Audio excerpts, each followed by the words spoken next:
Blackstone presents I Can't Breathe, How a Racial Hoax is Killing America by David Horowitz.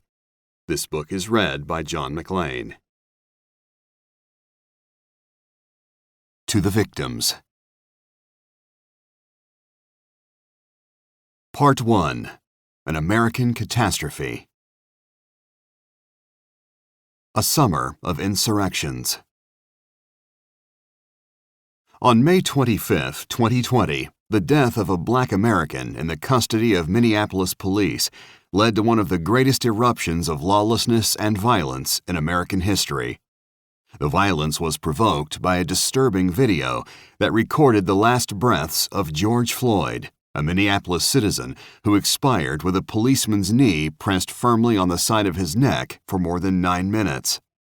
The principal organizer of the protest was a group called Black Lives Matter, BLM, which for 7 years had been conducting similar demonstrations against what it called the systemic racism and brutality of a white supremacist society that targeted Black Americans like George Floyd. The protests and riots that followed Floyd's death were so large and destructive, involved so many Americans, and involved such powerful elements of the nation's culture as to reshape its political alignments, affect a presidential election, and inspire the largest exodus from America's cities ever recorded. An earthquake in the nation's human landscape had altered its political and social fault lines for good. Studies by Princeton University and the Wisconsin-based Armed Conflict Location and Event Data Project revealed that during the first 103 days of the unrest, there were 633 violent protests in approximately 220 locations across the United States, including 48 of the 50 largest American cities and 74 of the top 100. Black Lives Matter activists were involved in about 95% of those violent and destructive incidents. According to the studies, there were also approximately 11,400 so-called peaceful protests, which advanced the same Black Lives Matter indictment of America as a systemically racist society at more than 2,400 distinct locations nationwide. During the riots, Black Lives Matter leaders issued no condemnations of the violence, in direct contrast to the civil rights movement leaders of the 1960s, who insisted on the principle of nonviolence and whose demonstrations were not accompanied by attacks on police and the destruction of local businesses. The peaceful protests associated with Black Lives Matter were staged during the daytime and then regularly morphed into riots under cover of night. By illegally blocking traffic on major roadways, the daytime protests created an atmosphere of lawlessness that not only was dangerous in itself, but also contributed to the violence that followed. These facts make it difficult to regard the peaceful protests as distinct and separate from the violence, rather than as fraternal accessories to it. The insurrectionary nature of the Black Lives Matter protests was captured in the principal slogan used by both demonstrators and rioters: "No justice, no peace." This could easily be seen as a thinly veiled threat: submit to our views and meet our demands, or face destructive chaos. The chant "No justice, no peace," accompanied by such large-scale violence, made clear that the remedy envisaged was not, and could not be, a reform within existing institutions. To make the changes necessary to secure justice, the system must be dismantled first, and then reimagined, to use the in vogue radical verb. The message was clear. The only acceptable solutions were extreme measures.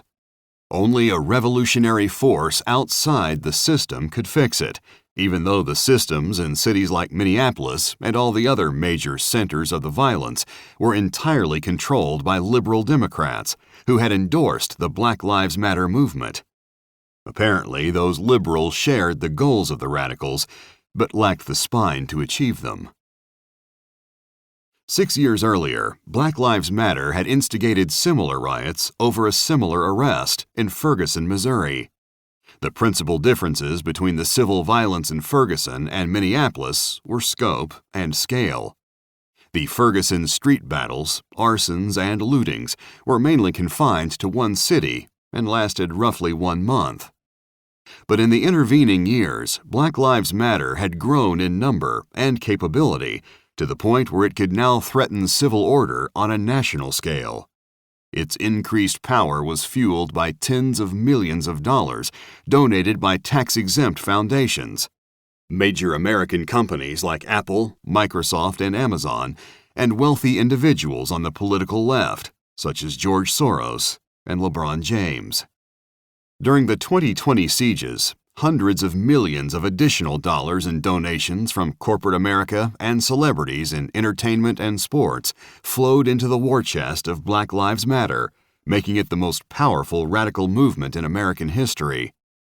Thanks to its increased resources, the wave of Black Lives Matter riots engulfed hundreds of municipalities and brought several major cities, including Minneapolis, Portland, Seattle, and New York, to their knees. The night after George Floyd's death, thousands of angry demonstrators took to the streets and began a war that would continue throughout the summer and beyond. As in the Ferguson riots, the primary targets were the forces of law and order. It was an insurrectionary movement, directly challenging the civil authority. Sometime after 6:00 p.m. on the night after George Floyd's death, rioters in Minneapolis vandalized the local police headquarters, spray-painting squad cars and hurling rocks and other projectiles at law enforcement officers. At the same time, Black Lives Matter operatives organized demonstrations and riots in 5 other U.S. cities, with participants chanting the names of Black Americans whom they portrayed as civil rights martyrs, who allegedly had been killed merely because they were black, by police officers who were presumed to be white. In direct refutation of the central claim of Black Lives Matter, that rampant white supremacy in America had led to George Floyd's murder, the actions of the arresting police officers were universally condemned across the country. The spectacle of a black man's life slipping away on camera was horrifying to Americans, both black and white. Police chiefs and police unions across the country were as outraged as everyone else about what had happened to George Floyd, describing the incident as not acceptable, deeply disturbing, and absolutely reprehensible. These condemnations came in advance of any autopsy report or formal investigation. Not a single voice was raised in defense of the police, despite the absence of any investigation into the facts. The officers involved were stigmatized as murderers and immediately fired from their jobs. Within a few days, the lead officer in the incident was formally indicted for murder and manslaughter, while the other 3 were charged with abetting those crimes. The consensus over the Floyd killing raised unsettling questions. How could there be systemic racism throughout America's criminal justice system if the condemnation was so universal? Many police departments, including Minneapolis's, were headed by blacks. Why were violent demonstrations and threats of no justice, no peace the only solutions capable of addressing the death of George Floyd if it was so unanimously deplored? In the prevailing atmosphere of outrage, these questions were never asked. Instead, bowing to the political demands of the rioters, the Minneapolis authorities, all Democrats and supporters of Black Lives Matter, ordered their police department not to suppress the violence of what were, in fact, vigilantes, and therefore not to fulfill their oaths of office to ensure civil order and peace. The riots. With police standing by or in retreat, some 2,000 rioters burned down the Minneapolis 3rd Precinct police station. It was actually surrendered to the rioters by the Democrat authorities, as the mayor of Minneapolis, Jacob Fry, explicitly ordered his officers to evacuate the station. As the officers fled, the rioters hurled bottles, rocks, concrete blocks, and other debris at them without fear of reprisal. When the officers got into their cruisers to flee the scene, they had to crash through the parking lot gate, which had been padlocked by protesters, in an attempt to trap them in a confined space where they would have been easy targets for further attacks. More ominously, this easy victory for the rioters became an inspiration to radicals in other cities to do the same. The attacks on police marked the beginning of sustained violent assaults that left in their wake the kind of devastation familiar in war zones. During the next several weeks, looters and arsonists destroyed nearly 1,500 businesses in Minneapolis and its twin city, St. Paul, alone. Within a month, the total damage sustained by Minnesota came to more than $500 million. Many of the destroyed businesses were local shops that served poorer communities. The life savings and investments of the ordinary citizens who owned them were destroyed overnight. One handicapped black woman wept bitterly as she said, "These people did this for no reason. This is ridiculous. These people are tearing up our livelihood. This was the only place I could go to shop, and now I don't have anywhere to go." Black-owned businesses that had been thriving in the Trump economy were suddenly wiped out by violent mobs that shattered the dreams of hard-working entrepreneurs as recklessly as they had smashed the window panes of their storefronts. Eli Oswan had immigrated to the U.S. from Tanzania and opened a small car dealership in Minneapolis. On the morning of May 27th, Oswan went to his dealership and found that the building had been vandalized, his vehicles had been destroyed, and looters had made off with many thousands of dollars in car titles and equipment. "They cleaned out everything," he lamented. "It's really, really sad."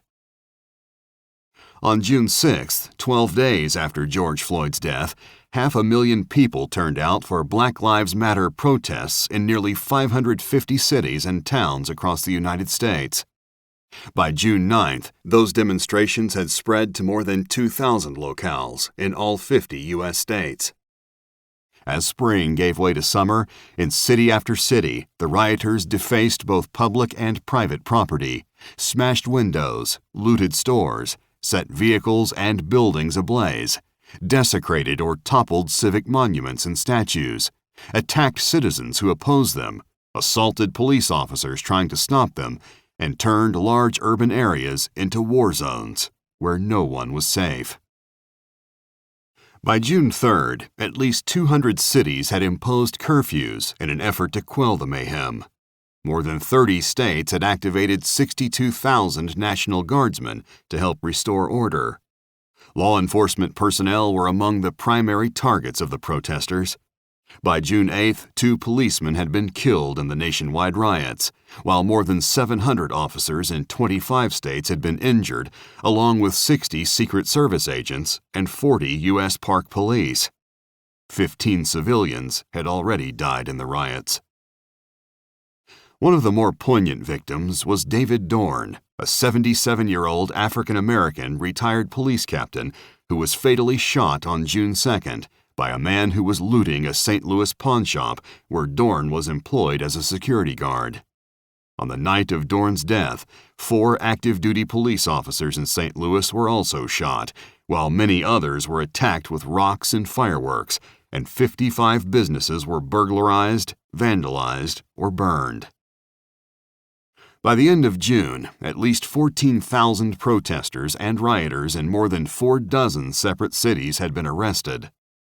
So vast was the property damage they had caused that in terms of losses due to theft, fire, vandalism, and other forms of destruction, the riots triggered by George Floyd's death were projected to be the costliest sustained acts of civil disorder in American history. Divisions over the mayhem. Because the Democrat Party had long since formally endorsed Black Lives Matter and considered the organization its political ally, leading Democrats and their advocates in the national media sought to minimize the destruction, claiming that the protests were mostly peaceful expressions of a right protected by the First Amendment. An article in Catholic World Report summed up their reaction. The elites in the mainstream press are at great pains these days to assure us that the violence and mayhem we are witnessing in our country is really only a small byproduct of protests, which in the main are mostly peaceful. Protesters gather in Portland and attempt to burn down a federal building, with federal employees still in the building, yet the protest was mostly peaceful. A few thousand folks burn a police precinct in Seattle and take over a section of the city for weeks. The life's work of the business owners in the area is destroyed. Mayhem reigns within the autonomous zone. A 19-year-old is even murdered. Yet the protest was mostly peaceful. In Wisconsin, a state senator is beaten up. Innocent motorists are surrounded and terrorized on city streets.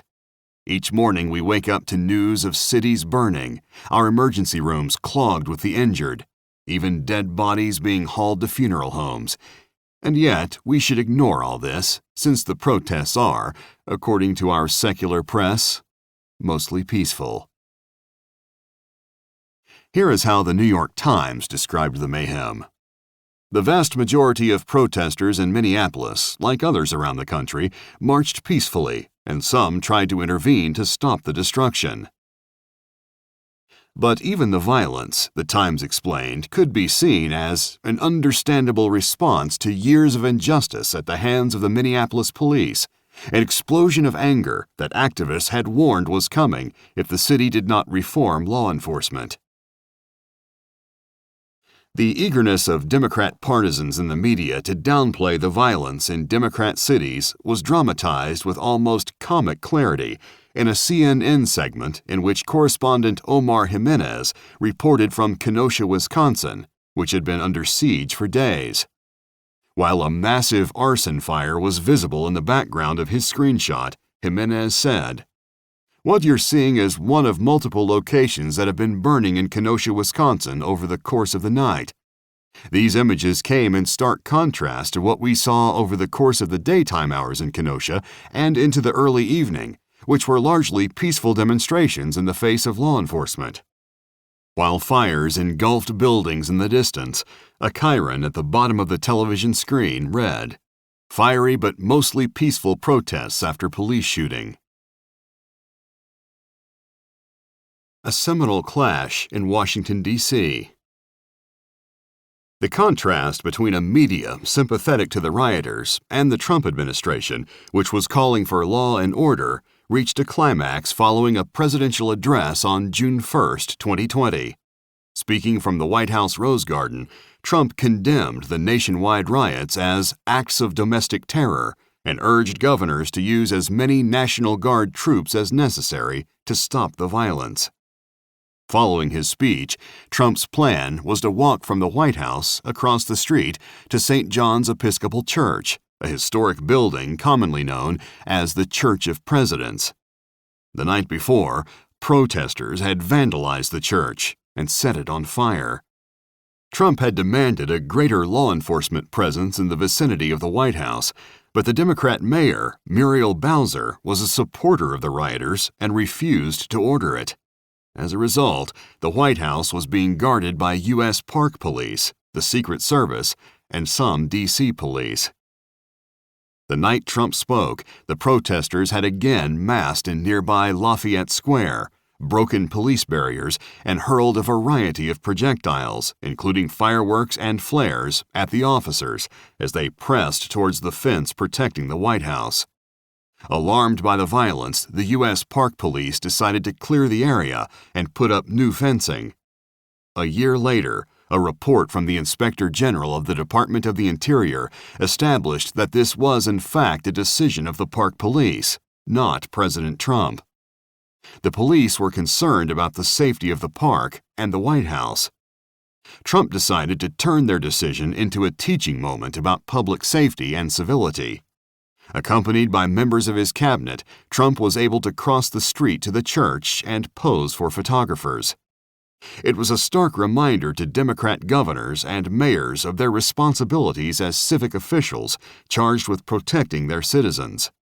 When the president reached the sidewalk in front of St. John's, he held up a Bible. It was an obvious symbol of his often expressed concern for religious liberty as the foundation of all America's liberties, and of his often repeated reminder that America's motto is, "In God we trust." The media's response to this gesture was to mock the president for dispersing peaceful protesters in order to have a photo op, what a Washington Post opinion columnist called an ugly Bible stunt. Trump was even accused of having infringed on the rights of the mob. As a headline in the New York Times put it, "Protesters dispersed with tear gas so Trump could pose at church." Former presidential candidate Hillary Clinton tweeted, "Tonight, the President of the United States used the American military to shoot peaceful protesters with rubber bullets and tear gas them for a photo op. This is a horrifying use of presidential power against our own citizens." This from a woman whose husband, 25 years earlier, had unleashed a government tank attack on the Branch Davidian religious compound in Waco, Texas, incinerating 76 men, women, and children, mostly children. There was no evidence that either tear gas or rubber bullets were used on the D.C. mob, or that the American military was present. House Speaker Nancy Pelosi made up for the deficiency by calling the Park Police and Secret Service officers Nazis. The use of stormtroopers under the guise of law and order is a tactic that is not appropriate to our country in any way. Gregory T. Monahan, acting chief of the U.S. Park Police, challenged the claims of the president's opponents. According to Monahan, the area had been filled with many violent protesters who were throwing projectiles, including bricks, frozen water bottles, and caustic liquids. B, intelligence had revealed calls for violence against the police. And C, officers had found caches of glass bottles, baseball bats, and metal poles hidden along the street. To curtail the violence that was underway, Monahan explained, the U.S. Park Police, following established policy, issued 3 warnings over a loudspeaker to alert demonstrators to evacuate the area. Horse-mounted patrol, civil disturbance units, and additional personnel were used to clear the area. As many of the protesters became more combative, continued to throw projectiles, and attempted to grab officers' weapons, officers then employed the use of smoke canisters and pepper balls. No tear gas was used by U.S. Park Police officers or other assisting law enforcement partners to close the area at Lafayette Square. In this Washington standoff, the battle lines of the national conflict were clearly drawn. 4 days later, on June 5th, Mayor Bowser had the Department of Public Works paint the words "Black Lives Matter" in 35-foot yellow capital letters on 16th Street, just north of Lafayette Square, an area that had long been known as President's Park, and named it Black Lives Matter Plaza. It was a clear gesture of support for the insurrectionists and contempt for the president. The new Black Lives Matter Plaza also featured a large painted street mural of the flag of Washington, D.C. The following night, activists removed the 3 stars from the mural, replaced them with the words "Black Lives Matter," and also added the words "Defund the Police." In announcing the renaming of President's Park, Mayor Bowser tweeted, "Breonna Taylor, on your birthday, let us stand with determination." Taylor was one of the victims that Black Lives Matter claimed had been murdered by police. In a subsequent press conference, Bowser, who is black, explained, "There are people who are craving to be heard and to be seen and to have their humanity recognized. We had the opportunity to send that message loud and clear on a very important street in our city." Black Lives Matter regarded the riots, the violence, and even the looting as positive achievements. During an August 10th rally, for example, Ariel Atkins, a leading organizer for Chicago Black Lives Matter, defended the widespread looting in her city as a form of reparations, explaining, "I don't care if somebody decides to loot a Gucci's or a Macy's or a Nike, because that makes sure that that person eats. That makes sure that that person has clothes. That's a reparation. Anything they want to take it, because these businesses have insurance." When asked how she would respond to critics who claimed that the violence was undermining the Black Lives Matter movement's ability to win the hearts and minds of the American public, Atkins replied, "I think that those critics are forgetting the way that history has ever worked. The way that history has worked, the way that we've ever gotten wins, has never been through peaceful protests alone. And I will say with quotes, peaceful protests. Winning has come through revolts. Winning has come through riots. The only people that can undermine our movement are the police, our oppressors, and then us when we don't believe in the people that we're fighting with. I don't undermine my movement." Atkins' history is totally detached from reality. Martin Luther King Jr. would turn over in his grave at Atkins' dismissal of the greatest, most successful, and most peaceful protest movement in American history. Canceling the critics. Despite the destruction and lawlessness of the riots, they continued to enjoy the support of the Democrat Party and its constituencies. In June, Stephen Colbert interviewed Senator Kamala Harris. "I know there are protests still happening in major cities across the United States. I'm just not seeing the reporting on it that I had for the first few weeks," Colbert said. "That's right," Harris replied, "but they're not going to stop. They're not going to stop, and this is a movement, I'm telling you." 10 weeks into the riots, Congresswoman Ayanna Pressley tweeted, "You know, there needs to be unrest in the streets for as long as there's unrest in our lives." No dissent was forthcoming from her Democrat colleagues. In June 2020, New York Times opinion page editor and liberal James Bennett resigned from a 20-year career under pressure from staffers at the paper. His sin? Publishing an op-ed by a United States Senator, Tom Cotton, which favored invoking the Insurrection Act and deploying the U.S. military in cities where police were unable to prevent the riots. Bennett was followed by Philadelphia Inquirer executive editor Stan Wisnowski, who was forced to resign over an architecture column headline that read, "Buildings Matter Too," which was published after the rioters had ravaged many downtown buildings in his city. When sports announcer Grant Napier tweeted the phrase, "All Lives Matter," on May 31st, he was fired from his radio show and resigned in shame from his job as the voice of the Sacramento Kings basketball team. In an embarrassing but not atypical apology, Napier confessed to being not as educated on Black Lives Matter as I thought. I had no idea that when I said all lives matter, that it was counter to what Black Lives Matter is trying to get across. Then he said, "I'm in pain. I'm 60 years old, and I still have a lot to learn."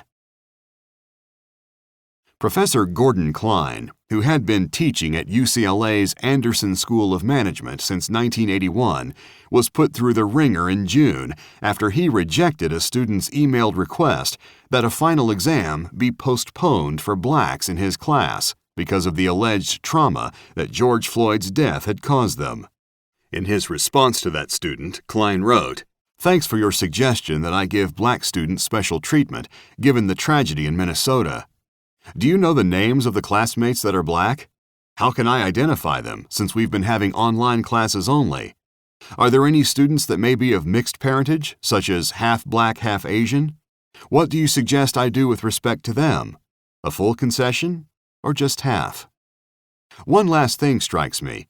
Remember that Martin Luther King famously said that people should not be evaluated based on the color of their skin. Do you think that your request would run afoul of Martin Luther King's admonition? Klein's sarcasm triggered his critics.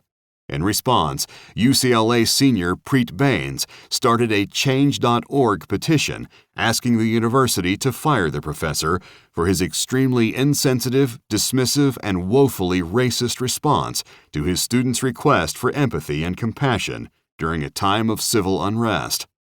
Before long, some 18,000 people had signed the petition, and Klein was placed on involuntary administrative leave. Democrats and the riots. Nearly every major city victimized by riots during the spring and summer of 2020 was governed, and governed almost exclusively, by Democrats. The destruction visited on their inhabitants was made possible by ineffectual officials who were openly sympathetic to the rioters and refused to perform the principal task of government, to ensure the safety of citizens and their property. The political leaders placed limits on the actions their police forces could take to control the violence, and also rejected the president's repeated offers to dispatch military personnel who would have quickly restored order. President Eisenhower sent federal troops to Little Rock to integrate the schools in 1957. President Kennedy deployed the military to Mississippi to integrate the schools in 1962. President George H.W. Bush called out 4,000 Army and Marine troops to quell the 1992 Los Angeles riots. But Trump's offers were rejected by Democrats and even members of the Joint Chiefs of Staff as dictatorial, unconstitutional, and dangerous. A trio of left-wing cities, Seattle, Portland, and New York, were hit particularly hard by the protests. In early June, a mob led by Black Lives Matter activists and the violent Marxist-anarchist militia known as Antifa, which is an essential military component of the Black Lives Matter movement, took over the East Precinct of the Seattle Police Department. The mob also occupied Seattle City Hall and announced the establishment of a liberated area called CHAZ, an acronym for Capitol Hill Autonomous Zone, which soon was renamed CHOP, Capitol Hill Organized Protest. Drawing a parallel between CHOP and the Occupy Wall Street protests of 2011, which were also lawless, violent, and anti-capitalist, one Seattle observer described the scene in these words: "They bar media from entering and screen people coming in. They are walking around fully armed, talking about making their own currency and making their own flag. This is just like the Occupy movement. Soon we will have feces and drugs everywhere, and people getting assaulted and raped in the encampments." One police officer who had been previously stationed at the East Precinct reported that those in charge of CHOP were shaking down businesses for $500 for protection. Seattle's Democrat mayor, Jenny Durkin, turned a blind eye to the illegal occupation, the extortion, and the general lawlessness. Citing the food trucks, spaghetti potlucks, teach-ins, and movies present in the zone as quaint indicators of bonhomie, she hailed CHOP as a place whose block party atmosphere heralded a potential summer of love. Durkin tweeted a defense of the occupation, describing it as nothing more than a peaceful expression of our community's collective grief and their desire to build a better world. The CHOP occupiers issued a series of transparently racist ultimatums titled, "The Demands of the Collective Black Voices at Free Capitol Hill to the Government of Seattle, Washington." The demands included the abolition of the Seattle Police Force and 100% of its funding, a retrial of all people of color currently serving a prison sentence for violent crime by a jury of their non-white peers in their community, the abolition of imprisonment, especially youth prisons and privately owned for-profit prisons, free college for people of color in Washington state as a form of reparations for the treatment of black people in this state and country, and the hiring by hospitals and care facilities in Seattle of black doctors and nurses specifically to help care for black patients. Much like the Occupy encampments of 2011, CHOP quickly degenerated into a quagmire of graffiti, decaying garbage, drug and alcohol abuse, and violent crime. At about 2:30 a.m. on June 20th, a crowd inside CHOP blocked police from reaching two shooting victims, one of whom, a 19-year-old male, later died, while the other was hospitalized with serious injuries. 9 days later, in the same autonomous zone, a black 16-year-old was fatally gunned down and a 14-year-old was shot and critically wounded. Finally, the protesters, unhappy that the mayor wasn't going far enough in her support for them, defiled her home with graffiti. This was a bridge too far. Mayor Durkin responded by issuing an executive order designating the encampment an unlawful assembly, and in one day it was dismantled by police. Inadvertently, this showed how directly responsible Democrat mayors across the country were for enabling the riots. The Siege of Portland. If one American city could be described as the epicenter of the insurrections, it was Portland. Every night for 4 months, criminal mobs ranging from hundreds to thousands attacked Portland's downtown area, firing explosives and wielding machetes, terrorizing its inhabitants, setting fire to its Hall of Justice, smashing public monuments, and calling for the abolition of the United States. Portland's long nightmare began at about 9:00 p.m. on Friday, May 29th, when protesters marched down Martin Luther King Jr. Boulevard chanting, "Black Lives Matter, no justice, no peace, and I can't breathe." Soon, many of the protesters began vandalizing businesses along the boulevard, shattering windows and spraying graffiti on buildings over an area of approximately 20 city blocks. Without the slightest regard for human life, one protester recklessly fired his gun at a passing car. The bullet grazed one of the people inside the vehicle.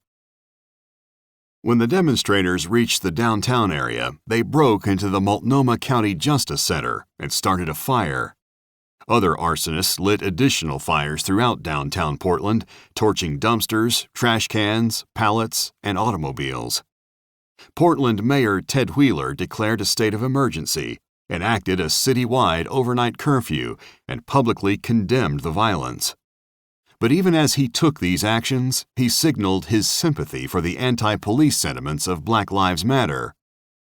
"I can't stand by and watch our city be destroyed, buildings set aflame. I won't.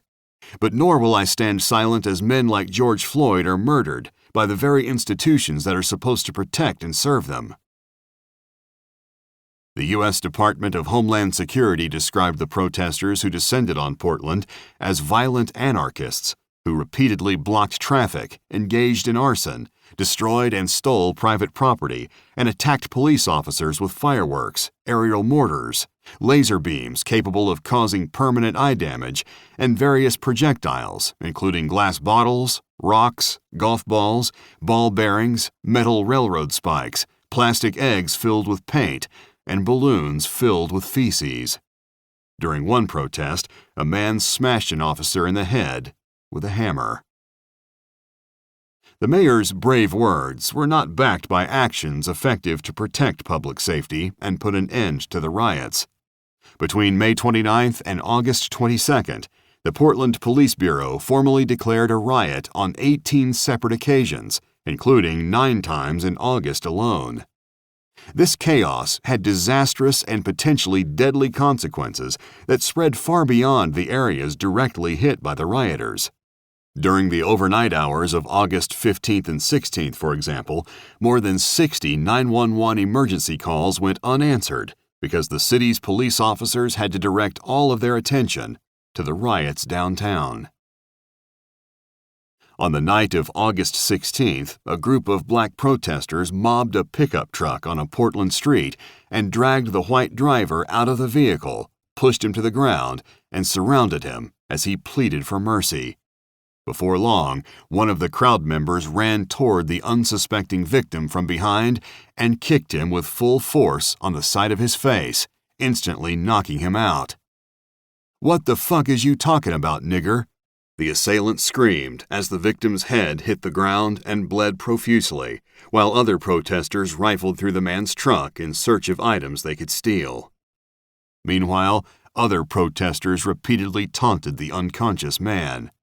A male shouted at the victim, "Black Lives Matter, nigger," and a woman screamed, "Get your bitch ass up." During a protest on the night of August 29th, a male Antifa member shot and killed a counter-protester, Aaron Danielson, who was wearing a hat with the name of the pro-Trump organization, Patriot Prayer. When he first noticed Danielson, the gunman said, Hey, we got one right here. We got a Trumper right here," and then shot him. Later that night, a female Antifa member using a bullhorn to address a large crowd of Antifa and Black Lives Matter protesters said, to cheers and laughter from the mob, "I just got word that the person who died was a Patriot Prayer Trump person. He was a fucking Nazi. Our community held its own and took out the trash. I am not going to shed any tears over a Nazi. I am not sad that a fucking fascist died tonight. Our community can hold its own without the police. We can take out the trash on our own." In July, Portland's mayor, who is also the city's police commissioner, joined Black Lives Matter protesters in the streets, where he publicly pledged to support their demands to rein in the police. "We call 911 way too often for a police response, when oftentimes what's needed is an EMT or a health professional." But the mayor's effort to appease the mob failed to insulate him from the protesters' ever-smoldering aggression and rage. On the night of August 31st, which was Wheeler's birthday, more than 200 protesters marched on the condominium building where the mayor's $840,000 residential unit was located, demanding his resignation. To the tune of the Happy Birthday song, they sang, "Happy Tear Gas to You," a reference to the Portland Police Bureau's use of irritant gases to disperse protesters. The mob also shattered windows in the building, set fires inside the lobby, looted nearby stores, and set furniture ablaze in the streets. Wheeler was so shaken by the experience that he announced that he would soon be moving to a new residence. Even under these humiliating circumstances, Wheeler tried to bargain for the goodwill of his tormentors. On September 10th, after more than 100 consecutive nights of violent protests had reduced his once beautiful city to a disaster area, the mayor announced he was directing the Portland Police Bureau to stop using tear gas for crowd control purposes.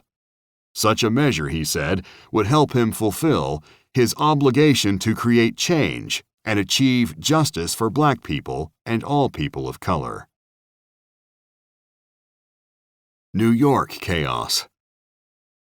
In New York, as in Portland, the mayhem began in earnest on May 29th, when more than 500 protesters demonstrated around the 88th Police Precinct, while others attempted to break into the 79th Precinct in Bedford-Stuyvesant, hurling bricks, bottles, and other projectiles at the police. The following day, thousands of people attended various protests around the city.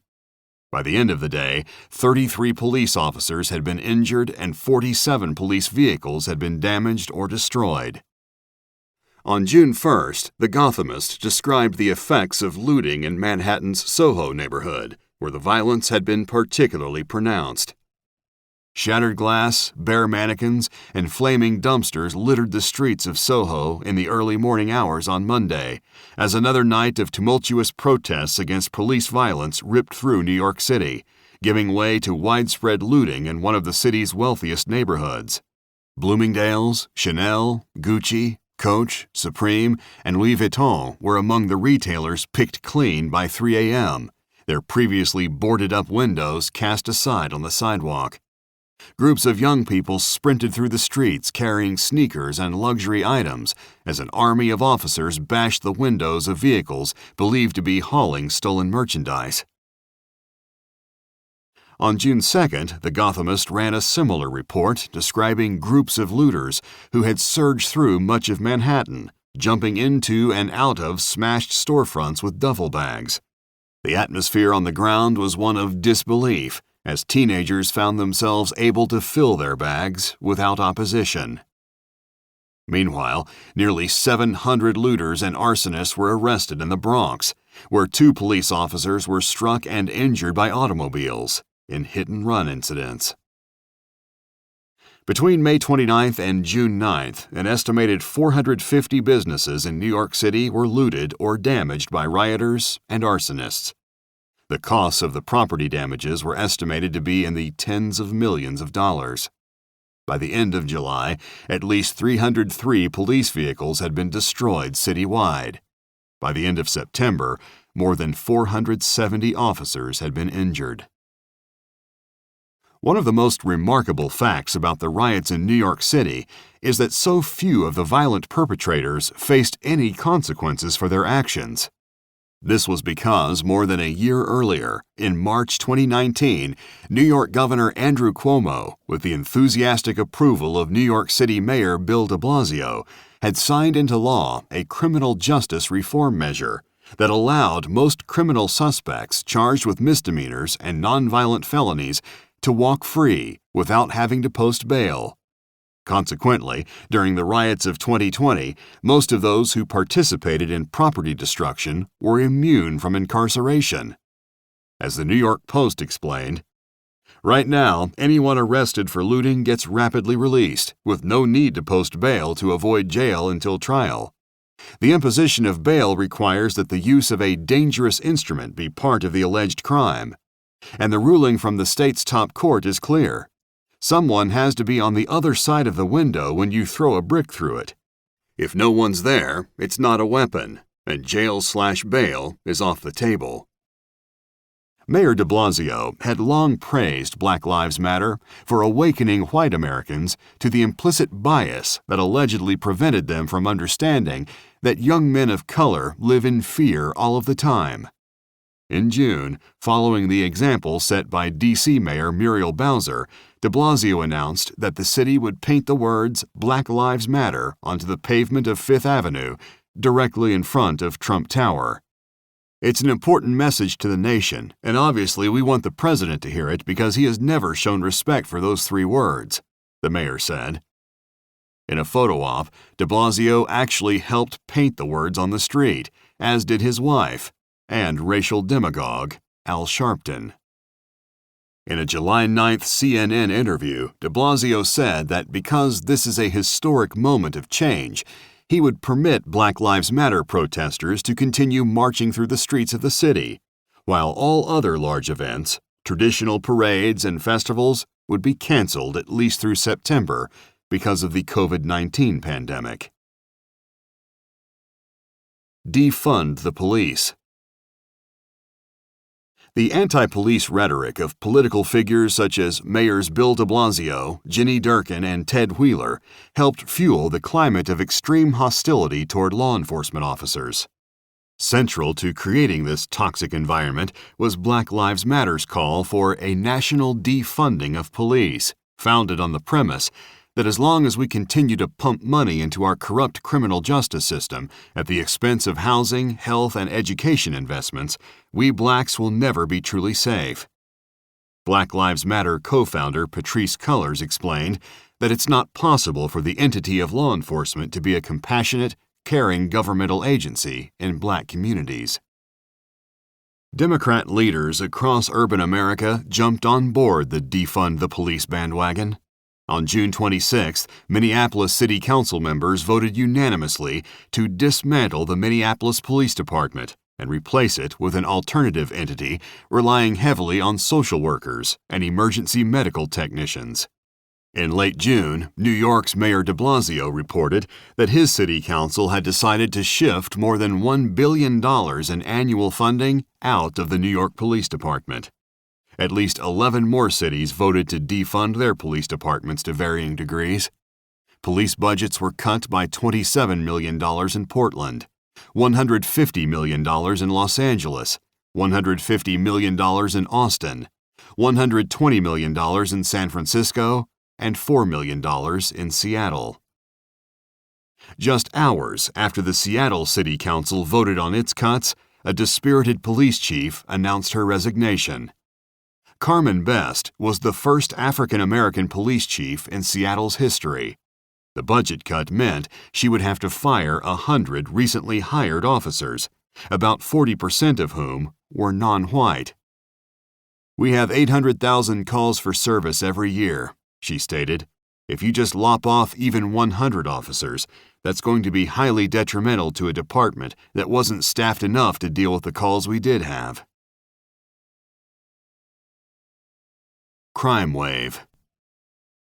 The various defund the police initiatives sent a message to police officers across the United States that they were on their own, that the political leaders under whom they served did not have their backs, and that their careers, pensions, and lives were now in a precarious position. They responded by taking defensive measures, specifically by deciding to be less proactive in apprehending lawbreakers. The defunding, coupled with police officers' decisions to be less proactive, led to sharply increased violent crime rates nationwide. On August 2nd, the Wall Street Journal reported that among the 50 largest cities in the United States, homicides were up 24% since the start of the year. In all, the journal added, 36 of the 50 cities studied saw homicide rise at double-digit rates, representing all regions of the country. Violence reached particularly disturbing levels in Chicago, which suffered through its bloodiest spring and summer in decades. On May 31st, a Sunday, 18 homicides were committed citywide, shattering Chicago's previous one-day record of 13, which had been set 29 years earlier. Over the course of that same weekend, Chicago police responded to at least 73 incidents in which 92 people were shot, including 27 who died. "I don't even know how to put it into context," said Max Kapustin, the senior research director at the University of Chicago Crime Lab. "It's beyond anything that we've ever seen before." During the month of July, the number of shootings and murders in Chicago were 90% and 139% higher, respectively, than the corresponding figures for the same period in 2019, making it the city's most violent month in 28 years. Other cities, including New York, were turned into war zones too. In the first full month of post-George Floyd rallies and riots, the number of daylight shootings, a sign of brazen gang violence, more than tripled across the city. Between June 1st and June 30th, there was a 130% increase in the number of shooting incidents, a 30% spike in murders, a 118% rise in burglaries, and a 51% increase in auto thefts. June was New York's bloodiest month in a quarter of a century. The NYPD's chief of department, Terrence Monahan, blamed the trends largely on the fact that the animosity towards police has been absolutely unbelievable. Though a large percentage of the victims of these shootings were black, none were memorialized by Black Lives Matter because in almost every instance, they were shot by other blacks. Their black lives, quite simply, were irrelevant to Black Lives Matter. The violence from coast to coast continued at stratospheric levels throughout the rest of the year. In early February 2021, the National Commission on COVID-19 and Criminal Justice issued a report finding that homicide rates in 2020 had exceeded the corresponding 2019 levels in 29 of 34 cities that were studied, and that they had risen by an average of 30% in those 34 cities. The 30% figure represented the largest single-year percentage change on record, and according to the report, corresponded to an additional 1,268 homicides in the 34 cities, as compared to their 2019 homicide totals. Civilians were not the only ones to suffer from the heightened violence across America. Police were its targets as well. In just 114 days between May 25th, the date of George Floyd's death, and September 16th, 24 officers nationwide were killed in the line of duty by gunfire or various other forms of assault.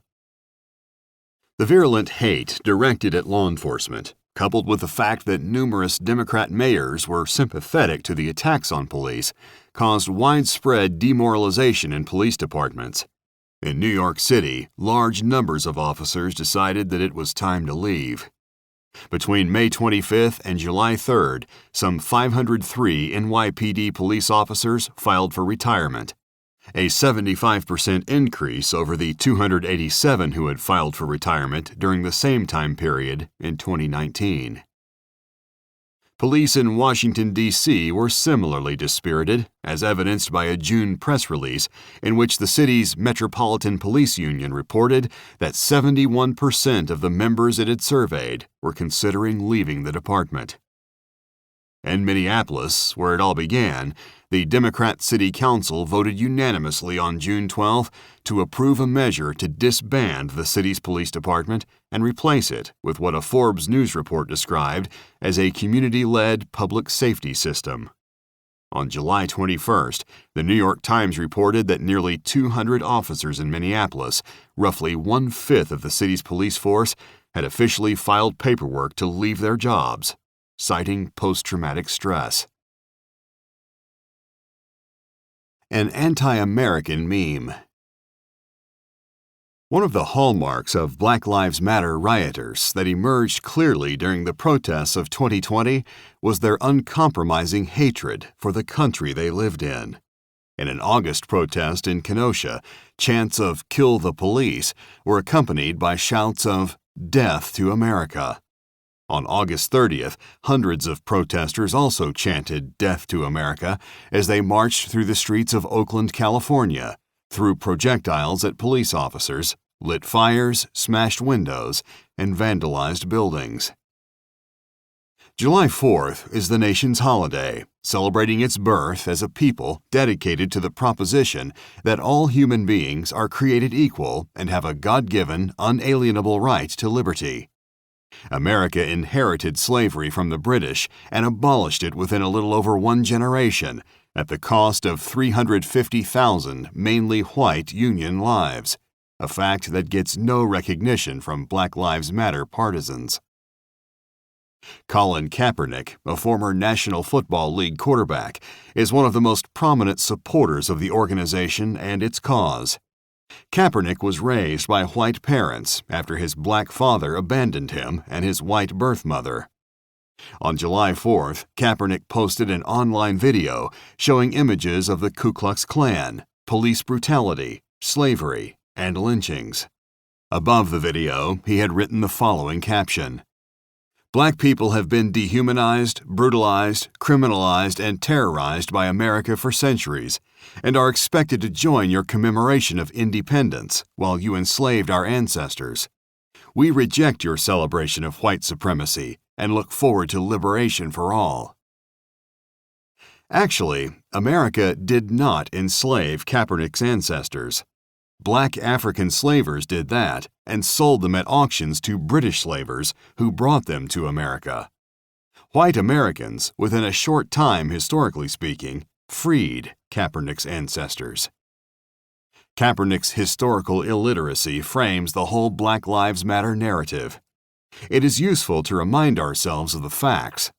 As African-American scholar Thomas Sowell explains, "A cliché that has come into vogue is that slavery is America's original sin. Today, the moral horror of slavery is so widely condemned that it is hard to realize that there were thousands of years when slavery was practiced around the world by people of virtually every race. Neither Africans, Asians, Polynesians, nor the indigenous peoples of the Western Hemisphere saw anything wrong with slavery, even after small segments of British and American societies began to condemn slavery as morally wrong in the 18th century. What was special about America was not that it had slavery, which existed all over the world, but that Americans were among the very few peoples who began to question the morality of holding human beings in bondage. That was not yet a majority view among Americans in the 18th century, but it was not even a serious minority view in non-Western societies at that time. Then how did slavery end? We know how it ended in the United States, at a cost of one life lost in the Civil War for every 6 slaves freed. But that is not how it ended elsewhere. What happened in the rest of the world was that all of Western civilization eventually turned against slavery in the 19th century. This meant the end of slavery in European empires around the world, usually over the bitter opposition of non-Western peoples. But the West happened to be militarily dominant at the time. During the run-up to the July 4th holiday, Black Lives Matter's overt and unapologetic America hatred came into even sharper focus when scores of statues and monuments in more than 30 different states and the District of Columbia were vandalized and toppled to the ground. The protesters claimed that the monuments were racist and offensive to non-white people.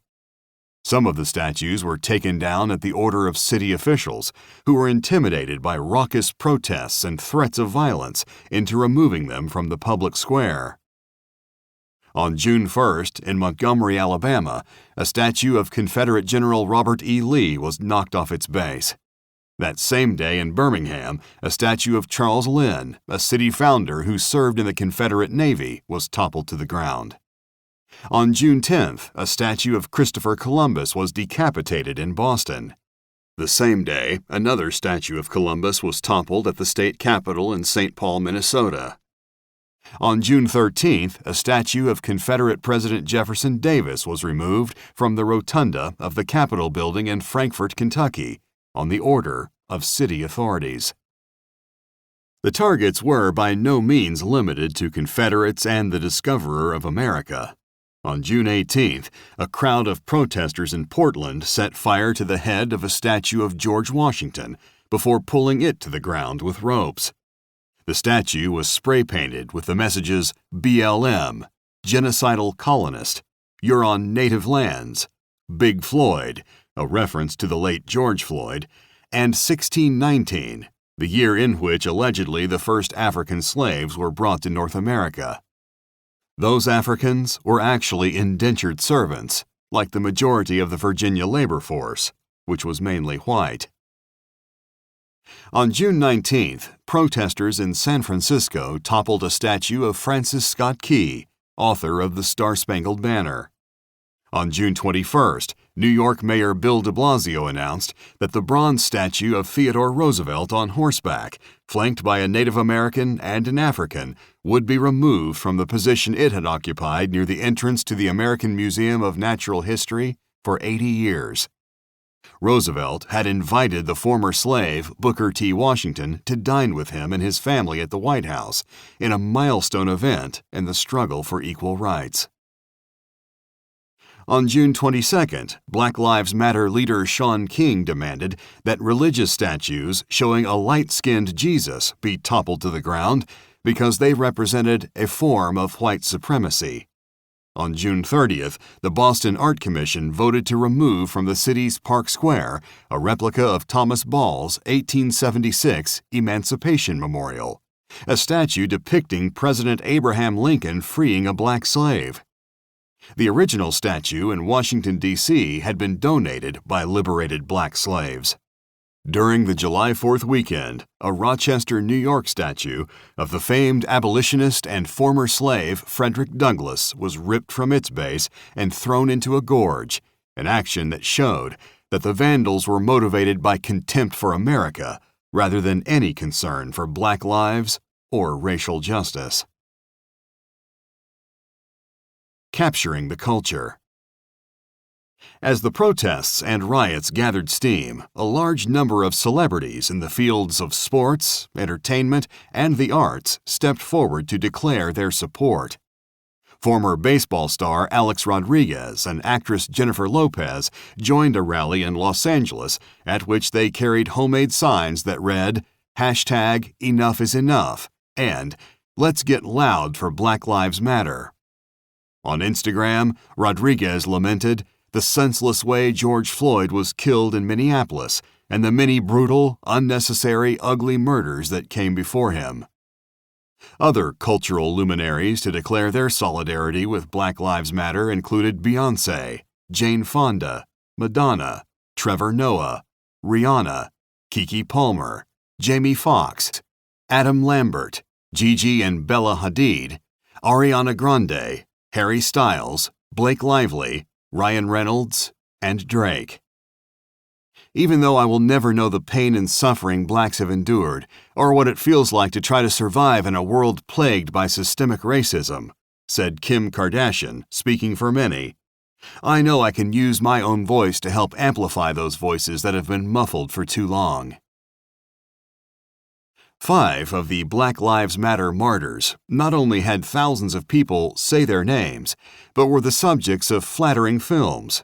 Eric Garner, Michael Brown, Freddie Gray, Breonna Taylor, and Sandra Bland. The extent to which Black Lives Matter had gained the support of America's popular culture was highlighted by the decision of Major League Baseball that its teams would be permitted to stencil BLM or United for Change on the back of the pitching mounds in each of their respective stadiums. Players would also have the option to wear either of those slogans on T-shirts, wristbands, or patches affixed to their uniforms. The National Basketball Association announced that it would paint, in huge letters, the words Black Lives Matter on all the courts used for upcoming games. Moreover, the league and its players' union agreed on an array of social justice messages that the athletes could wear, instead of their names, on the backs of their jerseys. In addition to Black Lives Matter, the approved slogans included, "I can't breathe," "Say their names," "Enough," and "How many more?" The messages included not-so-subtle suggestions that whites are racists. See us, hear us, respect us, love us, anti-racist, and justice now. Some urged political activism, vote, liberation, and "Si se puede," Spanish for "Yes we can," a slogan with a long history as a rallying cry for Latino leftists. The National Football League embraced the Black Lives Matter agenda as well. In a June 2020 statement, NFL Commissioner Roger Goodell said that the protests around the country are emblematic of the centuries of silence, inequality, and oppression of black players, coaches, fans, and staff. The following month, the NFL announced that the song "Lift Every Voice and Sing," often described as the Black national anthem, would be played prior to the Star-Spangled Banner before every opening week game of its upcoming season. The end zones on the field would bear the words "End Racism" and "It Takes All of Us." Players would be permitted, for the first time ever, to place on their helmets political and social justice messages, including the names or initials of alleged black victims of racist violence.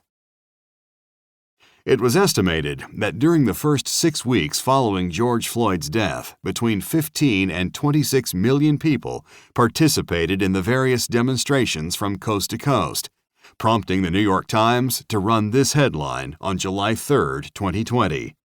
Black Lives Matter may be the largest movement in U.S. history. Part 2. Black Lives Martyrs. If I die in police custody, don't believe the hype. I was murdered. Protect my family. Indict the system. Shut that shit down. If I die in police custody, avenge my death by any means necessary. If I die in police custody, burn everything down. No building is worth more than my life, and that's the only way motherfuckers like you listen. If I die in police custody, make sure I'm the last person to die in police custody, by any means necessary. If I die in police custody, do not hold a moment of silence for me. Rise the fuck up, because your silence is killing us. Black Lives Matter chant. List of victims Black Lives Matter claims were murdered or maimed by police. Trayvon Martin, Sanford, Florida, February 26, 2012.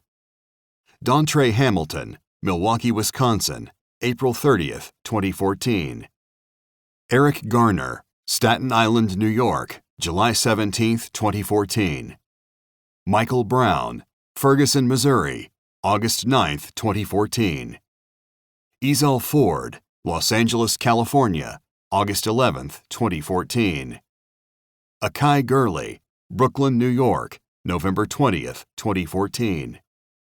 Tamir Rice, Cleveland, Ohio, November 22, 2014.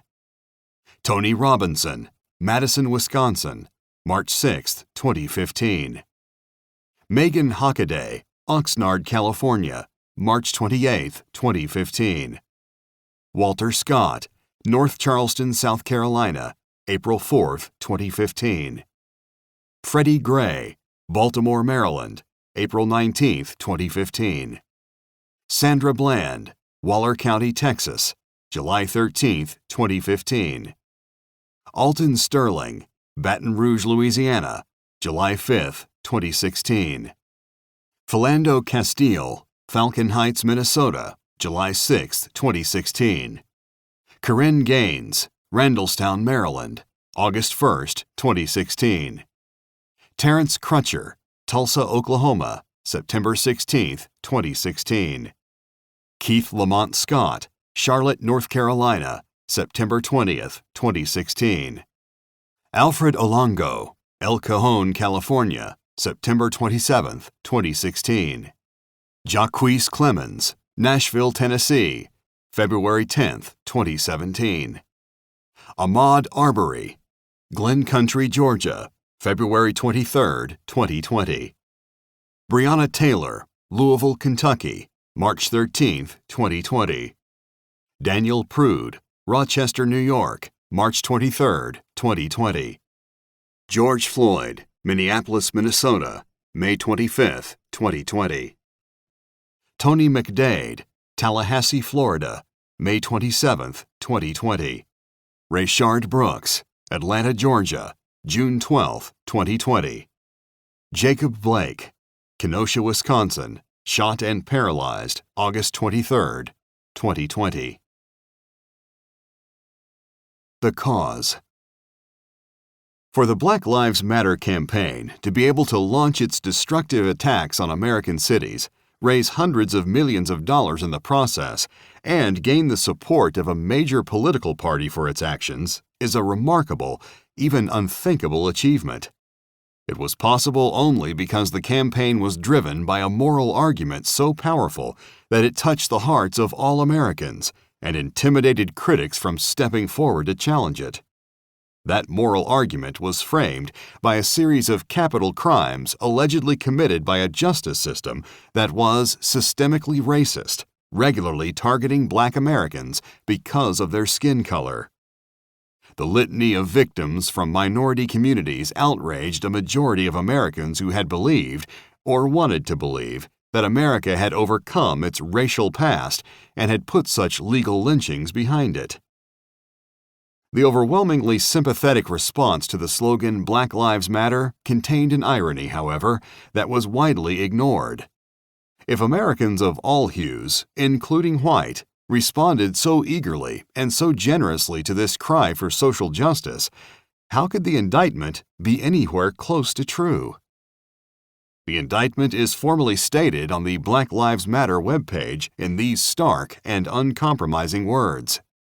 Black Lives Matter is an ideological and political intervention in a world where Black lives are systematically and intentionally targeted for demise.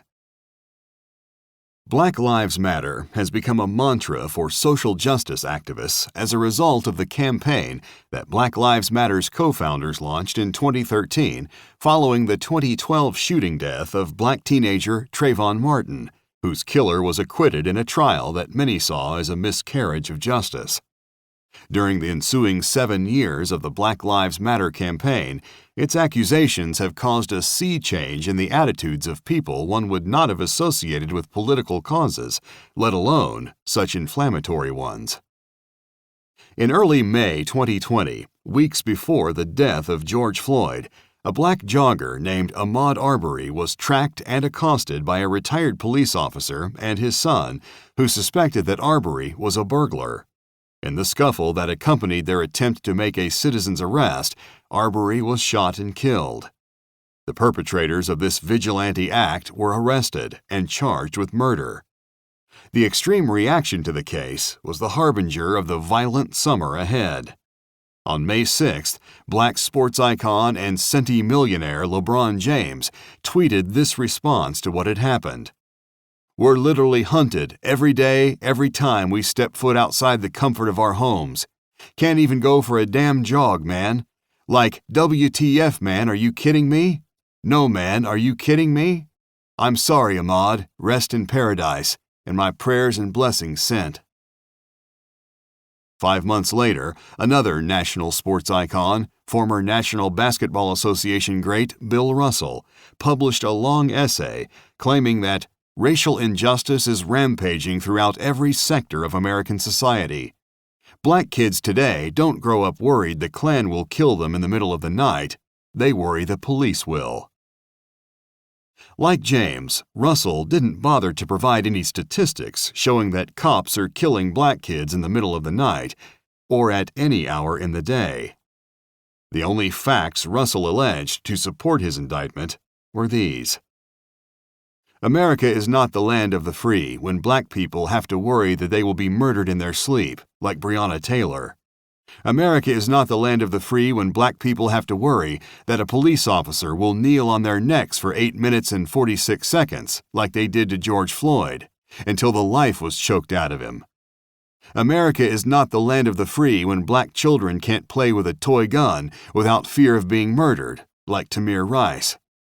America is not the land of the free when black people have to worry about being hunted down and murdered while out on a jog, like Ahmaud Arbery. America is not the land of the free when black people have to worry about being shot in the back in front of their children, like Jacob Blake. America is not the land of the free when black people's murderers always go free. Russell's last point is particularly odd in light of the fact that Ahmaud Arbery's white killers are in jail, and George Floyd's arresting officers were immediately jailed, while O.J. Simpson, who murdered his white wife and a white stranger, was set free. Moreover, as the following examinations of the Black Lives Matter cases will show, Russell's view of these incidents is far from accurate. Breonna Taylor was not murdered in her sleep. George Floyd was not choked by the knee on the side of his neck, where there is no windpipe. Tamir Rice's tragic death did not come about because he was playing with anything that looked like a toy gun. And Jacob Blake was a sexual predator who chose to fight the armed officers who approached him with an arrest warrant, despite the fact that his children were in the car with him. The officer's bullets hit him in the back because he had turned to lunge for a weapon under the driver's seat of his vehicle. Coming nearly 60 years after the passage of the Civil Rights Acts, and shortly after 8 years of rule by a black president whose electoral victories were secured by white majorities among his supporters, the sweeping indictments of America's attitudes toward its black citizens are hard to square with the reality of 21st century America. In fact, there is not a crime statistic to support the harsh claims of a hunting season on blacks by police.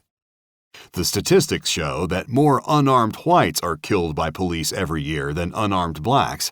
In some years, whites account for twice as many victims of police shootings as blacks. The number of such cases, moreover, is minuscule for blacks as well as whites. Every year, more than 10 million arrests are made by police departments nationally. In 2019, 14 unarmed blacks and 25 unarmed whites were killed by police. Furthermore, it has been known for decades that white police are less likely than their black colleagues to shoot black suspects.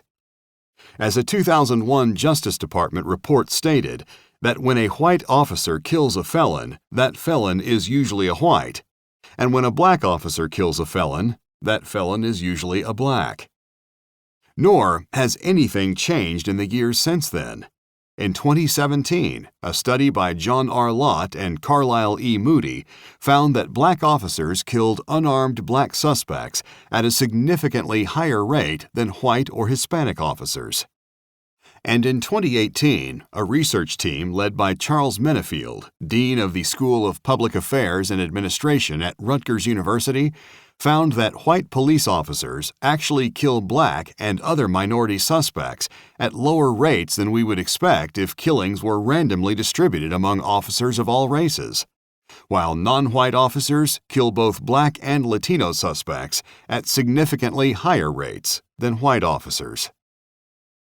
The Black Lives Matter indictment also flies in the face of all the statistics that show that America is a more inclusive, tolerant, and egalitarian society than ever, or than any other society with large ethnic minorities.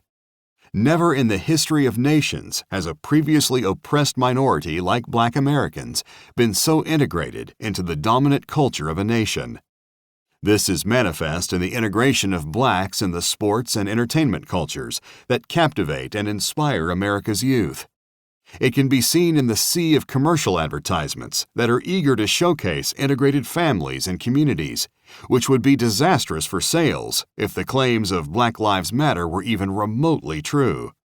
And of course, America's transracial present is manifest in the election, not once but twice, of a black president, and in the appointments of black secretaries of state and national security advisors and attorneys general as chief law enforcement officials. No other nation can make a similar claim about its minority ethnic groups. How would racist rampages conducted by police officials be possible with a black president, black attorneys general, black mayors, and black police chiefs? Black Lives Matter can't answer these questions and doesn't even recognize that they exist. Black Lives Matter's strategic plan is to replace obvious realities with its litany of racial nightmares. Innocent black lives struck down by racist officials who go unpunished because in a white supremacist world, black lives don't matter. The goal of the Black Lives Matter Martyrs List is to put faces on the alleged victims, bring to life the memories of who they were, and generate outrage about the injustices allegedly done to them. The very fact that there is an ocean of such sympathy among Americans is a refutation of the claim that white America is indifferent to black lives. But this is an irony that goes unnoticed.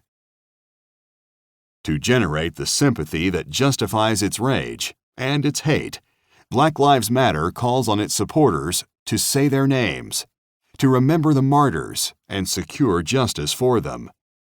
During the riots following George Floyd's death, Oprah Winfrey, a Black Lives Matter supporter, commissioned 26 billboards featuring the likeness of Breonna Taylor, a prominent victim of police murderers according to the Radical script.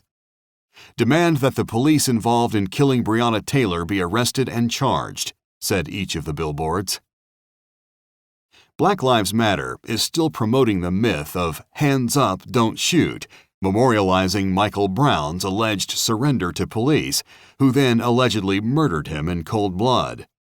Black Lives Matter persists in repeating this false version of events, despite the fact that an extensive investigation of Michael Brown's death by the Obama Justice Department, an agency headed by Eric Holder, who is black and described himself as Obama's wingman, exonerated the officer whom Black Lives Matter calls a murderer, finding that he acted in self-defense. Black Lives Matter continues to parade the hands up slogan, despite the fact that 5 black and 2 biracial eyewitnesses testified to police, the FBI, and a grand jury that Brown was charging the officer when he was shot. Ignoring these facts, Black Lives Matter still insists that Brown was murdered, that he was surrendering with his hands up when he was killed. Hands up, don't shoot remains a signature slogan for Black Lives Matter. Despite the fact that it is pure fiction, it adorns T-shirts and other paraphernalia worn by professional athletes and celebrity supporters of the claim that blacks, like Michael Brown, are being murdered regularly because they are black. The pages that follow describe the evolution of the Black Lives Matter movement by examining the cases on its martyrs list. These examinations are an attempt to restore the actual circumstances of their deaths, thus performing the traditional but currently neglected work of providing due process to the accused, examining the evidence before drawing the conclusions. These examinations will show that while some of the Black Lives Matter cases reveal tragic errors of judgment, almost all involve resistance by known and armed criminals to warranted arrests. They will show, through examination of the details, that in the vast majority of cases, the deceased would still be alive if they had simply obeyed police commands, and that the Black Lives Matter charges are reckless inventions, unsupported by the facts. Obviously, the ramifications of such a conclusion are grave. The worst civil insurrections in American history, leading to billions of dollars in damages and scores of lost lives, both innocent and guilty, have been justified by a racial hoax. This hoax, as will become evident, has been perpetrated by anti-American radicals whose motives and goals have nothing to do with Black Lives Mattering, or with racial equity, or social justice. Chapter 1. Face of the Movement, George Floyd. On May 25, 2020, a disturbing video went viral on the internet. It was so shocking that it made the radical accusations of Black Lives Matter seem persuasive to millions of Americans and allowed BLM to launch the most destructive riots in American history. The video showed a white police officer, Derek Chauvin, pressing his knee against the neck of a black man named George Floyd, who was in a prone position on the ground and in handcuffs. Officer Chauvin continued to apply the pressure while Floyd repeatedly pleaded, "I can't breathe," and called for his mama. The pressure continued for 9 minutes and 29 seconds, by which time Floyd had stopped breathing. Floyd had been arrested for passing a phony $20 bill in a local store. Black Lives Matter immediately denounced the incident as a racial murder and praised George Floyd's life as beautiful, typical, and targeted for death by a white supremacist society because he was black. The officer was described as a white supremacist solely because he was white. Permanently displayed on the Black Lives Matter website are these words: "Rest in power, beautiful. George Floyd couldn't breathe. We can't either. We live in fear. Fear of walking outside, wearing a hoodie, going for a jog, sleeping in our own home, existing. Every day, a new hashtag. Every hour, a new injustice. Every second, more pain. We don't deserve to live like this, and we continue to fight until white supremacy no longer permeates every corner of this country, until we can live full lives, freely. Today we remember George Floyd, and we remember every other black life lost to police brutality, racial injustice, and white supremacy. Together, we fight for justice and hashtag say their name. Keep the fight for justice alive."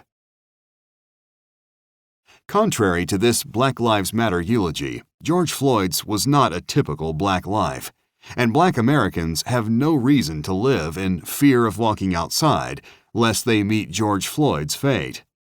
Police killings of unarmed blacks are exceedingly rare, just 14 in 2019 compared to 25 police killings of unarmed whites. In the course of George Floyd's 46 years, he served 9 separate jail sentences for various crimes, including a fairly recent 5-year sentence for the armed robbery of a young black mother whom he had terrorized by pointing a gun at her abdomen while his 5 accomplices looted her home. Floyd's rap sheet also featured convictions for such offenses as a firearm robbery, trespassing on private property, and 5 instances of the theft, possession, or trade of cocaine.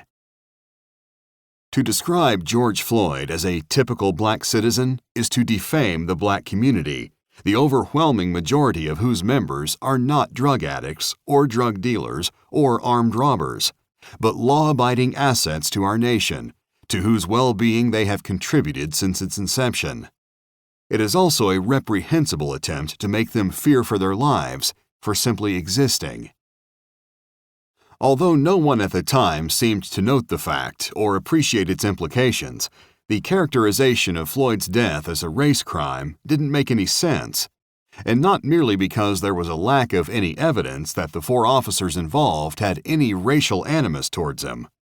In advance of any formal investigation, the officers were accused of having participated, to varying degrees, in a murder. The first 2 officers to arrive at the scene were J. Alexander King, who is black, and Thomas Lane, who is white. It was they who first arrested and handcuffed Floyd. King had recently joined the Minneapolis police force, hoping to help reform it and improve its relations with the black community. Not until 9 minutes into the arrest did officers Derek Chauvin, a white man, and Tu Tao, an Asian American, arrive at the scene. While Chauvin was subsequently the subject of the most serious charges, second-degree murder, third-degree murder, and second-degree manslaughter, both King and Tao were charged, along with Lane, with abetting Chauvin's alleged crimes. How did race factor into King and Tao's behavior? No one thought to inquire. The officers were charged with murder before prosecutors had received the toxicology report, which showed that when Floyd was arrested, he was high on methamphetamines and a dose of fentanyl large enough to be fatal. He was also suffering from severe multifocal arterial sclerosis and hypertensive heart disease, and was positive for SARS-CoV-2, the virus that causes COVID-19. The foregoing facts took an added significance when the autopsy showed that there was no life-threatening damage to his neck. The fact is, Floyd had nearly 4 times the lethal dose of fentanyl in his system. Fentanyl is a drug that suppresses lung function, leading to death if consumed in excessive quantities.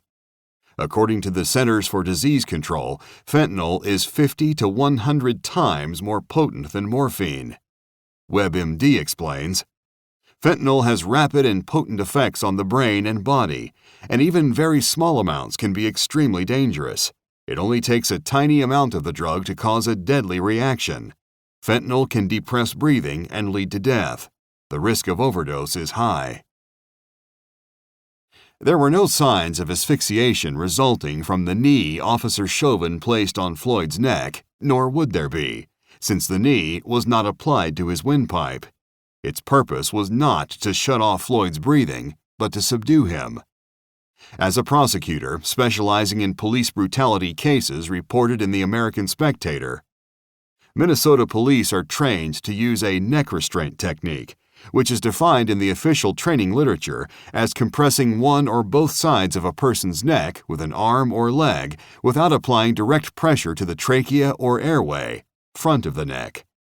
The video of Chauvin kneeling on the side of Floyd's neck appears to be a textbook application of this officially approved technique. These facts raise the question of whether the police, who already were accused of murder, had even killed Floyd, let alone intended to. Also missing for the first few months following Floyd's death and the onset of the riots were the body cam videos of the 2 officers, one of them King, who assisted in the initial arrest. The videos are crucial to evaluating what subsequently took place. They were deliberately suppressed by Minnesota's Attorney General Keith Ellison, former spokesman for Louis Farrakhan, former DNC chair and current supporter of Antifa, the vigilante organization that with Black Lives Matter spearheaded so much of the violence that followed. In response to critics who were questioning his decisions, Ellison removed a photo from his website showing him proudly holding up a copy of Antifa, the Anti-Fascist Handbook. He also elevated the charges against Chauvin, adding second-degree murder, knowing this would make the prosecution's task harder and also risk igniting a new round of riots if the officers were acquitted. Nearly 3 months after Floyd's death, someone leaked the suppressed body cam videos to the UK's Daily Mail, which released them to the public. They showed Floyd's resistance to arrest and the officers' efforts to put him in handcuffs and subdue him. At approximately 6 foot 6 inches and a muscular 240 pounds, Floyd would have been difficult to control even if he had not been on drugs. The videos showed Floyd to be disoriented, delirious, paranoid, and unable to follow a command for more than a few seconds. They showed him panicky and unwilling to be put in the police vehicle, saying that he was claustrophobic, although he had been arrested while sitting in his own vehicle. They showed him crying, "I can't breathe," at least 5 times while he was still standing, sitting, or kneeling as he refused to cooperate with police, well before he was prone with Chauvin's knee on his neck. The videos also showed that the officers charged with an alleged racial crime were both polite to Floyd and worried about his condition, asking him if he was on drugs. The videos showed not only that there was no hostility, racial or otherwise, on the part of the arresting officers, but also that they exhibited very obvious concern for the man they were arresting.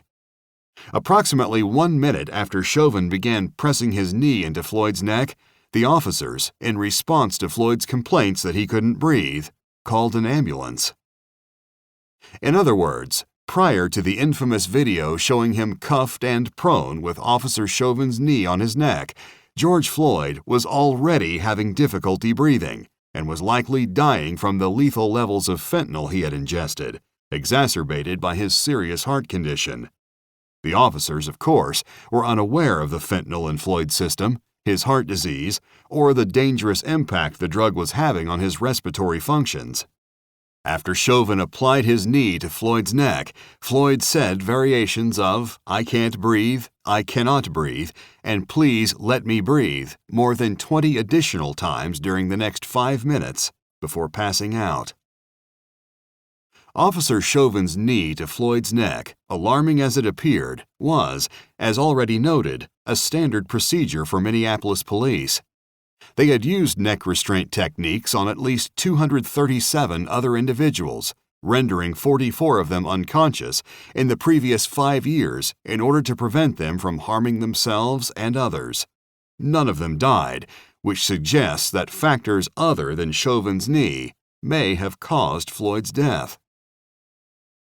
Although the procedure does not target the subject's airway, but is designed to subdue the suspect and in some cases stop blood flow to the brain, rendering the subject unconscious, many police departments regard it as unsafe. Whether it was appropriately applied in this case is a reasonable concern. On the other hand, there is no evidence that the officers intended to kill George Floyd or to put his life in danger. Moreover, there is no factual basis to indicate there was any racial element involved in his death.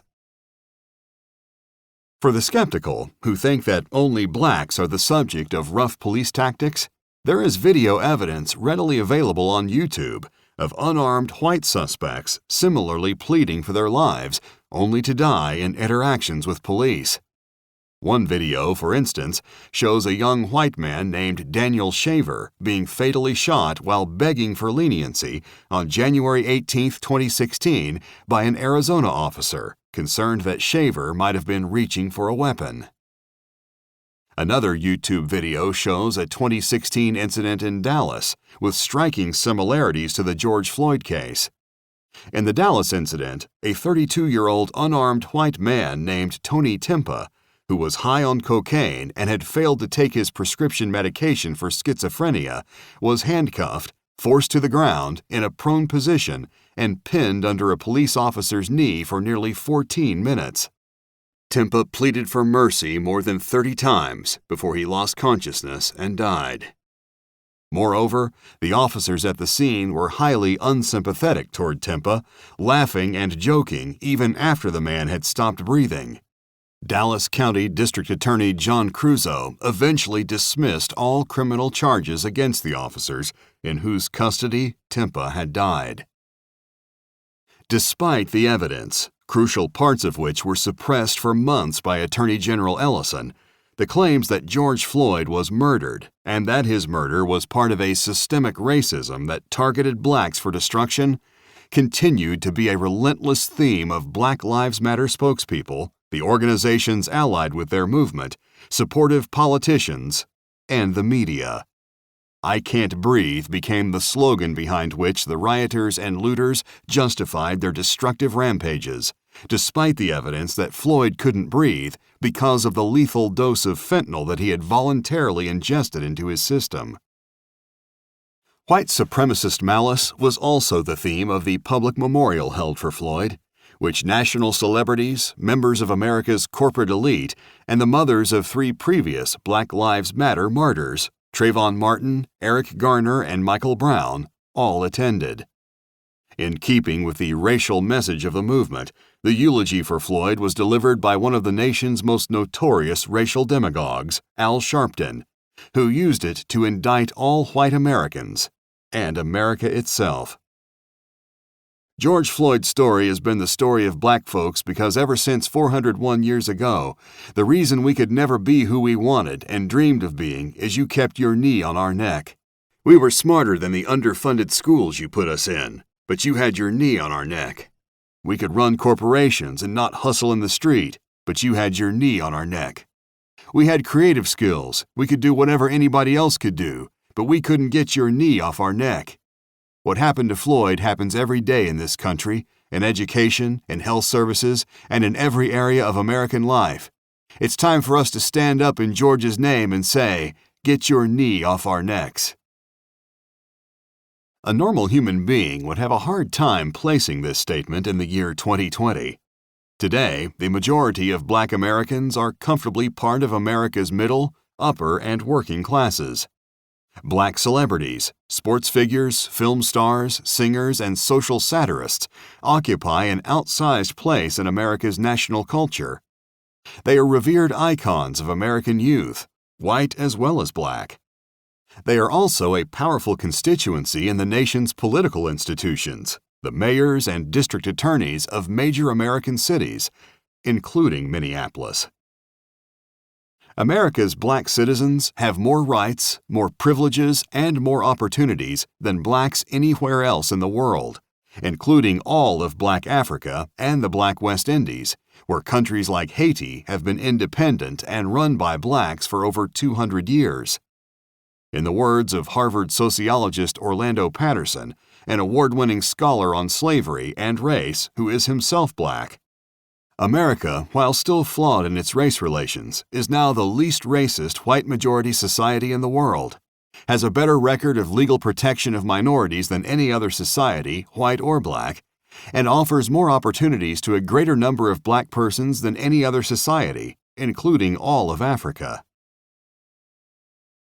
Sharpton's description of America as a country with its knee on our neck fails to acknowledge the 350,000 mainly white lives that were sacrificed to free Black Americans from slavery.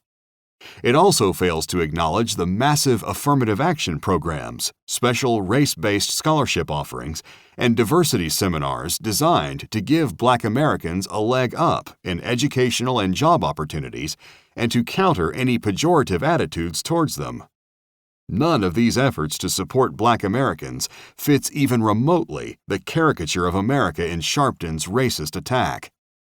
Yet the Black Lives Matter Coalition placed Sharpton at the center of their movement, where he functioned as the mouthpiece for their grievances and goals, and their attacks on white Americans. These unfounded slanders inspired the lynch mob mentality that demanded a guilty verdict for the Minneapolis officers in advance of the facts, fueled the riots, and prevailed throughout. The trial of Derek Chauvin began in a Minneapolis court on March 29, 2021, and was concluded on April 19. During those weeks, 45 witnesses testified, among them forensic scientists, police officers, and George Floyd's girlfriend. Experts provided conflicting testimony on the actual cause of Floyd's death: asphyxiation resulting from Chauvin's knee on his neck, or cardiac arrest resulting from Floyd's pre-existing conditions, including heart disease and drug abuse. One expert testified that there was no way to determine the specific cause of Floyd's death because there were multiple factors that could have caused him to stop breathing. Because of the mayhem that preceded the trial, the attacks on American cities, the burnings, lootings, and shootings, it strains credulity to believe that a fair trial was even possible. The jury was not sequestered, so that it was well aware of the clamor demanding the right verdict and of the ever-looming threat that there would be hell to pay if any lesser verdict was delivered. There were even specific threats to jurors and witnesses in the case. Days before the verdict, 15-term Congresswoman Maxine Waters traveled with a police escort to Minneapolis, where she declared at a rally, "I hope that we are going to get a verdict that will say guilty, guilty, guilty, and if you don't, we cannot go away." When asked what protesters should do in the event of a not guilty verdict, Waters replied, "We've got to stay on the streets, and we've got to get more active. We've got to get more confrontational." This outburst by an influential public official caused the defense to ask for a mistrial, which was denied, but many legal experts observed that it would be proper grounds for an appeal. Judge Peter Cahill, who presided over the Chauvin trial, told defense attorney Eric Nelson, I'll give you that Congresswoman Waters may have given you something on appeal that may result in this whole trial being overturned. The threat of violence was not the only factor pressuring jurors towards a guilty verdict. In an unprecedented move days before the trial, the city of Minneapolis awarded Floyd's family a wrongful death settlement of $27 million. Behind the scenes, the U.S. Justice Department plotted to arrest Chauvin if he were acquitted. According to a report by the Minneapolis Star-Tribune, leading up to Derek Chauvin's murder trial, Justice Department officials had spent months gathering evidence to indict the ex-Minneapolis police officer on federal police brutality charges. But they feared the publicity frenzy could disrupt the state's case. So they came up with a contingency plan. If Chauvin were found not guilty on all counts, or the case ended in a mistrial, they would arrest him at the courthouse, according to sources familiar with the planning discussions. In other words, the state had joined the lynch mob. First the verdict, forget the trial. This was what one would normally expect from a police state, not a democracy, which operates by due process rather than preemptive convictions and punishments. The jury began deliberating on April 19th, and on April 20th, after a mere 10.5 hours of deliberation, they delivered their verdict: guilty, guilty, guilty, on all 3 counts: second-degree manslaughter, second-degree murder, and third-degree murder. In fact, there was no serious review of the complex, technical, and contested trial evidence. According to the first post-trial press interview with a jury member, the 12 who entered the deliberation room agreed from the outset that Chauvin was guilty on all 3 counts, and the time was mostly spent convincing one cautious juror who wanted to review the instructions of the judge to make sure their verdict would be legitimate. The trial revealed one key truth acknowledged by both sides, though it went almost completely unnoticed. It was a truth that exposed the hoax perpetuated by Black Lives Matter, whose lie became the only acceptable view of these events to the majority of the public and inspired over 600 attacks on 220 American cities. There was no racial element to the death of George Floyd. It was a fact obvious from the beginning, since 2 of the 4 officers involved were members of racial minorities, including one who was black. Minnesota Attorney General Keith Ellison was in charge of the prosecution and responsible for the criminal charges. In an interview on CBS's 60 Minutes, Ellison said there was no evidence George Floyd was a victim of a hate crime or racial bias. "I wouldn't call it that because hate crimes are crimes where there's an explicit motive and bias," Ellison said. "We don't have any evidence that Derek Chauvin factored in George Floyd's race as he did what he did." In other words, all the outrage against police racism and all the mayhem fueled by that outrage was based on no evidence whatsoever. It was based on a lie. The reaction of Black Lives Matter to the death of George Floyd mirrors the pattern of its response to all the deaths it has incorporated into its litany of blacks allegedly martyred by the police. With few exceptions, this pattern includes falsifying the lives and actions of the victims, hiding the specific circumstances of their arrests and deaths, and grossly exaggerating the alleged injustices responsible for their deaths, beginning with the never-documented charge of systemic racism. Chapter 2. How the Movement Began. Trayvon Martin. On June 16, 2020, as American cities were being systematically torched and looted by Black Lives Matter vigilantes, an article describing the history of the organization appeared in Rolling Stone magazine. It was written with the cooperation of the group's 3 founders, Alicia Garza, Patrisse Cullors, and Opal Tometi. The article was called Black Lives Matter from Ferguson to Now, and was authored by Jamil Smith, a sports writer and supporter of the Black Lives Matter movement. The seeds of the movement were planted in July 2013, when Alicia Garza read the news announcing the acquittal of Neighborhood Watch volunteer George Zimmerman who was facing a murder charge for the February 2012 killing of a black teenager named Trayvon Martin in Sanford, Florida. Shocked by the verdict, Garza wrote a Facebook post which went viral, saying, "Black people, I love you. I love us. Our lives matter. Black lives matter." By the next day, Garza had contacted her friends Colors and Tometi, who were also political activists, trained Marxists, as Colors described them, to form what they called the Black Lives Matter Global Network. Black Lives Matter, explained Jamil Smith, was born as an organization with a queer feminist framework that grasped the importance of intersectionality, a neo-Marxist theory that posits a hierarchy of alleged oppressions that intersect in an individual. He then quoted Garza, "Both Patrice and I have this experience being queer black women in a movement for black freedom that really isn't shaped in our image. One of the things that actually connected Patrice and I very early on is what it meant to try to navigate that space."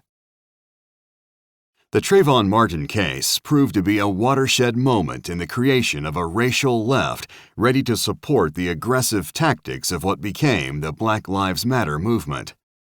The result of the Zimmerman trial was almost certainly a miscarriage of justice. Zimmerman was not a police officer, but a neighborhood watch volunteer. As such, he was advised by his police dispatcher not to follow Martin and not to leave the vehicle he had been in when he became suspicious of Martin's presence in the neighborhood at night. Zimmerman disregarded the dispatcher, left his vehicle, and accosted the teenager. A fight ensued, which Zimmerman was losing when he pulled out his gun and fired a shot through Trayvon Martin's heart. Whether this is a case of murder is a matter for dispute. But what Zimmerman did was a crime, and at the very least, he should have been convicted of manslaughter and given a stiff sentence. Injustices occur, and occur regularly, in all human institutions and organizations, including organizations that crusade in the name of social justice or law and order. Everything should be done to rectify these injustices and prevent their recurrence. Nonetheless, they are as inevitable as they are regrettable. What made the Martin case transformative was the reaction to it before the verdict was rendered, and indeed, before the trial was held. America's civic order rests on a foundation of due process. First, the presumption of innocence, then the investigative and trial procedures necessary to collect and evaluate the evidence. These procedures are followed to ensure that the process of justice doesn't lead to injustice. This is why lynchings are so abhorrent. In the name of justice, lynch mobs dispense with investigations and trials and instead demand a guilty verdict so that they can get on with the executions. Something like this mentality dominated the reaction to Trayvon Martin's death. The angry responses were triggered when the police released Zimmerman from custody 5 hours after he was arrested.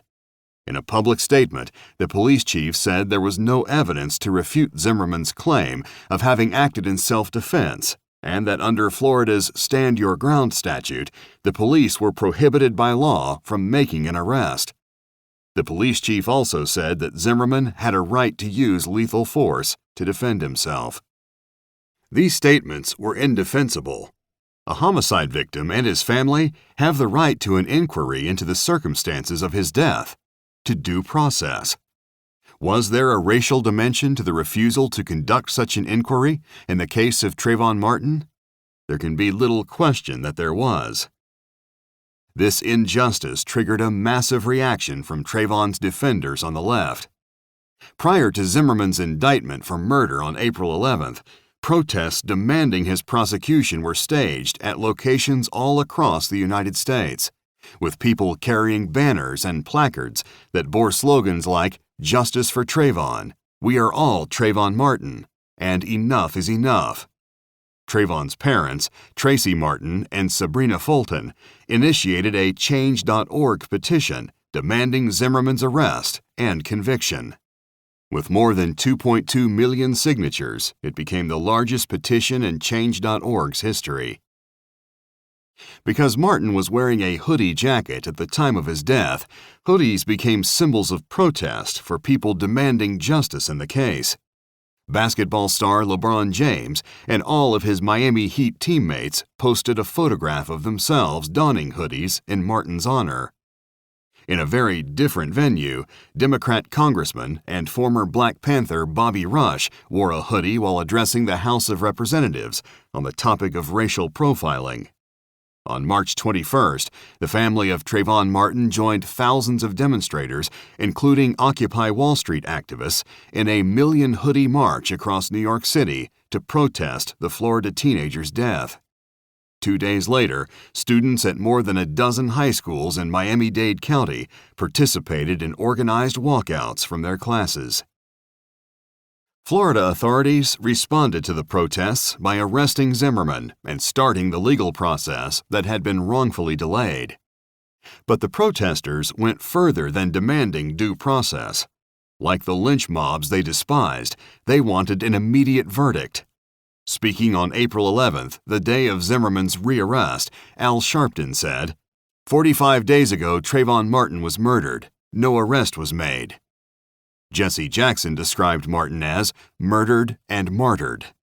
He went further, claiming that blacks are under attack, and that targeting, arresting, convicting blacks, and ultimately killing us is big business. And the new Black Panther Party offered a $10,000 reward for the capture of Zimmerman. To add credibility to the idea that Trayvon Martin's death was a case of racial lynching, the protesters and their allies in the media even referred to Zimmerman as a white Hispanic to make the facts fit their white supremacy narrative. And the President of the United States, Barack Obama, intervened to pour more racial fuel on the fire. Speaking to reporters after federal investigators were deployed to Sanford, Obama said, "When I think about this boy, I think about my own kids, and I think every parent in America should be able to understand why it is absolutely imperative that we investigate every aspect of this. If I had a son, he would look like Trayvon." The protests and accusations provoked a reaction from defenders of Zimmerman, who felt that the national outrage directed at him looked like its own form of lynching. Former Garland, Texas NAACP President C.L. Bryant criticized Obama for his statement and dismissed Sharpton and Jackson as race hustlers who were using this child, Trayvon, as the bait to inflame racial passions. Prominent Republican and former U.S. Education Secretary William Bennett decried the mob mentality on display, saying that the tendency in the first days by some, including Al Sharpton, Jesse Jackson, and an angry chorus of followers, was to rush to judgment with little regard for fairness, due process, or respect for the terrible death of a young man. Hoover Institution senior fellow Shelby Steele accused ambulance-chasing black leaders who specialize in the manipulation of white guilt of promoting blacks' historical victimization as the central theme of our group identity. What none of the participants in the acrimonious debate fully realized was this: their opposing hyperventilating views had less to do with the facts of the case, which in advance of the investigation were still akin to rumors, than they did with issues much larger than what had taken place between George Zimmerman and Trayvon Martin on that fateful night. These differences could not be resolved in a court of law. The issues that consumed them reflected conflicting views about race relations in America, both past and present, and about the proper concerns of a civil rights movement. If carried far enough, as Black Lives Matter intended, these issues were not only unresolvable legally, they could not be resolved within the framework of America's constitutional order, which is based on compromise and a shared view of the imperfections of the individuals, of every race, who rely on it. In Jamil Smith's interview of Patrisse Cullors for Rolling Stone, the Black Lives Matter co-founder said, "I probably was the one out of the three of us that was like, let's go, let's get big, let's get everybody. I wasn't necessarily thinking about organizational structure. I was mostly thinking about building a mass movement that people can be a part of and feel an identity around.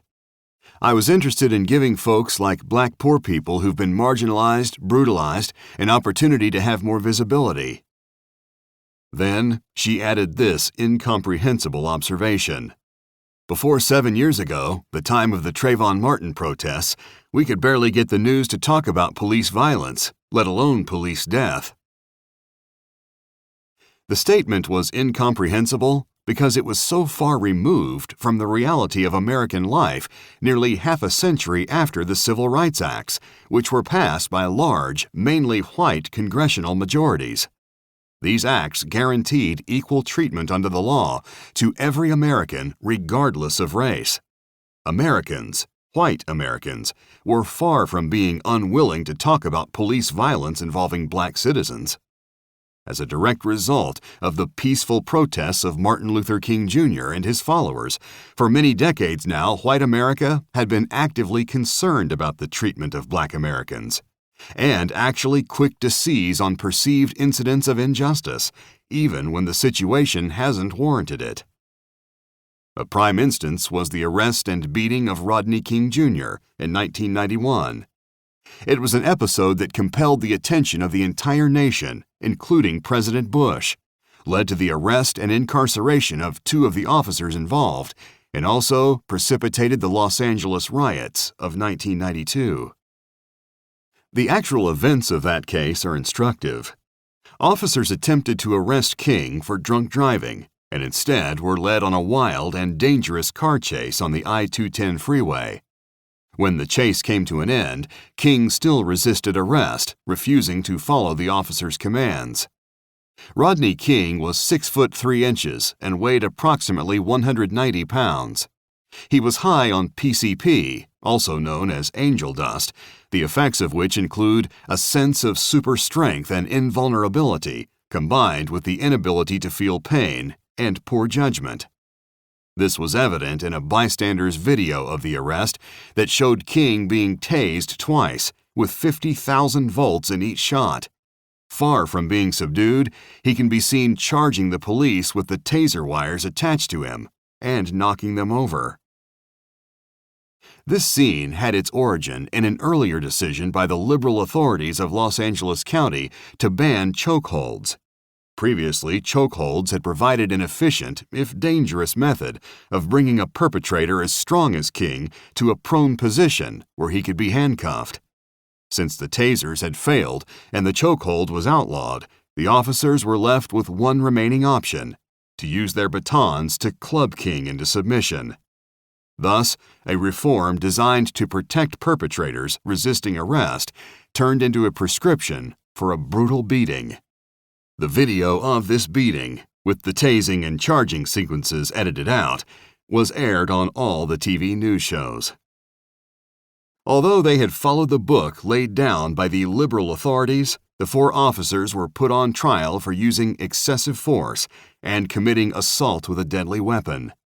When all 4 of them were completely acquitted, except for an assault charge against one officer that resulted in a hung jury, the video image of King being beaten into submission sparked a racial rage that led to 6 days of riots, which ended only with the intervention of the California Army National Guard, the United States Army, and the United States Marine Corps. By the time the destructive energies of the riots were spent, 63 people were dead, more than 2,300 injured, and innumerable neighborhoods in south-central Los Angeles destroyed. Call these the unintended consequences of well-intentioned but ill-thought-out reforms. Unwilling to let the officers' acquittal stand, the federal government then prosecuted all 4 officers for alleged violations of King's civil rights, a case of double jeopardy that many regarded as an injustice in itself. The trial resulted in a guilty verdict for 2 of the 4. They were sentenced on April 16, 1993, to serve prison terms.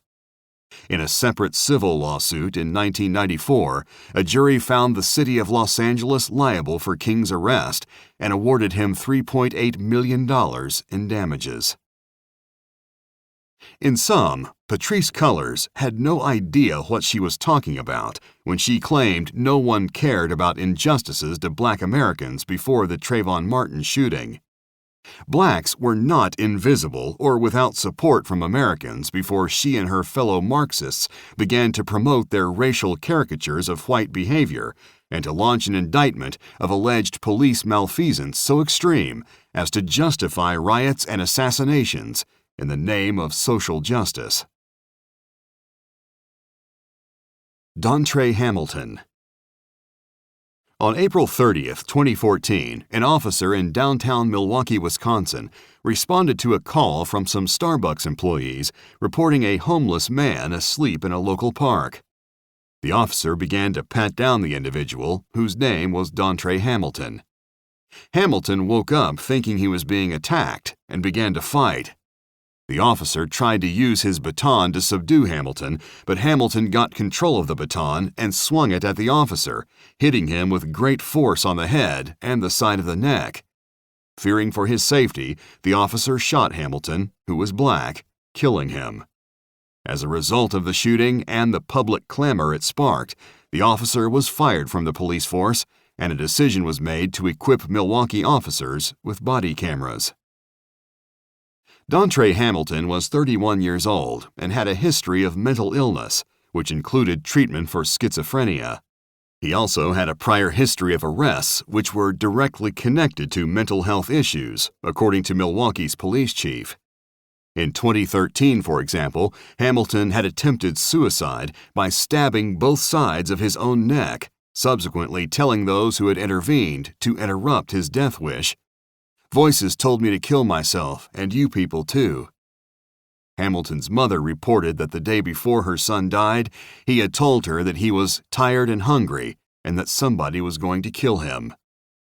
No one seems to have inquired of his family why a man suffering from these conditions was left alone to sleep on a park bench. Given these facts, which are readily available on the internet, it would seem that this was a tragedy with no one really responsible. The officer had no idea that this young man was suffering from severe mental illness, and having been struck in the neck and head with his own baton, the officer would legitimately have feared for his life. At the time of Hamilton's death, Black Lives Matter was still a fledgling group with no formal organization.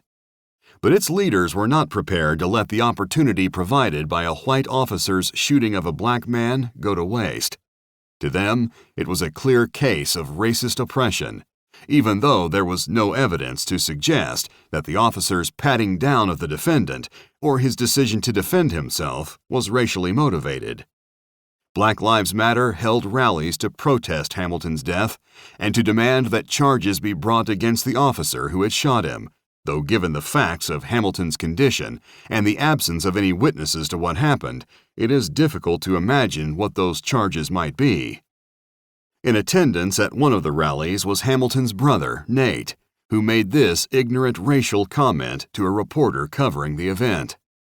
"I say destroy the whole Constitution because it never worked to begin with for black people." Among the speakers at a December 2014 rally organized by Black Lives Matter to protest Hamilton's death was the mayor of Milwaukee, Tom Barrett, who told the protesters, "We need to take the time to get to know each other and to respect each other. That's why I'm here today, because Black Lives Matter." He also said that improving community relations would require effort from both sides. This even-handed note brought a rebuke from a minister who also spoke at the rally, William Muhammad, who said, "We have to speak straight truth to the mayor, straight truth to the police chief. Those were nice and flowering words, but your actions have not backed what you're saying." The clear implication was that the authorities should have charged the officer with a crime. Another speaker, the Reverend Don Darius Butler, was more direct and expanded the indictment. "We are summoned here because of America's unfinished business with respect to its citizens of African descent." In this remark, and other statements of the protesters, the shooting of Dontre Hamilton was fit into a much larger narrative of white oppression, without any attempt to connect the facts of the case or the actual attitudes and behaviors of the officer and his victim to that racial narrative. It's hard to avoid the conclusion that if there were indeed an injustice in this series of events, it was the decision of the Milwaukee Police Department to fire the officer and end his law enforcement career in order to appease the protesters. The family of Dontre Hamilton, who had obviously failed him, filed a civil suit against the city of Milwaukee and was awarded a $2.3 million settlement. The award came after a November 2015 U.S. Justice Department decision stating that there was insufficient evidence to justify the pursuit of a criminal indictment against the officer. The outrage that Black Lives Matter displayed over the death of Dontre Hamilton provided a stark contrast to the organization's indifference on May 31, 2014, just 1 month later, when a 43-year-old black Georgia police officer named Kevin Jordan was shot and killed while arresting a perpetrator at an all-night eatery where 3 customers were creating a disturbance. Black Lives Matter had nothing to say about Officer Jordan or the 7 children he left behind. Eric Garner. On July 17, 2014, a black man named Eric Garner died in police custody on Staten Island, New York. Garner was a career criminal who had been arrested 31 times in his 44 years for a variety of petty crimes, but also for assaults and grand larceny. His first arrest came when he was 10 years old. At the time of his final arrest, Garner was selling loose cigarettes, or loosies, which were illegal because they evaded the special tax that New York Mayor Bill de Blasio had placed on cigarettes as a measure intended to reduce citizens' smoking. When 4 New York Police Department officers attempted to arrest Garner, he refused to cooperate with them, saying that he was simply minding my business and was doing nothing wrong. This presented the officers with a dilemma: how to bring down a 6'3", 350-pound individual who was resisting arrest so that he could be cuffed. One officer, 29-year-old Daniel Pantaleo, grabbed Garner around the neck from behind in what critics would call a chokehold and pulled him down. Pantaleo maintained the hold for 15 seconds. Chokeholds, defined by the NYPD as any pressure to the throat or windpipe which may prevent or hinder breathing or reduce intake of air, had been illegal in New York since 1993. Pantaleo and his colleagues denied that he had used a chokehold. The autopsy showed that whether he had or not, the chokehold is not what killed Garner. The report showed that there was no damage to Garner's larynx or hyoid bone, the latter of which is almost always fractured in cases of strangulation. The hold was in fact a submission hold, which is permitted by the NYPD. It is designed to deprive the brain of oxygen by stopping blood flow through the carotid artery in order to make the suspect pass out. During his fateful altercation with police, Garner complained at least 11 times, "I can't breathe." But all except one of those complaints came after Officer Pantaleo had released his hold on Garner. That is, Garner was still alive and conscious after having been freed from the alleged chokehold. He remained on the sidewalk for approximately 7 minutes and was then placed in an ambulance, where he suffered a cardiac arrest and died on the way to the hospital. His supporters claimed he was not given oxygen by the paramedics at the scene. Garner died because the physical struggle with Officer Pantaleo triggered a cardiac arrest. The morbidly obese Garner suffered from a number of serious underlying medical conditions of which the officers were unaware: hypertensive cardiovascular disease, heart disease, and severe bronchial asthma. As a result of these conditions, he had a heart that was twice the size of a normal person's. The medical examiner who conducted Garner's autopsy concluded that a police officer choked him with enough force that it triggered a lethal cascade of events, ending in a fatal asthma attack. Officer Pantaleo, of course, had no idea of Garner's medical condition when Garner decided to resist arrest. In an article for The American Thinker, a medical doctor provided a detailed analysis of Garner's death, leading to this conclusion. A normal and healthy male would have been transiently distressed by the actions of the arresting officers. Mr. Garner had no margin of safety, no reserve at all, and was precariously unstable even before he was accosted.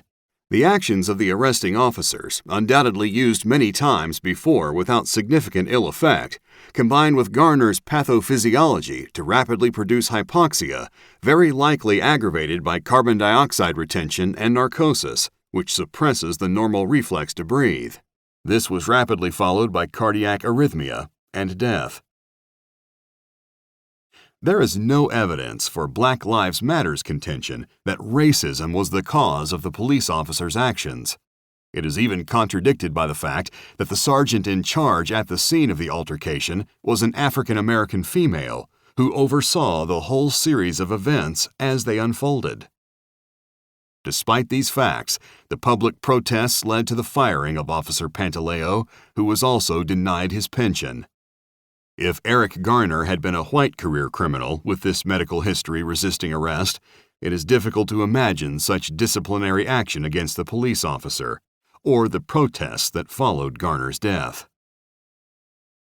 The investigation and the measures taken against Officer Pantaleo were heavily influenced by the public demonstrations and racial accusations that accompanied these events.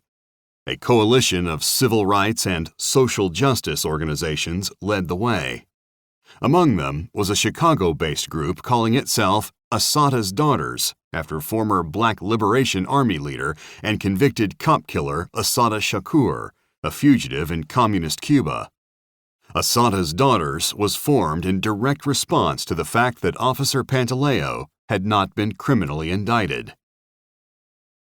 After a grand jury failed to indict the officer, protesters in New York and San Francisco conducted die-ins and chanted "I can't breathe" in protest. Thousands gathered in similar demonstrations in Boston, Chicago, Washington, D.C., Baltimore, Minneapolis, Atlanta, Berkeley, and London. In all, dozens of demonstrations in support of Garner were held globally, with hundreds of participants being arrested, mostly for disorderly conduct and blocking the streets, but also for assaulting police officers. The success of the protests in gaining the support of American elites was reflected in the coverage of the Garner case by the New York Times and other left-wing papers.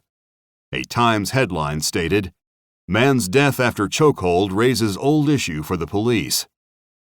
The New York Daily News featured a cover with the giant headline, "They killed him," alongside a photo of the victim's heartbroken wife. The article quoted Garner's widow claiming, "They killed him. They choked him and took him down, and I could hear him screaming that he couldn't breathe." However, the facts being what they were, the Obama Justice Department decided not to file federal civil rights charges against any of the NYPD officers involved in Garner's death. Nonetheless, the Garner family was able to file a wrongful death suit against the city of New York and win a settlement of $5.9 million. Chapter 3. How the Movement Grew. Michael Brown. 3 weeks after the death of Eric Garner, the police shooting of another black man led to a sea change in the Black Lives Matter movement. The campaigns over the deaths of Trayvon Martin, Dontre Hamilton, and Eric Garner had fanned flames of outrage and inspired the passions of revenge to the point that a new escalation of the war with law enforcement was inevitable. The events that now unfolded in Ferguson, Missouri, prompted Black Lives Matter leaders to make their crusade a full-time effort and also to formalize their organization and create a movement. Moreover, they were now inspired to harness the heightened passions of their followers to instigate large-scale violence that would set the stage for insurrections to come. Michael Brown was an 18-year-old youth who had just graduated high school and was 2 days away from starting a training program in heating and air conditioning repair at Vatterott College Technical School. At 6 feet 4 inches and 292 pounds, Brown was an intimidating physical presence. A sympathetic media softened this obvious fact by referring to him as a gentle giant. However, the one piece of concrete evidence that exists regarding his character shows him to be a man who was anything but gentle. On that fateful day, August 9, 2014, Brown was caught by security cameras at a local store overpowering an Asian shopkeeper who was half his size, shoving him with great force, and stealing Swisher Sweets cigars off his counter. It was a casual robbery for a small gain. The cigars are used for smoking marijuana, making the violence all the more gratuitous and cruel. But the passions of the Black Lives Matter movement had so captured a national audience that in advance of any formal investigation of the facts, as powerful a journalistic institution as the New York Times was ready to promote its inflammatory message. In an editorial 3 days after the shooting, the Times editors presented the incident as a textbook expression of raw racism. The FBI may be able to answer the many questions surrounding the death of Michael Brown, an 18-year-old black student from Ferguson, Missouri, who was a few days from heading off to college when he was shot by a police officer on Saturday. The shooting of Mr. Brown, who was unarmed, led to 3 days of protest, some of it violent, and several tense confrontations between residents of the St. Louis suburban town of 21,000 and the police. The Times editors continued. But it doesn't take a federal investigation to understand the history of racial segregation, economic inequality, and overbearing law enforcement that produced so much of the tension now evident on the streets. St. Louis has long been one of the nation's most segregated metropolitan areas, and there remains a high wall between black residents, who overwhelmingly have lower incomes, and the white power structure that dominates city councils and police departments, like the ones in Ferguson. The editors went on for several paragraphs, describing the racial inequities of the St. Louis-Ferguson area, before conceding that the circumstances of Mr. Brown's death are inevitably in dispute. Witnesses said he was walking home from a convenience store when stopped by an officer for walking in the middle of the street, and they accused the officer of shooting him multiple times when his hands were raised over his head. The police said Mr. Brown had hit the officer. State and federal investigators are trying to sort out the truth. This compilation of hearsay and gossip, heavily stacked in favor of the deceased, was not accompanied by any expression of concern about the violence that had erupted in the streets of Ferguson over the previous 3 days, and in advance of any formal inquiry into the facts. Those facts, eventually established by a grand jury and a special investigation by the Obama Justice Department, were these. At approximately noon on August 9th, Ferguson policeman Darren Wilson, responding to a call about the strong-arm robbery at a convenience store, met up with Brown and his 22-year-old friend, Dorian Johnson, as both men were walking in the middle of Canfield Drive, a 2-lane street in Ferguson. Wilson instructed them to get onto the sidewalk. When the pair refused to comply, the officer began to open the door of his car and tried to get out to confront them. But Brown pushed the door shut and then attacked the officer, punching him twice in the face. During the fight, Brown reached through the car window for the officer's service weapon and attempted to wrest it from him.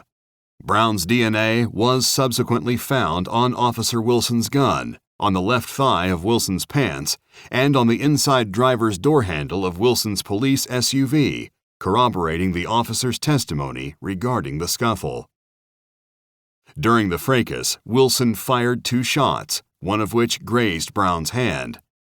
Brown at that point retreated and began to flee. The officer exited his squad car and was pursuing Brown on foot. According to more than a half-dozen black and biracial eyewitnesses who testified to police, the FBI, and a grand jury, Brown then turned around and charged the officer, who in response shot him multiple times in self-defense while backpedaling and ordering Brown to stop. But Brown failed to stop until the fatal bullet was fired. This was the conclusion of a special inquiry conducted by the Obama Justice Department. The forensic evidence from the autopsy report, which was used to analyze the angles of the shots, supported the same verdict, Michael Brown had his head down and was charging toward Officer Wilson when the final shot struck the top of his head and killed him.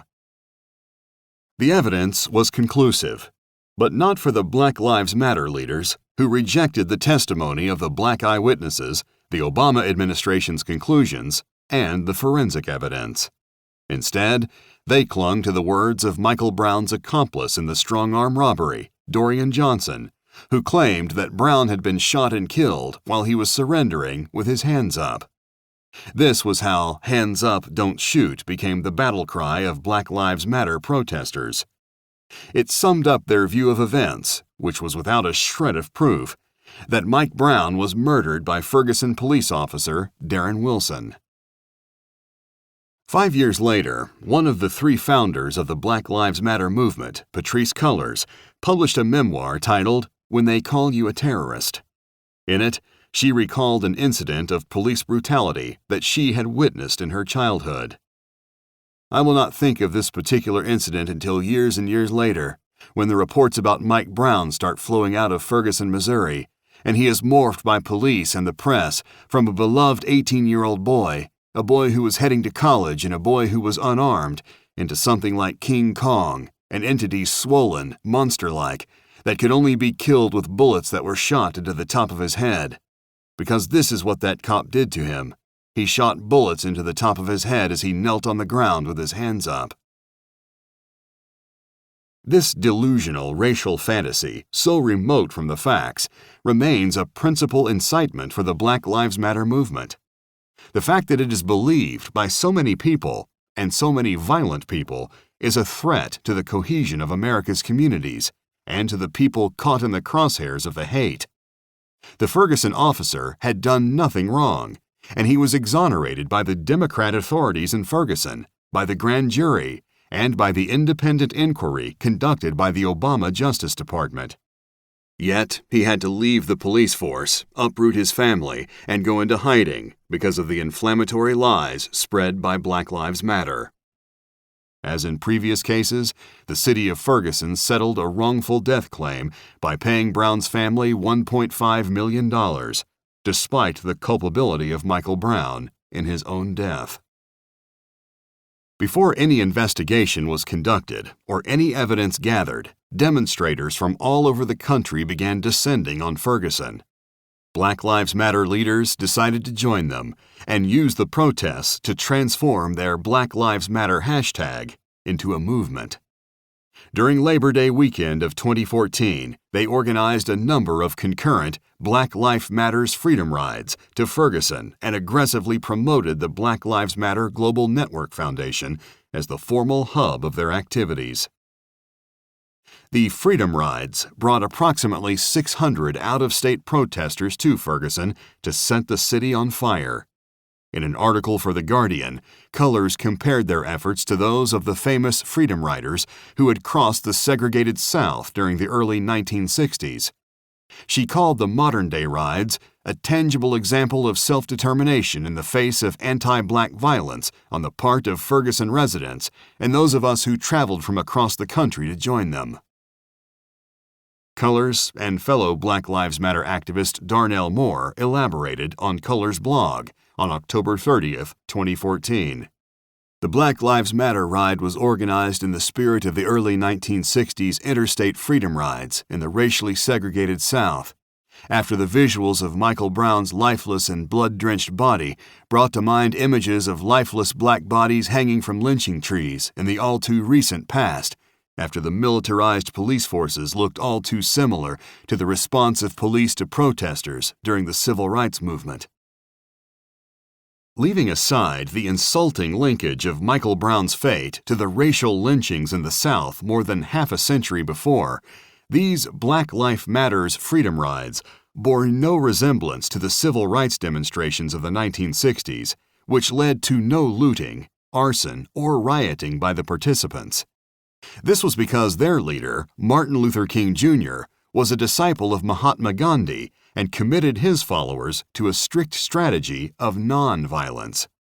As Fox TV's anchor Harris Faulkner tersely noted, Martin Luther King conducted no marches at night. a stark contrast with the Black Lives Matter riots that typically turned violent after sundown. The protests of Michael Brown's death started quietly on the evening of August 9, 2014, when Ferguson residents erected a makeshift memorial consisting of flowers, candles, balloons, and teddy bears on the spot where Brown had died. However, the following day, a large number of rioters took over the streets, looting businesses, torching vehicles and buildings, and aggressively confronting and attacking police officers who arrived on the scene. There was gunfire from the demonstrators, but no one was shot. By dawn, 2 days later, 28 businesses in Ferguson and the neighboring town of Delwood had been burglarized, burned, or damaged in some other significant way. On the night of August 11th, a number of protesters in Ferguson threw rocks at police, prompting the officers to respond with tear gas and beanbag rounds in an effort to disperse the crowds. Among the protesters at the scene was Democrat State Senator Maria Chappelle-Nadal, who attempted to shift responsibility for the violence to the police. "We were tear-gassed. I could not breathe, I could not speak, I could not focus, I could not think because I thought that I was going to die because we were shot at and tear gas was constantly thrown at us and the police officers. I'm the senator for the area and I felt threatened. Everyone felt threatened." Serious rioting continued for more than a week. Protesters hurled Molotov cocktails, rocks, and bottles at police officers. President Barack Obama intervened with an incendiary public statement criticizing law enforcement personnel. "There's no excuse for police to use excessive force against peaceful protests," he said, "to throw protesters in jail for lawfully exercising their First Amendment rights." The First Amendment, however, guarantees the right to freedom of speech and peaceful assembly, not to arson, looting, and violence. Obama's attack on the police was echoed by Missouri Democrat Senator Claire McCaskill, who claimed, without evidence or logic, that militarization of the police had escalated the protesters' response. Obama's Attorney General, Eric Holder, seconded McCaskill's complaint, saying he was concerned about what he described as police use of military-style equipment in putting down the riots. It was a theme among Democrat politicians that would be repeated often as the riots spread. Far from being characterized by excessive force, the law enforcement presence was proving insufficient to quell the violence. On August 18th, Missouri Governor Jay Nixon broke ranks with his fellow Democrats and issued an executive order calling in the National Guard to help restore peace and order and to protect the citizens of Ferguson. The following day, 47 protesters were arrested, including some from as far away as California and New York. By August 21st, order was largely restored in Ferguson, and Governor Nixon withdrew the National Guard from the city. Sporadic protests, some violent, did erupt on a number of occasions during the weeks that followed, however. One cost of the Ferguson riots was noted in their wake: a nationwide spike in violent crime as police across the country retreated under the wave of anti-police hostility. In 2015, America's 56 largest cities experienced a 17% rise in homicides. Several cities with large black populations saw their 2015 murder totals spike even more dramatically. They went up by 54% in D.C., 60% in Newark, 72% in Milwaukee, 83% in Nashville, and 90% in Cleveland. St. Louis Police Chief Sam Dotson, referring to the town where Michael Brown's death took place, attributed the increased criminal violence to the Ferguson effect. Michael Brown's funeral was held on August 25, 2014. The ceremony was attended by such notables as Jesse Jackson, filmmaker Spike Lee, entertainer Sean P. Diddy Combs, and some of Martin Luther King Jr.'s children. To drive home the unfounded notion that racism was to blame for Michael Brown's death, the parents of Trayvon Martin and a cousin of Emmett Till, a 14-year-old boy infamously murdered by white men in Mississippi 59 years earlier, also attended the service.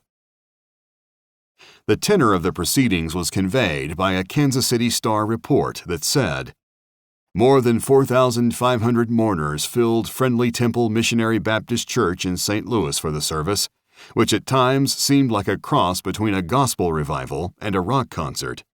It began with upbeat music punctuated by clapping. Some people danced in place."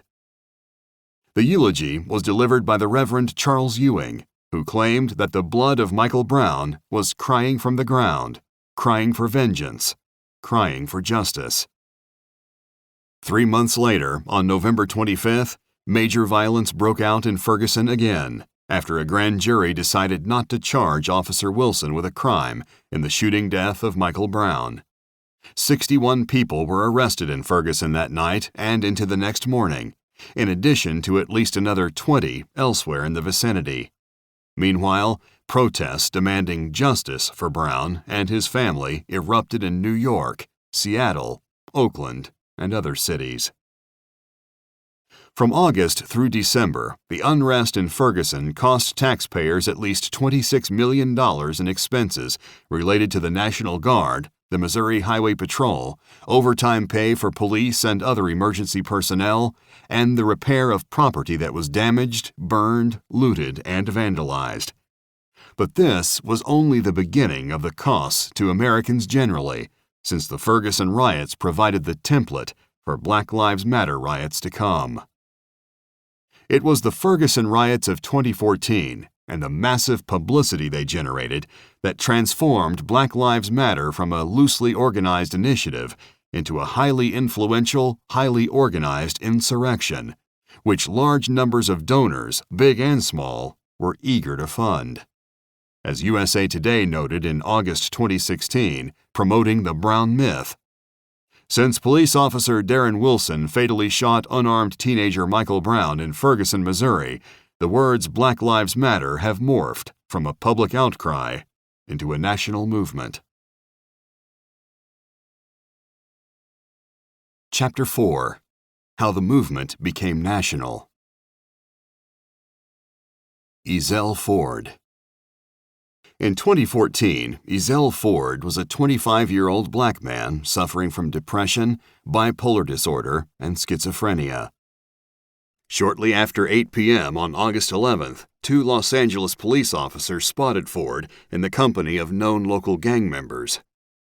The officers, Charlton Wampler and Antonio Villegas, were white and Hispanic respectively. Wampler had previously arrested Ford for marijuana possession. The officers believed Ford was now trying to dispose of illicit drugs. They followed him as he walked to a nearby driveway. According to the officers, when they attempted to arrest Ford, the suspect wrestled with Wampler and took the gun from Wampler's holster while lying on top of him. At that point, Wampler shouted, "He's got my gun," prompting Villegas to fire 2 shots at Ford. At approximately the same moment, Wampler managed to draw his backup gun and used it to shoot Ford once in the back. By the time the scuffle was over, Ford had been mortally wounded. The officer's story was disputed by onlookers, and both Wampler and Villegas were formally investigated. Black Lives Matter protesters immediately compared this case to the shooting of Michael Brown, which had occurred 2 days earlier. Based on the evidence, Los Angeles District Attorney Jackie Lacey, a black woman, declined to prosecute the officers, finding that they had acted lawfully in self-defense and in defense of others when they shot Ezell Ford.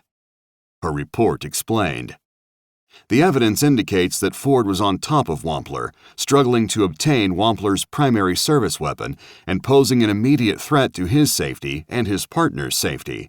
In fear for their lives, Villegas and Wampler each responded with deadly force." An autopsy report corroborated the 2 officers' claim that Ford had fought with Wampler and gained the upper hand just before being shot. Ford family attorney Stephen Lerman framed the events quite differently, claiming that the officers had nothing better to do on August 11th than kill Ezell Ford. The family filed a $75 million federal civil rights lawsuit against the city and received a $1.5 million settlement. In January 2015, Black Lives Matter demonstrators occupied the sidewalk in front of LAPD headquarters for 18 days, demanding not only that Police Chief Charlie Beck meet with them, but also that he fire the officers who had killed Ford. In June 2015, the Los Angeles Police Commission, a police oversight group composed of civilians, ruled that Officer Wampler should neither have drawn his weapon against Ford in the first place, nor subsequently shot the suspect when he did. The commission also disapproved of Officer Villegas's initial decision to draw his weapon, but concluded that he was justified in opening fire when Wampler was in danger. Attorney Gary Fullerton, whose law firm represented the two officers, claimed that in censuring Wampler, the commission had succumbed to the pressure of the mob. It's a shame that police officers can't do their job and protect their lives. In January 2017, Los Angeles County prosecutors announced that Officers Wampler and Villegas would not face criminal charges in connection with the shooting of Ezell Ford. Nonetheless, Ford remained an important figure in the pantheon of Black Lives Matter martyrs. On August 11, 2019, the 5th anniversary of Ford's death, the Los Angeles chapter of Black Lives Matter issued the following statement. Today we honor the spirit of Ezell Ford, who was murdered by LAPD officers. Despite massive protest, which included an 18-day occupation of LAPD headquarters, District Attorney Jackie Lacey refused to charge the officers, nor were they fired. Tamir Rice.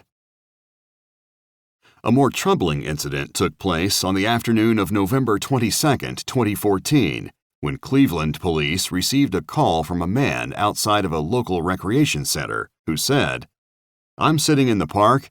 There's a guy here with a pistol pointing it at everybody. The guy keeps pulling it in and out of his pants. It's probably fake, but you know what? He's scaring the shit out of people." The police dispatcher, Constance Hollinger, did not mention to Timothy Lohman and Frank Garmbach, the two officers who were sent to the scene, the caller's remark indicating that the gun might have been fake. The suspect in question was a 12-year-old boy named Tamir Rice, though his 5'7", 195-pound frame made him look older. The gun was an airsoft pellet gun, which Tamir had borrowed from a friend whose father had purchased it from Walmart. It was a replica of a Colt M1911 semi-automatic pistol, indistinguishable from the real thing. As Lohman and Garmbach approached Tamir with their police vehicle, they repeatedly shouted, "Show me your hands." When Tamir didn't respond, they shot him. When investigators subsequently questioned Officer Lohman about the incident, he testified, "I kept my eyes on the suspect the entire time. I was fixed on his waistband and hand area. I was trained to keep my eyes on hands because hands may kill. The male appeared to be over 18 years old and about 185 pounds. The suspect lifted his shirt and reached down into his waistband. We continued to yell, 'Show me your hands.' I was focused on the suspect. Even when he was reaching into his waistband, I didn't fire. I was still yelling the command, 'Show me your hands.' I observed the suspect pulling the gun out of the waistband with his elbow coming up. Officer Garmbach and I were still yelling, 'Show me your hands.' With his hands pulling the gun out and his elbow coming up, I knew it was a gun and it was coming out. I saw the weapon in hands coming out of his waistband, and the threat to my partner and myself was real and active." Lohman said he then fired 2 rounds at Tamir, trying to direct his shot towards the gun in the boy's hand. Far from reveling in the death of the young man they had shot, the officers struggled to help him. As reported by National Public Radio, an FBI agent who was on a robbery detail nearby and who is a trained paramedic arrived on the scene to assist and observed that it appeared the officers wanted to help Tamir after the shooting, but they didn't know what to do. Tamir died the next day in a hospital.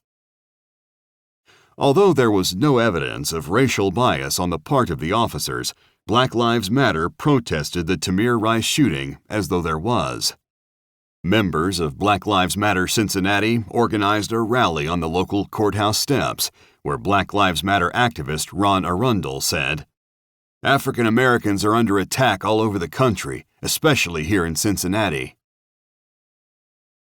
2 days after the shooting of Tamir Rice, a grand jury in Ferguson declined to indict the officer who had shot Michael Brown in self-defense.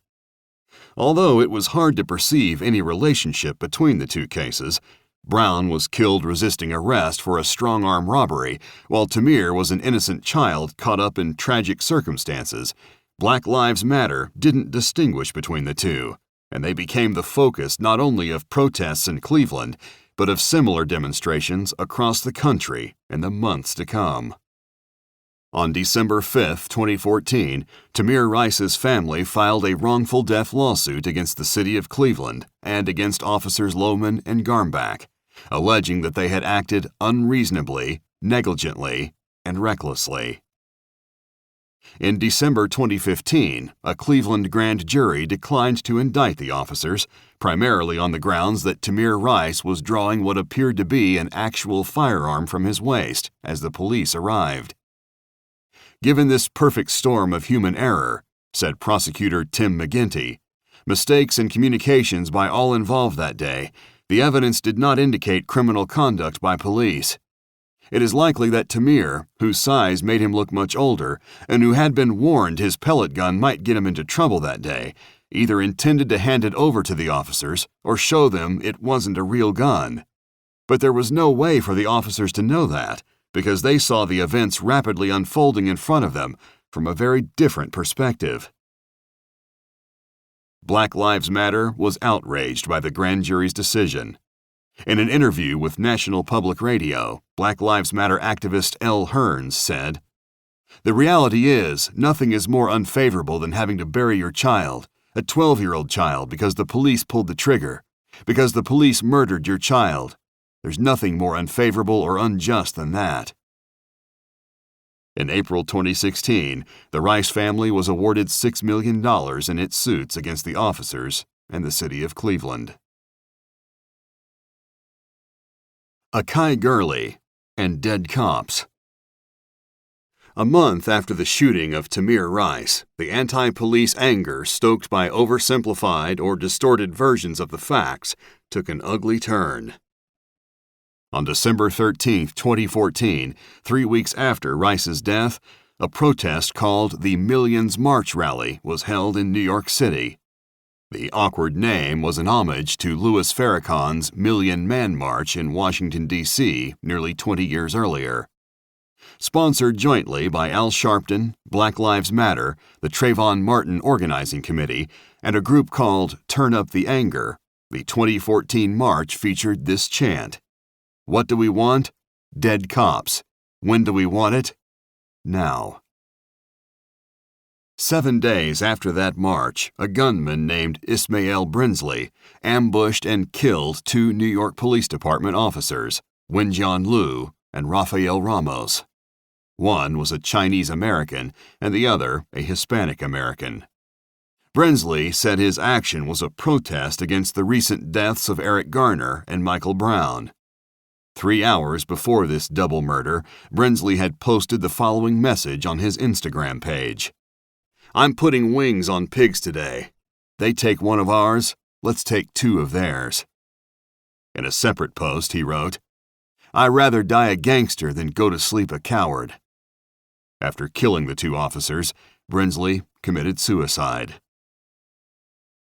In an effort to counter the bad publicity triggered by the Millions March protesters' demand for "dead cops now," and the obviously related killings of the police officers only a week later in the same city, Black Lives Matter launched a new campaign designed to show that even Asian American cops were bad and deserving of vigilante justice. On December 27th, Black Lives Matter organized a demonstration on behalf of Akai Gurley, a 28-year-old black man who had been shot by a Chinese American officer named Peter Liang more than 5 weeks earlier on November 20th. The targeting of Liang showed just how disconnected from fact and from any semblance of justice the Black Lives Matter campaign was. Here is what transpired between Liang and Gurley, according to the liberal magazine, The Atlantic. On November 20, 2014, Liang and his partner, another recent graduate from the police academy, patrolled the 8th floor of the Louis H. Pink houses in Brooklyn.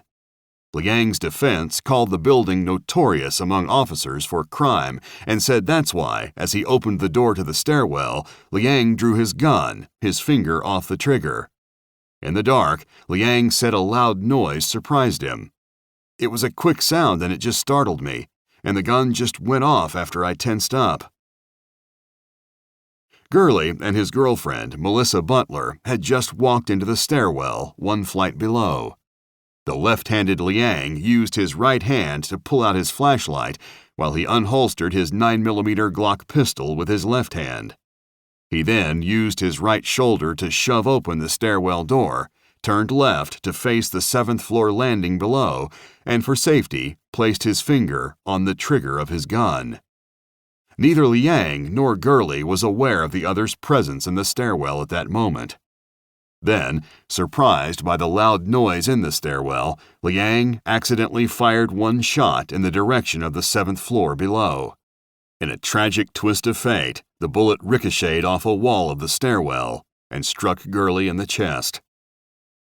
The Atlantic described what happened next. After Liang fired, Gurley was left on the ground bleeding from his chest, while Liang and his partner walked back into the hallway to debate who would report the shot. Liang's partner, Sean Landau, said Liang seemed most concerned about losing his job. Liang later said he didn't know he'd shot anyone. When Landau and Liang returned, neither offered to perform CPR. Gurley's girlfriend took instructions from an operator over the phone with the help of a neighbor. For failing to try to save Gurley's life, Liang was charged with official misconduct. And for shooting Gurley, he was charged with second-degree manslaughter, criminally negligent homicide, second-degree assault, and reckless endangerment. On February 11, 2016, a jury convicted Liang of manslaughter and official misconduct. He was sentenced to 5 years probation and 800 hours of community service. How were any of these cases connected to the cause of social justice? How did the demonization of a Chinese-American policeman who fired his weapon inadvertently and without a shred of ill intent, and who was duly convicted and punished for his negligence, make Black Americans more protected or respected? Yet, this combative statement was issued by one of the organizations that had claimed responsibility for the Dead Cops chant at the December 13, 2014 Millions March rally. The Trayvon Martin Organizing Committee NYC commends all demonstrators across the country who refuse to leave their friends in the hands of murderous, abusive police. If this movement has taught us anything, it is that resistance is not only justified, but necessary. We will stand behind our comrades as they face whatever charges the city will throw at them. We know they are the victims here, not the NYPD. We are all victims at the hands of the white supremacist capitalist state. For the same reason, we are the ones to overturn it. Tony Robinson. Early in the evening of March 6, 2015, the life of Tony Robinson, a 19-year-old biracial man in Madison, Wisconsin, came to an end. Madison police had received reports that Robinson was shouting at bystanders and jumping in front of moving cars on the street. There were also reports that he had just assaulted a man who was walking to a restaurant and that he had attempted to strangle another individual who was fueling his car at a gas station. When 45-year-old white police officer Matt Kinney arrived at the scene, a local bystander informed him that Robinson had just gone into a local apartment house. As Kinney approached that building, he could hear sounds of a disturbance, which included a person striking someone or something coming from the upstairs apartment. The officer ascended the steps to investigate. When Kinney was near the top of the staircase and announced himself as a police officer, Robinson suddenly appeared in the doorway and charged at Kinney, punching the officer multiple times in the head and causing him to fall to the bottom of the staircase. With Robinson bearing down on him, Kenny shot Robinson 7 times.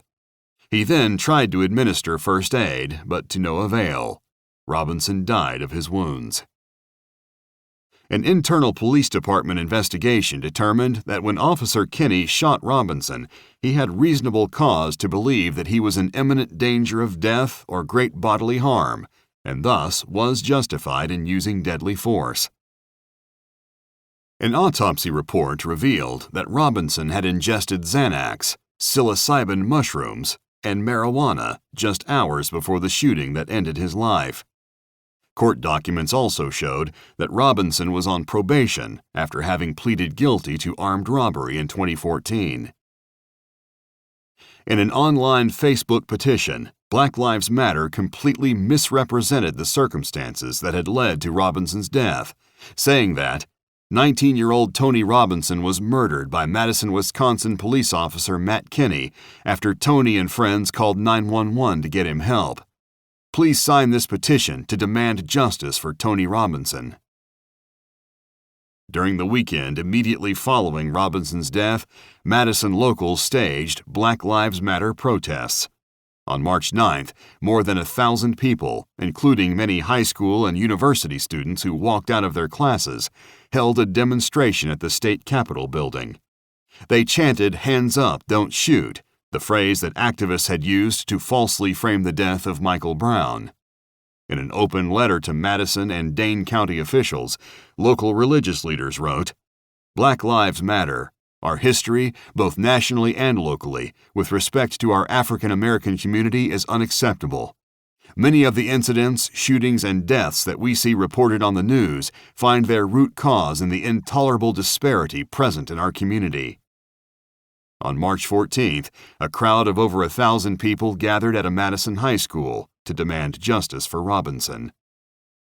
Protests continued long after his death.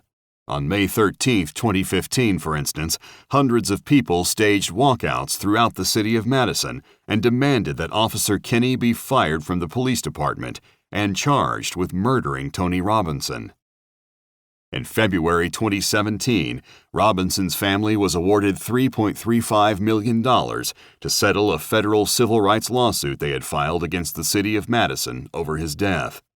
The settlement, paid by the city's insurer, included no admission of wrongdoing. Black Lives Matter has a long memory for the deaths of black criminals like Tony Robinson. Not so long when it comes to black men like 30-year-old police officer Robert Wilson, who was murdered when he and his partner interrupted a robbery by 2 black gunmen at a Philadelphia video game store on March 5, 2015, just one day before Tony Robinson's death. Megan Hockaday. At about 1:00 a.m. on March 28, 2015, the police department of Oxnard, California, sent officers to an apartment where a man had called 911 to request police assistance in a dispute between himself and his live-in girlfriend, 26-year-old Megan Hockaday, who was black. As Officer Roger Garcia approached the apartment, he heard people screaming inside. Luis Morado, the man who had reported the disturbance, came to meet Garcia at the front door. Morado was shirtless and had visible injuries to his chest. 20 seconds later, Hockaday charged the men with a serrated kitchen knife in her right hand. Morado, fearing Hockaday's advance, ran past Officer Garcia and towards the front door of the residence. Hockaday continued to charge, and Garcia, who later reported that the woman was swinging her right arm in an effort to stab him, shot her 3 times, once on her elbow, once on her shoulder, and once on the right side of her back. When Sergeant David Walker of the Oxnard Police Department arrived at the scene moments later to back up Officer Garcia, Garcia was kneeling next to Hockaday, saying, "Stay with me." A lengthy report on the incident by the Ventura County District Attorney's Office concluded, based on analysis conducted by the Ventura County Sheriff's Office Forensic Sciences Laboratory, Hockaday was no more than 15 inches away from the muzzle of Officer Garcia's gun when Officer Garcia fired the shots. Based on the location of the bullets, Hockaday was swinging the knife with her right arm at the time she was shot, with the bullet that struck the right side of her back. The report also noted that A. The woman was legally intoxicated at the time of her death, with a blood alcohol content of 0.20%. B. The killing of Hockaday was a justifiable homicide, because Officer Garcia believed that he was facing imminent threat of death or bodily injury, and C. Garcia used no more force than was reasonably necessary to defend against the apparent danger posed by Megan Hockaday. In a similar vein, District Attorney Greg Totten said, "Anytime you have a young woman in the prime of her life who is the mother of 3 small children shot inside her home, it is a heartbreaking tragedy. But it's equally clear to us that the officer had no choice because he was confronted by this same woman who was about to stab him. It's a very sad case. But our job is to look at the law and the facts, and we have done that, and I believe properly concluded that the officer acted in accordance with the law and was justified in his decision." Black Lives Matter immediately protested Hockaday's shooting as a murder and continued to hold protests long after her death. 5 years after Megan Hockaday's death, activists were still keeping Hockaday's story alive and capitalizing on the American public's general ignorance of the details of what had taken place, as was evidenced in this description of Black Lives Matter's efforts that appeared in the Santa Barbara Independent on June 3, 2020, just over a week after George Floyd's death in Minneapolis. Racial injustice and police brutality are issues that affect every community, including Santa Barbara's. A woman who once led the Santa Barbara High School cheerleading squad and graduated from Peabody Charter School was shot and killed by police in Oxnard in 2015. Megan Hockaday's murder was only one of the tragic stories told on Sunday, May 31st, as Simone Aquila Ruskamp and Crystal Farmer Seacart from the Santa Barbara chapter of Black Lives Matter led a protest against police brutality and racial injustice, drawing a crowd of more than 3,000 supporters to the Santa Barbara Courthouse Sunken Gardens. Speakers shared personal stories, statistics, and information as they tried to compel the Santa Barbara community to begin and continue to take action to address structural racism, including police brutality. Walter Scott. On the morning of April 4, 2015, Walter Scott, a 50-year-old unarmed black man, was fatally shot in the back in North Charleston, South Carolina, by Michael Slager, a white police officer. The incident was immediately fitted into the frame of the Black Lives Matter narrative, triggering protests and political pressures for justice, which ultimately resulted in a 20-year murder sentence for the officer. The pivotal evidence affecting public opinion was a bystander's video of the last 10 seconds of the incident. The video showed Slager firing 8 shots at a fleeing Scott, hitting him 5 times, 3 times in the back, once in the upper buttocks, and once on an ear. What the video did not show were the events leading up to the fatal shooting. Slager had stopped Scott for a broken brake light. As the officer checked Scott's identification, Scott bolted from his parked car and ran. Scott's family later speculated that he had run because he feared that he might be jailed because of child support payments he had failed to make. It is also possible that he fled because, as a toxicology report would later show, he had cocaine and alcohol in his system at the time. Slager fired his taser at Scott, but it failed to stop him. When the taser was examined after the incident, the data that the device had recorded showed that it had been fired 6 times in 67 seconds. Eventually, the officer caught up with the fleeing Scott, and the 2 men wrestled.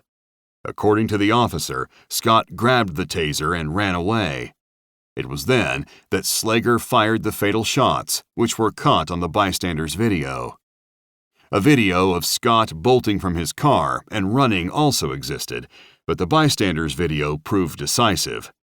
Slager's first trial resulted in a hung jury, but a second was resolved in a plea deal, in which Slager agreed to a verdict of second-degree murder and the 20-year prison sentence.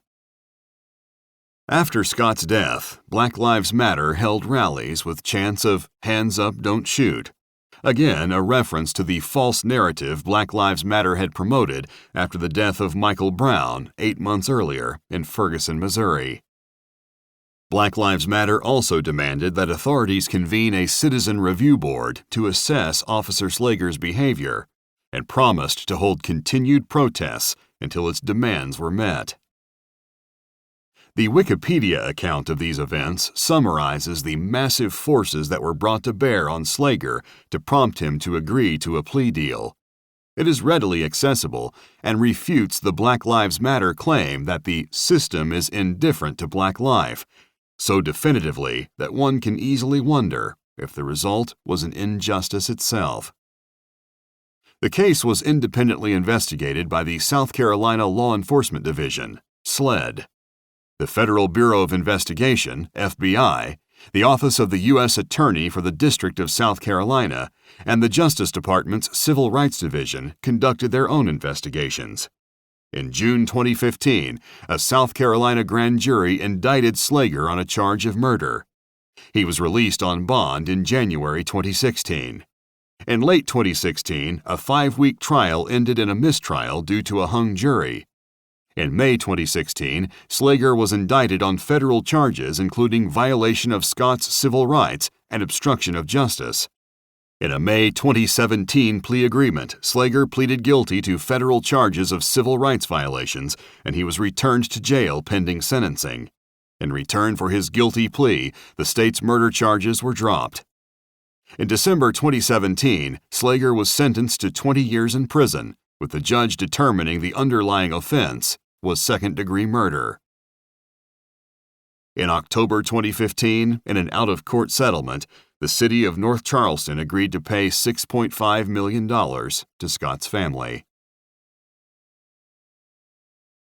Freddie Gray. On the morning of April 12, 2015, in a section of Baltimore infamous for narcotics crimes and violence, a known drug dealer named Freddie Gray inadvertently made eye contact with local police officers and then fled unprovoked, prompting the officers to pursue him. After a brief foot chase, the police caught up with Gray, found a knife in his possession, and made an arrest. Gray already had a long criminal record, consisting of at least 18 arrests in an 8-year period, mostly for drug-related charges, but also for such offenses as assault, destruction of property, and burglary. In the April 12th incident, he resisted arrest, and after a scuffle with the officers, was placed alone in the back of a police van at 8:42 a.m. Just 4 minutes later, at 8:46 a.m., the van stopped because Gray was becoming irate, according to police, who placed leg shackles on him at that point. 13 minutes after that, at 8:59 a.m., as the van headed towards Central Booking, the driver, a black policeman named Caesar Goodson, asked another officer to check on Gray. When the officers checked on Gray again at 9:24 a.m., they called a medic to report that he was in serious medical distress because, according to Deputy Police Commissioner Jerry Rodriguez, he could not talk and he could not breathe. Paramedics responded and spent 21 minutes treating Gray. They then, at about 10 o'clock a.m., delivered him to the Maryland Shock Trauma Center. Gray soon fell into a coma and eventually died on April 19th, 7 days after his arrest, from what were described as injuries to his spinal cord. Murder charges were filed against 6 Baltimore police officers, 3 of whom were black, who were involved in Gray's arrest. Prosecutors alleged that by failing to strap Gray into the van with a seatbelt, the officers had violated a recently enacted rule and created a situation where Gray might have been vulnerable to a serious injury, such as the one he suffered. Gray's arrest and death set off more than a week of Black Lives Matter protests and riots. On one night, just hours after Gray's April 27th funeral, which was attended by thousands of people, rioters burned 144 vehicles and 15 buildings and injured at least 20 police officers. The violence escalated to such a point that on the 10th day of the riots, Maryland Governor Larry Hogan called in the National Guard and 5,000 state police to restore order. During the final weekend of April 2015, Baltimore's black mayor, Stephanie Rawlings Blake, said, "I've made it very clear that I work with the police and instructed them to do everything that they could to make sure that the protesters were able to exercise their right to free speech. It's a very delicate balancing act, because while we tried to make sure that they were protected from the cars and the other things that were going on, we also gave those who wished to destroy space to do that as well." Similar protest riots were instigated by Black Lives Matter in other cities, including Minneapolis, where the demonstrators chanted, "No justice, no peace, prosecute the police." The officers who had arrested Freddie Gray were indeed prosecuted, but a black judge found them innocent of the charges. All 6 were acquitted. Following those acquittals, Mayor Rawlings Blake announced that the city had agreed to pay Freddie Gray's family a $6.4 million settlement without conceding that any injustice had been done. 4 years later, Black Lives Matter co-founder Patrisse Cullors shared her memory of these events with the readers of her memoir. "I will think of the killing of Michael Brown again when I watch bike-riding Freddie Gray, just 25, snatched up and thrown into the back of a police van like he was a bag of trash being tossed aside. Freddie Gray, taken for a Baltimore rough ride, vicious enough for the cops in the case to be charged with depraved heart murder." Those actual words. Cops who would be, like most law enforcement accused of shooting black people, acquitted, even with the presence of video. It took a single tweet by black talk show host and best-selling author Larry Elder to sum up the absurdity of Black Lives Matter's claim that the death of Freddie Gray was the result of a racist attack on a black American, killed because he was black and because black lives didn't matter. Elder's tweet also exposed the utter disregard the Black Lives Matter leaders had for the most basic facts, despite the destructive consequences, racial and otherwise, of their false claims. Freddie Gray died 2015. President of the United States, black. U.S. Attorney General, black. Baltimore Mayor, black. City Council, mostly black. Police Department Head, black. Assistant Police Department Head, black. State Attorney, black. 3 of 6 cops charged with murdering Freddie Gray, black. Judge who 2 times ruled the officers not guilty, black. Alton Sterling. Alton Sterling was a 37-year-old black man who was fatally shot at close range at about 12:35 a.m. on July 5, 2016, during a scuffle with 2 white Louisiana policemen, Howie Lake II and Blaine Salamone. The officers were responding to a report that a black man in a red shirt, Sterling, was selling CDs outside a convenience store and that he had used a gun to threaten a homeless man at that location. Sterling had a long criminal record that included violent crimes, and he had served a 5-year sentence for resisting arrest in a 2009 incident during which an illegal gun fell out of his waistband. He was also a registered sex offender. When Lake and Salamone tried to arrest Sterling on July 5th, he refused to comply with their commands. During the subsequent scuffle, the officers tased Sterling twice and then wrestled him to the ground, pinning him except for his arms, which remained free. A video of the arrest showed one of the officers yelling, "Going for his pocket, he's got a gun, gun." Body cam footage from one of the officers also showed that officer warning Sterling that he would be shot if he moved. The video then showed Sterling reaching for his right side, and then one of the officers firing 3 shots, followed by another 3, and then Sterling's body sprawled out on the ground. The officers retrieved a loaded, illegal .38 caliber revolver from Sterling's front pants pocket. According to the coroner's toxicology report, various quantities of alcohol, caffeine, cocaine, opiates, THC, which is the active ingredient in marijuana, and amphetamines, including methamphetamine, were found in Sterling's body. A Department of Justice investigation of the matter concluded that the evidence is insufficient to prove beyond a reasonable doubt that Officers Salamone and Lake willfully violated Sterling's civil rights. The investigation concluded, given the totality of the circumstances, that the officers had been fighting with Sterling and had attempted less than lethal methods of control, that they knew Sterling had a weapon, that Sterling had reportedly brandished a gun at another person, and that Sterling was much larger and stronger than either officer, the department cannot prove either that the shots were unconstitutional or that they were willful. Moreover, 2 different independent experts opined that this shooting was not unreasonable given the circumstances. But the Black Lives Matter propaganda claiming that there was an open hunting season on blacks had already created a national and even international response team, which is the only way to describe those who led the protests following the death of Alton Sterling.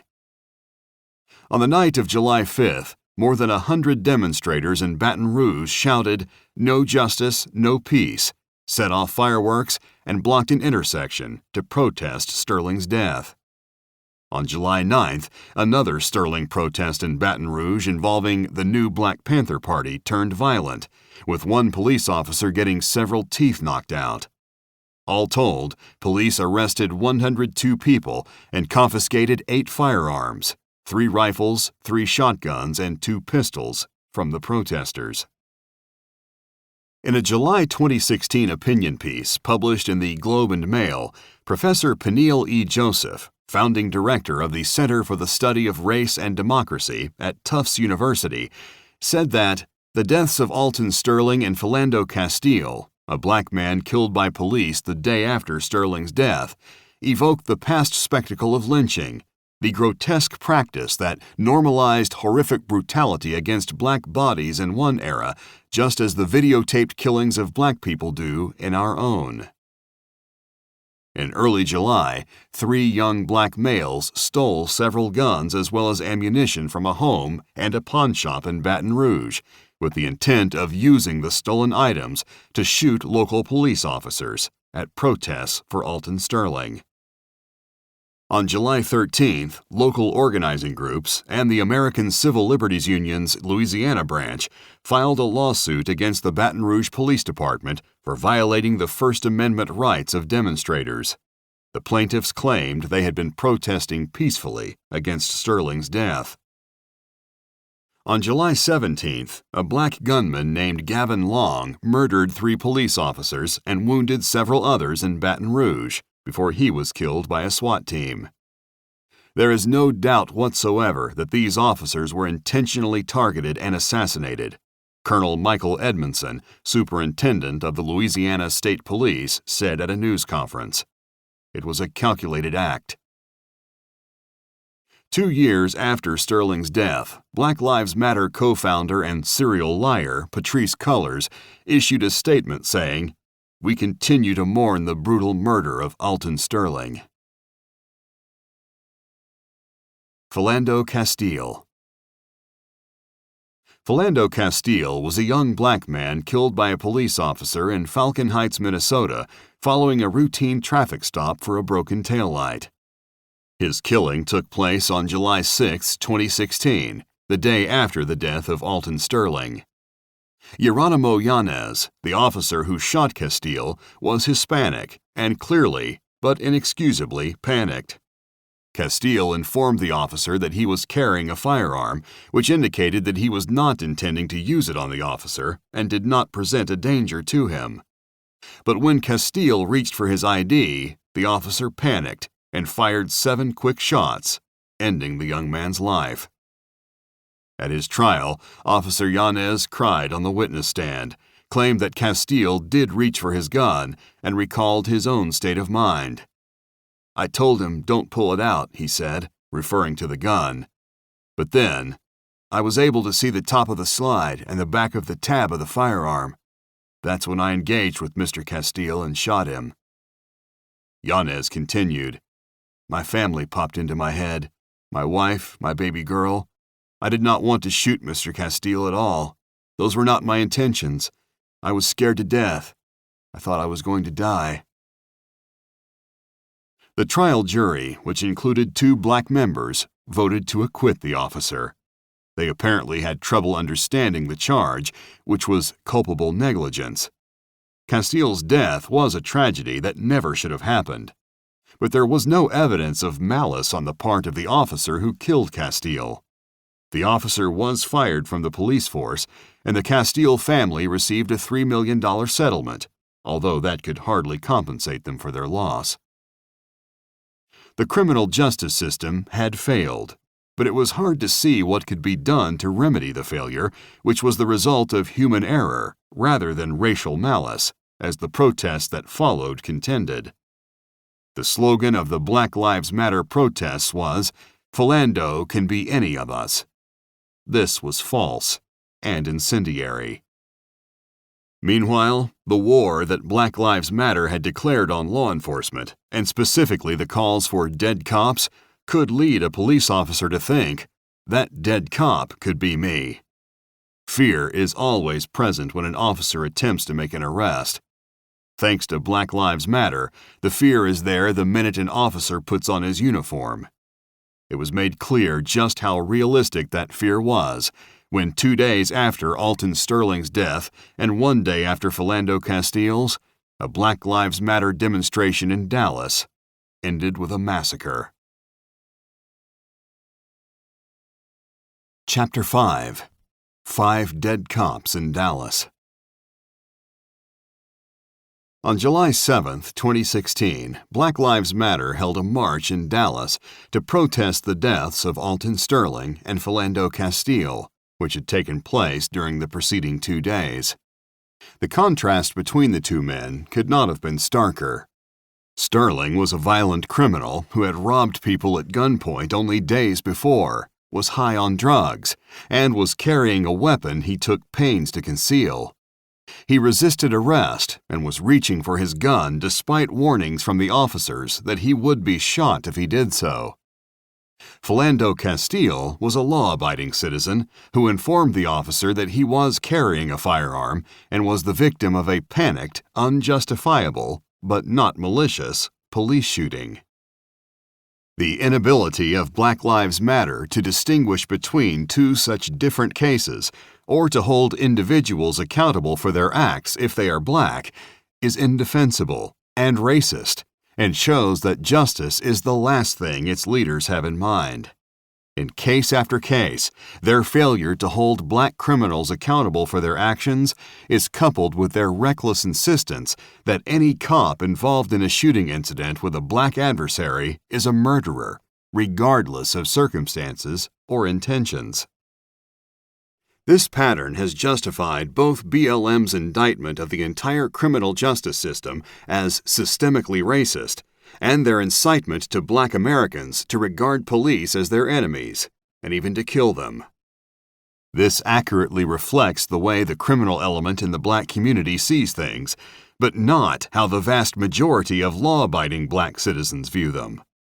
When Black Lives Matter launched a campaign to defund the police and dismantle police departments, a Gallup poll showed that 81% of Black America opposed them. The Dallas protest of the deaths of Sterling and Castile, one of several similar protests in various parts of the country, involved approximately 800 demonstrators. The Dallas demonstrators shouted, "Enough is enough," and held signs bearing slogans such as, "If all lives matter, why are black ones taken so easily?" Their march was overseen by 100 Dallas police officers and was ostensibly peaceful.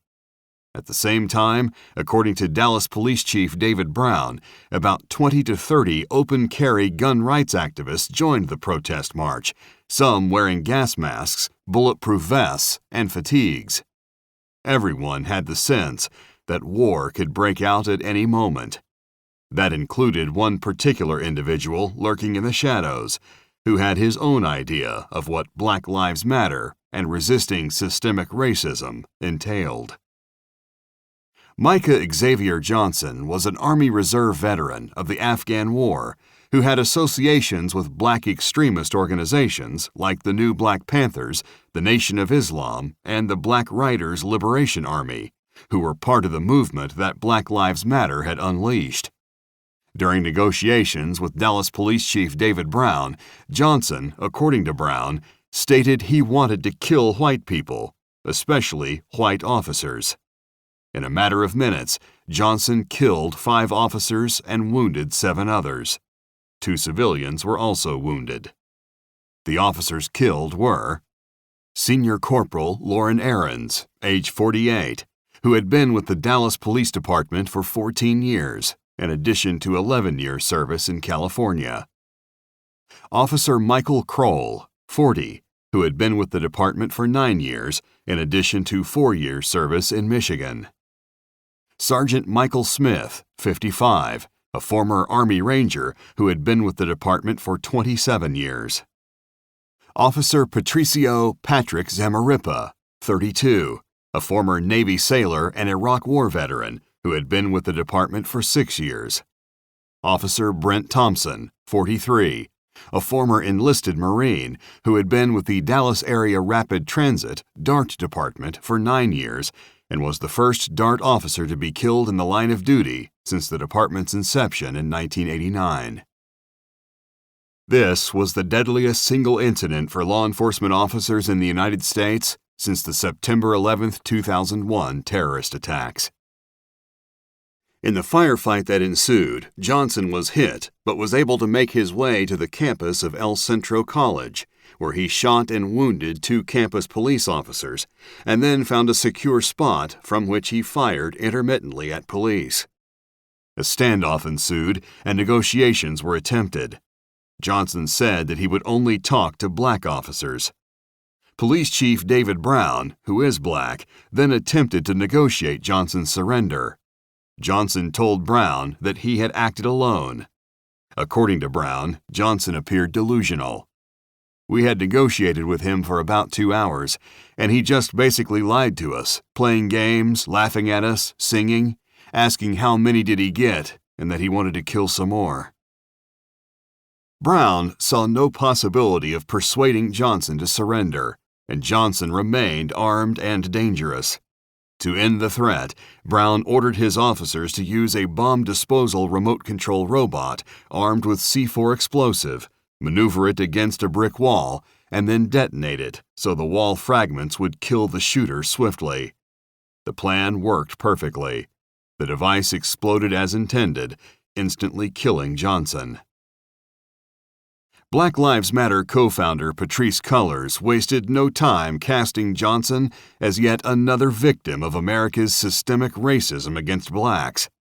Ignoring the fact that Johnson was a homicidal maniac and that the police chief who made the decision to kill him was black, Cullors described the episode this way.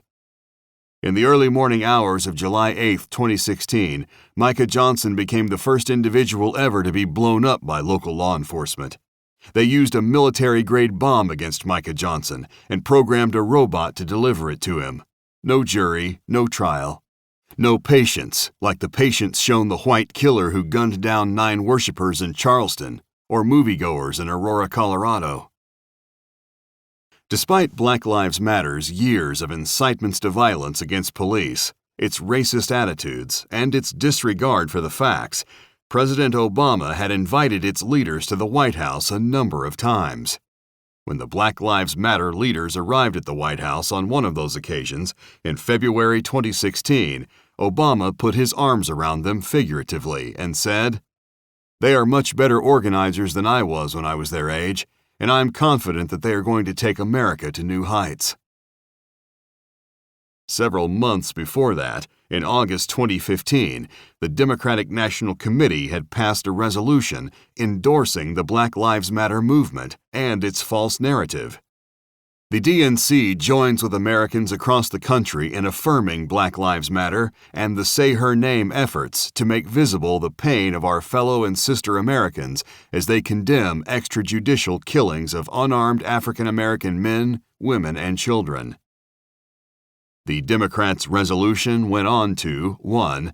Claim that the American dream is a nightmare for too many young people stripped of their dignity under the vestiges of slavery, Jim Crow, and white supremacy. 2.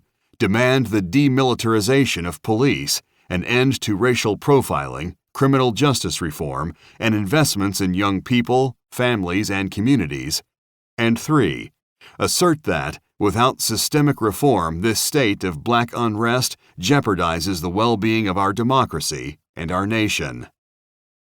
In September 2015, Black Lives Matter activists Brittany Packnett, DeRay McKesson, and Johnetta Elzey were invited to the White House to meet again with President Obama, as well as with senior advisor Valerie Jarrett and other administration officials.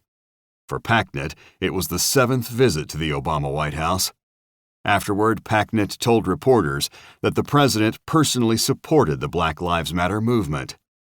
He offered us a lot of encouragement with his background as a community organizer and told us that even incremental changes were progress, she stated. He didn't want us to get discouraged. He said, "Keep speaking truth to power."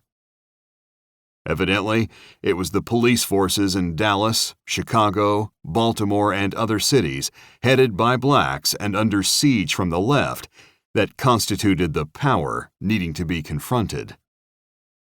Obama used the occasion of the July 12, 2016 funeral for the slain Dallas policeman to lecture the surviving officers rather than the rioters, schooling them and their grieving family members about the alleged racism of America's police departments. We also know that centuries of racial discrimination, of slavery and subjugation, and Jim Crow, they didn't simply vanish with the law against segregation. We know that bias remains. Exactly whose bias? White Americans played a large and historic role in the civil rights struggles that ended segregation, and overwhelmingly white majorities passed the Civil Rights Acts. There is no evidence that the shooter, Micah Johnson, was harassed by white people or suffered at their hands. But there was evidence that he was influenced by the slanderous campaigns of Black Lives Matter and similar organizations at war with the police. He was deeply affected by the false, racist narratives promulgated by these organizations and their allies in the press about the police shootings that had occurred over the previous 2 years. Underlying the conflict between Black Lives Matter and law enforcement were fundamentally opposed views of human behavior. Law enforcement's mission was to hold individuals accountable for their choices and actions. Black Lives Matter had the opposite point of view, at least as far as blacks were concerned. Someone else was always responsible for whatever happened to them. Thus, in her memoir, When They Call You a Terrorist, Patrisse Cullors refuses to hold any of the individuals in her own life responsible for their actions. Her mother, who had her first child when she was 15 and worked 3 jobs that kept her from home from 6 o'clock in the morning until 10 o'clock at night. The man Cullors thought was her father, who abandoned the family when she was 6 years old. Her biological father, who was a drug dealer and addict. Instead, she regards all the difficult circumstances of her life as the results of structural white racist oppression. I try continually to talk to my drug addict father about structural realities, policies, and decisions as being even more decisive in the outcomes of his life than any choice he personally made.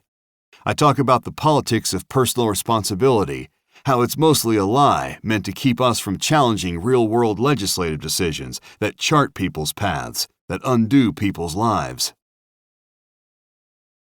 It's not hard to see how this rejection of personal accountability could lead to the conclusion that systemic racism is the cause of all the miseries and tragedies that afflict black people in trouble with the law, even if the racism is invisible.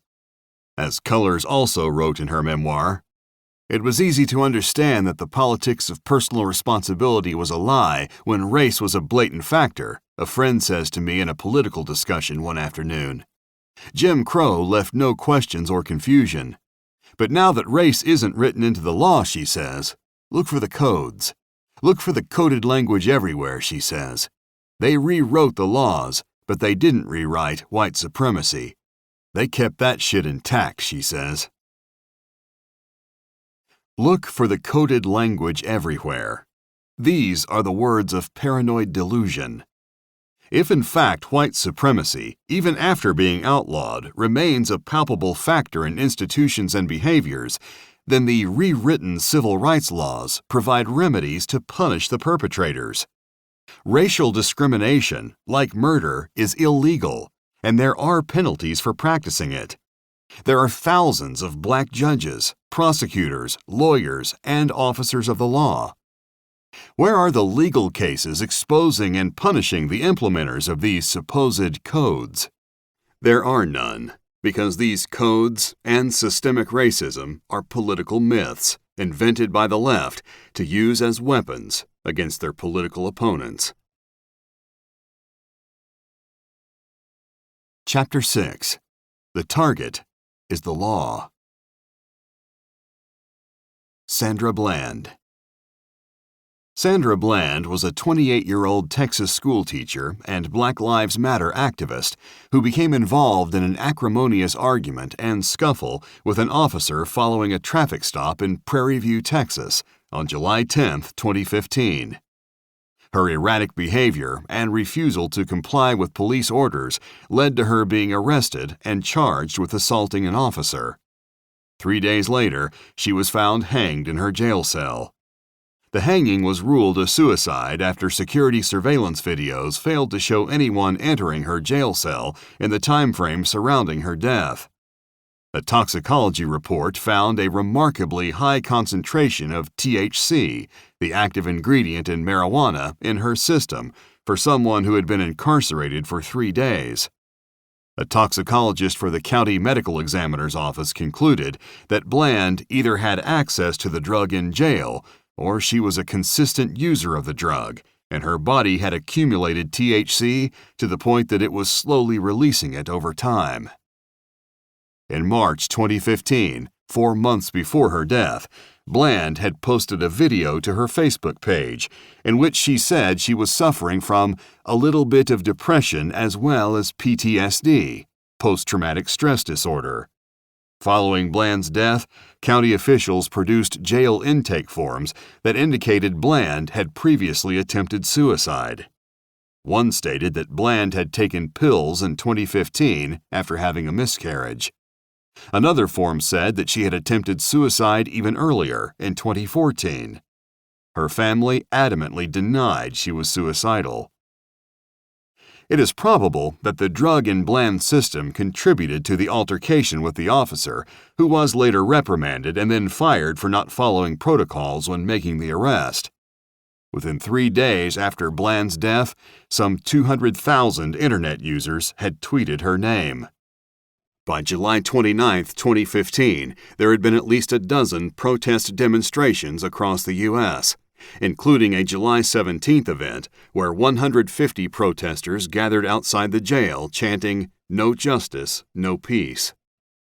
The Democrat Party invited Bland's mother to speak at the 2016 Democrat Convention, suggesting that an injustice had been done, though no evidence of foul play was ever produced.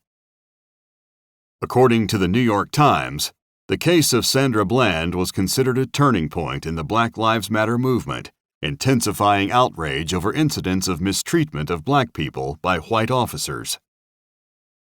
The Prairie View City Council voted to change the name of the street on which Bland had been arrested to the Sandra Bland Parkway. HBO made a documentary treating her as a victim of racism titled "Say Her Name: The Life and Death of Sandra Bland." The Los Angeles Sparks, a professional women's basketball team, viewed the film and, to honor Bland, devoted all their games in the week of August 2nd through 9th, 2020, to her memory. Their official website explained, "Bland's story lives on as the Black Lives Matter movement continues to combat racial violence and police brutality." In September 2017, the Texas Senate passed Senate Bill 1849, the Sandra Bland Act, which mandated policy changes with regard to suspects with substance abuse or mental health issues. This law requires de-escalation training for police officers and mandates that county jails divert people with mental health and substance abuse issues toward treatment, makes it easier for defendants to receive a personal bond if they have a mental illness or intellectual disability, and requires that independent law enforcement agencies investigate jail deaths. All fine and good. But how do the police, whose lives have been demonized by Black Lives Matter and their supporters, get their reputations back and a modicum of justice for themselves? Although Bland killed herself, a wrongful death suit against Waller County, Texas, resulted in a $1.9 million settlement for the Bland family. Corinne Gaines.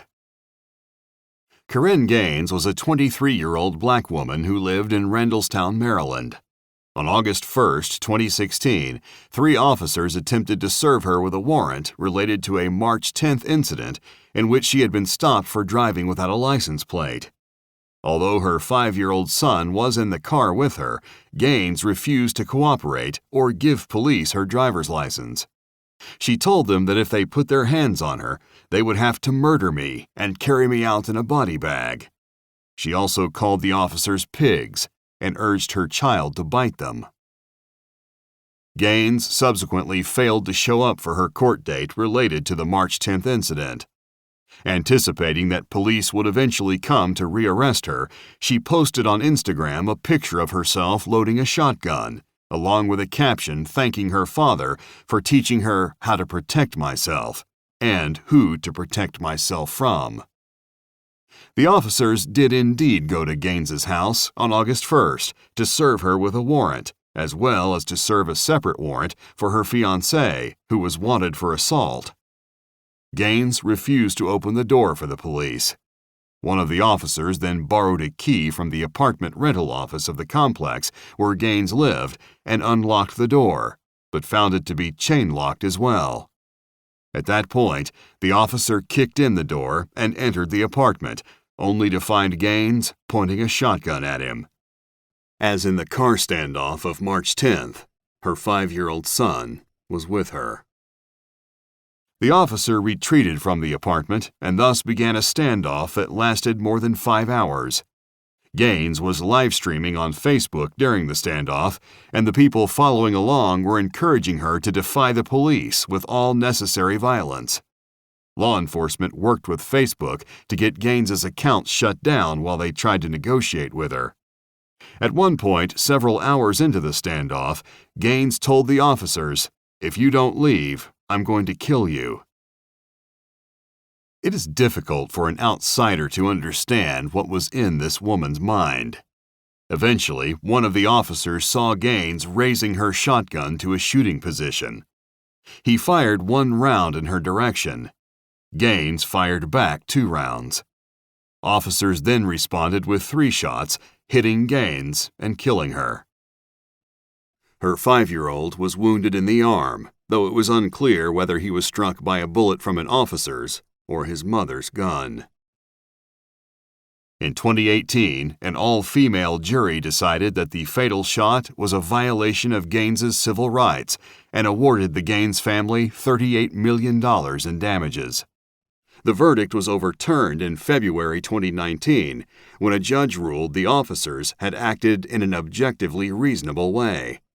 The case became a focus of Black Lives Matter protests in Baltimore, New York, Portland, Phoenix, and numerous other cities across the country. Terrence Crutcher. Shortly after 7:30 on the evening of September 16, 2016, Tulsa police received a 911 call reporting an abandoned SUV with open doors and engine running. The vehicle had been left on the double yellow lines in the middle of a street where it was blocking traffic.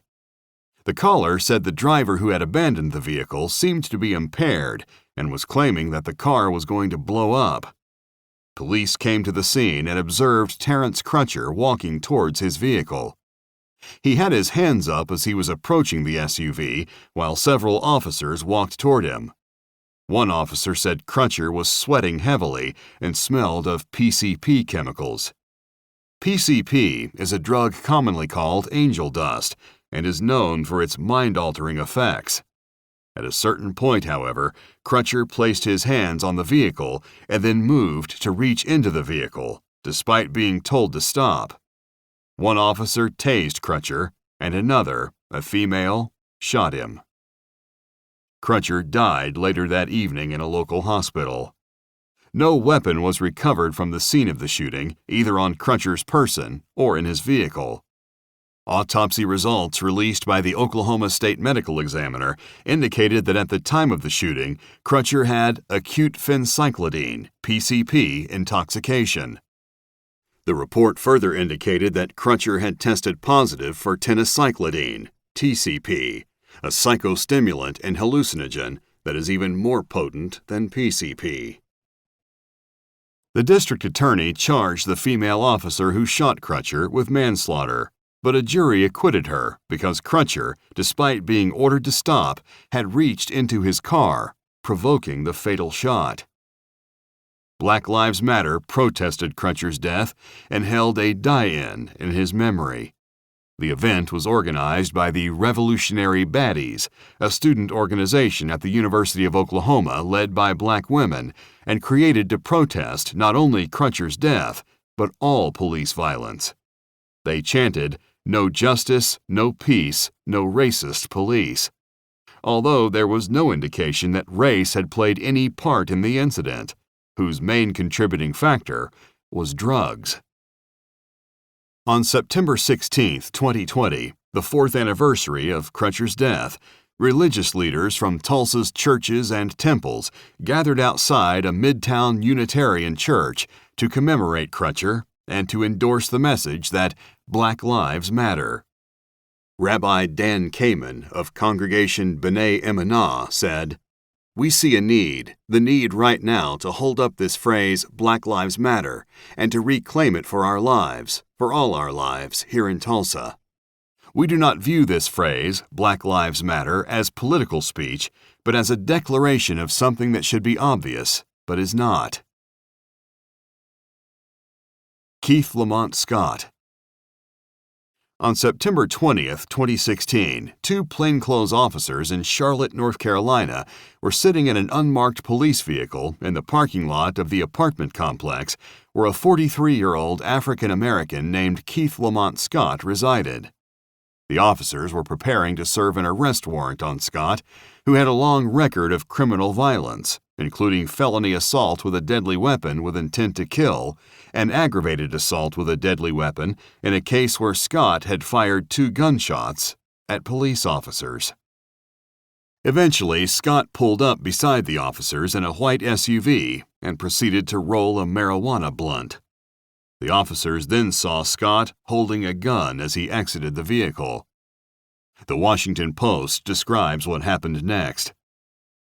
Due to the combination of illegal drugs and the gun Mr. Scott had in his possession, the officers decided to take enforcement action for public safety concerns. They departed the immediate area to outfit themselves with marked duty vests and equipment that would clearly identify them as police officers. Upon returning, the officers again witnessed Mr. Scott in his vehicle in possession of a gun. The officers immediately identified themselves as police officers and gave clear, loud, and repeated verbal commands to drop the gun. Mr. Scott refused to follow the officers' repeated verbal commands. A third uniformed officer soon arrived to assist those already at the scene, and he used his baton to smash the front passenger window of Scott's car in an effort to make an arrest. But Scott exited the vehicle with his firearm and ignored the officer's repeated, loud verbal demands that he drop the weapon. One of the officers, an African-American named Brentley Vinson, perceived Scott's actions as an imminent physical threat to himself and his fellow officers and shot and killed him. Scott's relatives said he didn't have a gun, but according to the district attorney, all the credible evidence led to the conclusion that Scott was armed. He said Scott's DNA was on the grip of a gun found at the scene. After a 2-month investigation, the DA determined that Vinson's action had been justified. In short, Scott was killed resisting arrest by a black police officer. Nonetheless, protesters took to the streets of Charlotte. In one of the protests, a civilian was shot and at least 4 police officers were injured. The governor of North Carolina, Pat McCrory, declared a state of emergency and said he would deploy the state National Guard and Highway Patrol to Charlotte. The protesters were demanding that Brentley Vinson, a black police officer, be prosecuted because Black Lives Matter. Apparently, not law-abiding black lives. Alfred Olongo. Alfred Olongo was a 38-year-old black man who had come to the U.S. as a teenage refugee from Uganda in 1991. Over the years, he had committed such offenses as taking a person's car without consent, burglarizing a home, selling crack cocaine, driving with a fraudulent license plate, possessing 185 grams of marijuana, illegally carrying a loaded 9mm semi-automatic pistol in his car, and driving under the influence. On September 27, 2016, the day of Olongo's death in El Cajon, California, his sister noticed that he was behaving strangely. She called the police 3 times, asking urgently for some intervention that might help her brother. When 2 uniformed police officers, Josh McDaniel and Richard Gonzalez, subsequently approached Olongo, he retreated into a corner formed by a fence and an unoccupied parked truck. There he paced back and forth, refusing to comply with instructions to remove one of his hands from his pocket. He then withdrew his hand and rapidly drew an object, which was later discovered to be a vape pen, and extended it in 2 hands towards the police in a shooting stance. This caused the officers, who thought the object was a gun, to simultaneously taser and shoot him.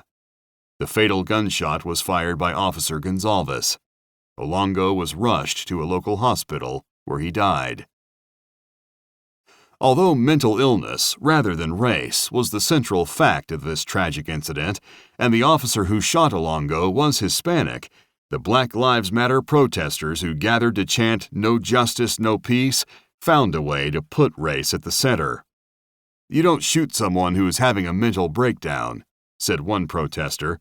Dylan Roof was given a bulletproof vest after he shot 9 black people in a church, but this man gets shot for what? For having a mental crisis? Dylan Roof, a young white supremacist who had perpetrated a mass shooting at a church with a black congregation in Charleston, South Carolina, 15 months earlier, was definitely a mental case. But he surrendered quietly. That, not the fact that he was white, was the reason he was not shot by police. In January of 2017, San Diego County District Attorney Bonnie Dumanis ruled that the shooting of Olongo was legally justified. The law recognizes police officers are often forced to make split-second decisions in circumstances that are tense, uncertain, and rapidly evolving, she said during a news conference at the Downtown Hall of Justice. In a similar vein, former Florida Police Chief Chuck Drago commented, "An officer doesn't have enough time to wait to determine if that's a gun in his hand.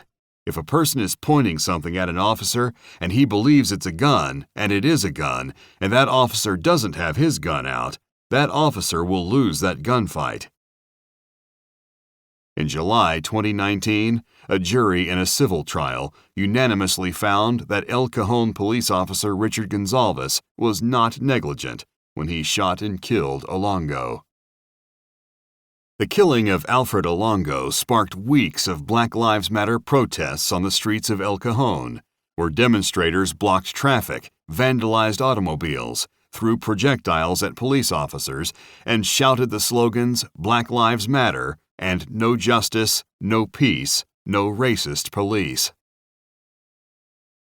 As all these cases show, the rationales for Black Lives Matter, systemic racism, and police brutality have nothing to do with the actual cases they are protesting. The real target of the Black Lives Matter insurrectionists is law enforcement itself. Jacques Clemens. Jacques Clemens, 31, was fatally shot in Nashville, Tennessee on February 10, 2017, after a traffic stop. When Clemens exited his vehicle, he began a confrontation with the police officer, Joshua Lippert. During their altercation, Clemens' .357 Magnum fell to the ground. When Clemens picked up the weapon, the officer shot him, once in the abdomen, once in the hip, and twice in the back, as Clemens tried to flee. Investigations by the Davidson County District Attorney, the Tennessee Bureau of Investigation, and the Nashville Police Department exonerated the officer, and no charges were filed against him. But Black Lives Matter and a local group calling itself the Justice for Jacques Coalition protested. Donning black outfits and carrying a symbolic coffin, they demonstrated in the predominantly white neighborhood of Hillsborough Village. The protesters also displayed signs accusing Mayor Megan Barry of having influenced the district attorney's decision not to prosecute Officer Lippert, and they deposited the coffin outside her house. The Justice for Jacques Coalition claimed that the failure to indict Officer Lippert was evidence of racism in the Metropolitan Nashville Police Department.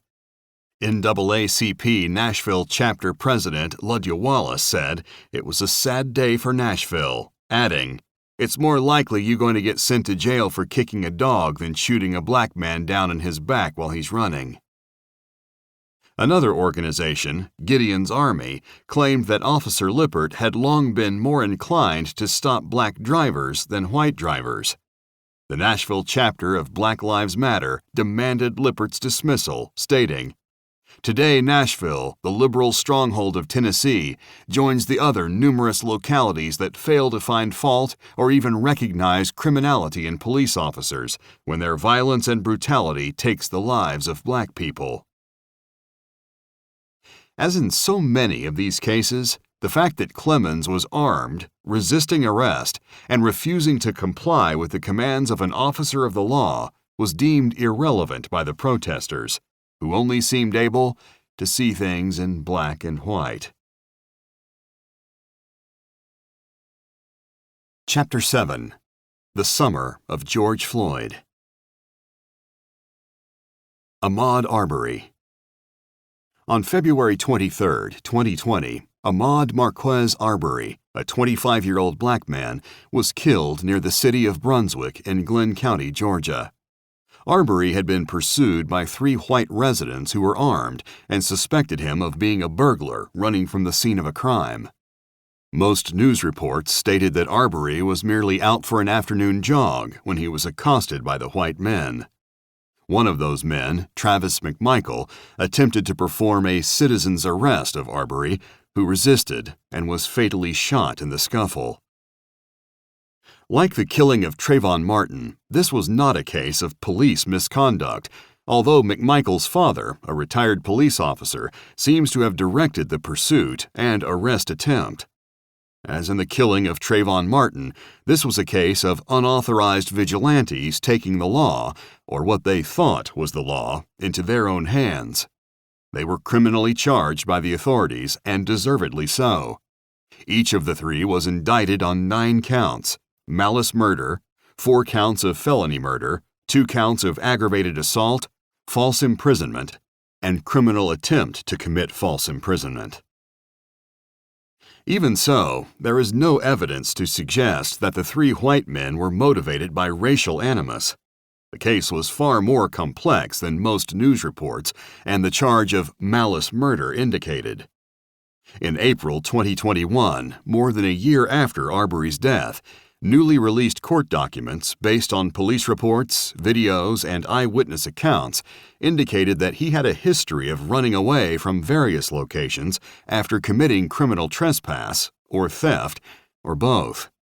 In 2019 and 2020, said one such document, local convenience store witness interviews reveal that Mr. Arbery became known as the Jogger for his repeated conduct and behavior of running up, stretching in front, and then entering several convenience stores where he would grab items and run out before he got caught. Another court document stated, In 2020, witness cell phone video reveals Mr. Arbery was confronted at a convenience store by employees about his theft conduct and behavior. Mr. Arbery, concerned about his thefts, chose to fight a man who worked on location at the adjacent truck stop who tried to confront him about it. Ironically, the Arbery case shows why law enforcement by professional police forces that impose guidelines on their officers and provide them with training designed to minimize the risks to subjects' life and limb is important. Far from serving the black community, the defund the police and abolish the police agenda of Black Lives Matter would increase exponentially the incidence of lawless vigilantism and the vulnerability of law-abiding black citizens. Daniel Prude. On March 22, 2020, Daniel Prude, a 41-year-old African-American from Chicago, traveled to Rochester, New York to visit his older brother, Joe. After he arrived at his destination, Daniel began to display a variety of bizarre behaviors. For example, jumping head-first down a flight of stairs and running naked through the streets of Rochester. This was the result of his having ingested the hallucinogen phencyclidine, PCP. Alarmed by these actions, his brother called for emergency medical services, and they transported Daniel Prude to Strong Memorial Hospital. The hospital released Prude that same night, but within a few hours he was again behaving erratically, fleeing his brother's house at approximately 3:00 a.m. and running into the street, where he shed most of his clothes despite the cold, snowy weather. The brother called emergency services once again. A truck driver also called 911 to report that the naked Prude was attempting to break into a car and claiming that he was infected with the coronavirus. When the Rochester police arrived at the scene, Prude was walking, naked and bleeding, down Jefferson Avenue in southwest Rochester. One of the officers pointed a taser at Prude and instructed him to get on the ground and place his hands behind his back. After the 6th time the officer issued that instruction, Prude complied. But within a few minutes, he became agitated and began spitting at the officers. At that point, one officer placed a spit hood over Prude's head, and Prude yelled, "Give me that gun! Give me that gun!" During this effort to restrain Prude, the officers held him face down on the pavement for 2 minutes and 15 seconds, repeatedly telling him to stop spitting and calm down. He stopped breathing and was given CPR on the scene, then hospitalized and placed on life support. 7 days later, after being taken off life support, he died. The Monroe County Medical Examiner determined that Prude's death had been caused by complications from asphyxia in the setting of physical restraint. The autopsy report showed that factors contributing to his death were excited delirium and acute intoxication by the PCP. According to the spokesman for the coroner's office, Prude also had a history of a brain injury previous to this incident that was giving him some lack of oxygen and blood flow to his brain. Medical officials further noted that Prude had a clinical history of agitation, combative behavior, suicidal ideation, auditory hallucinations, and paranoia. Given the facts in this case, the attempt by Black Lives Matter and its supporters to lay blame for the death of Prude at the feet of the Rochester police and call it the result of police racism is a travesty all too familiar from other Black Lives Matter indictments. The immediate results of the campaign to weaponize the death of Daniel Prude were 4 days of violent riots and arsons in Rochester by angry mobs who had to be contained by tear gas and pepper pellets. Black Lives Matter played a prominent role in these disturbances. In the face of these attacks, Rochester's mayor, Lovely Warren, who is black, distanced herself from her police force, claiming that its chief, an African-American named LaRon Singletary, had not informed her fully of the circumstances of the Prude incident.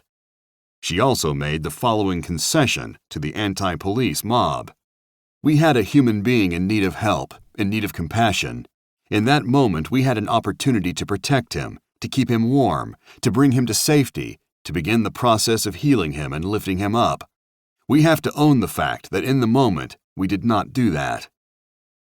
To foster this compassion, she promised far-reaching police reforms. The mayor's failure to support her police force led directly to the resignation of Chief Singletary and his entire command staff.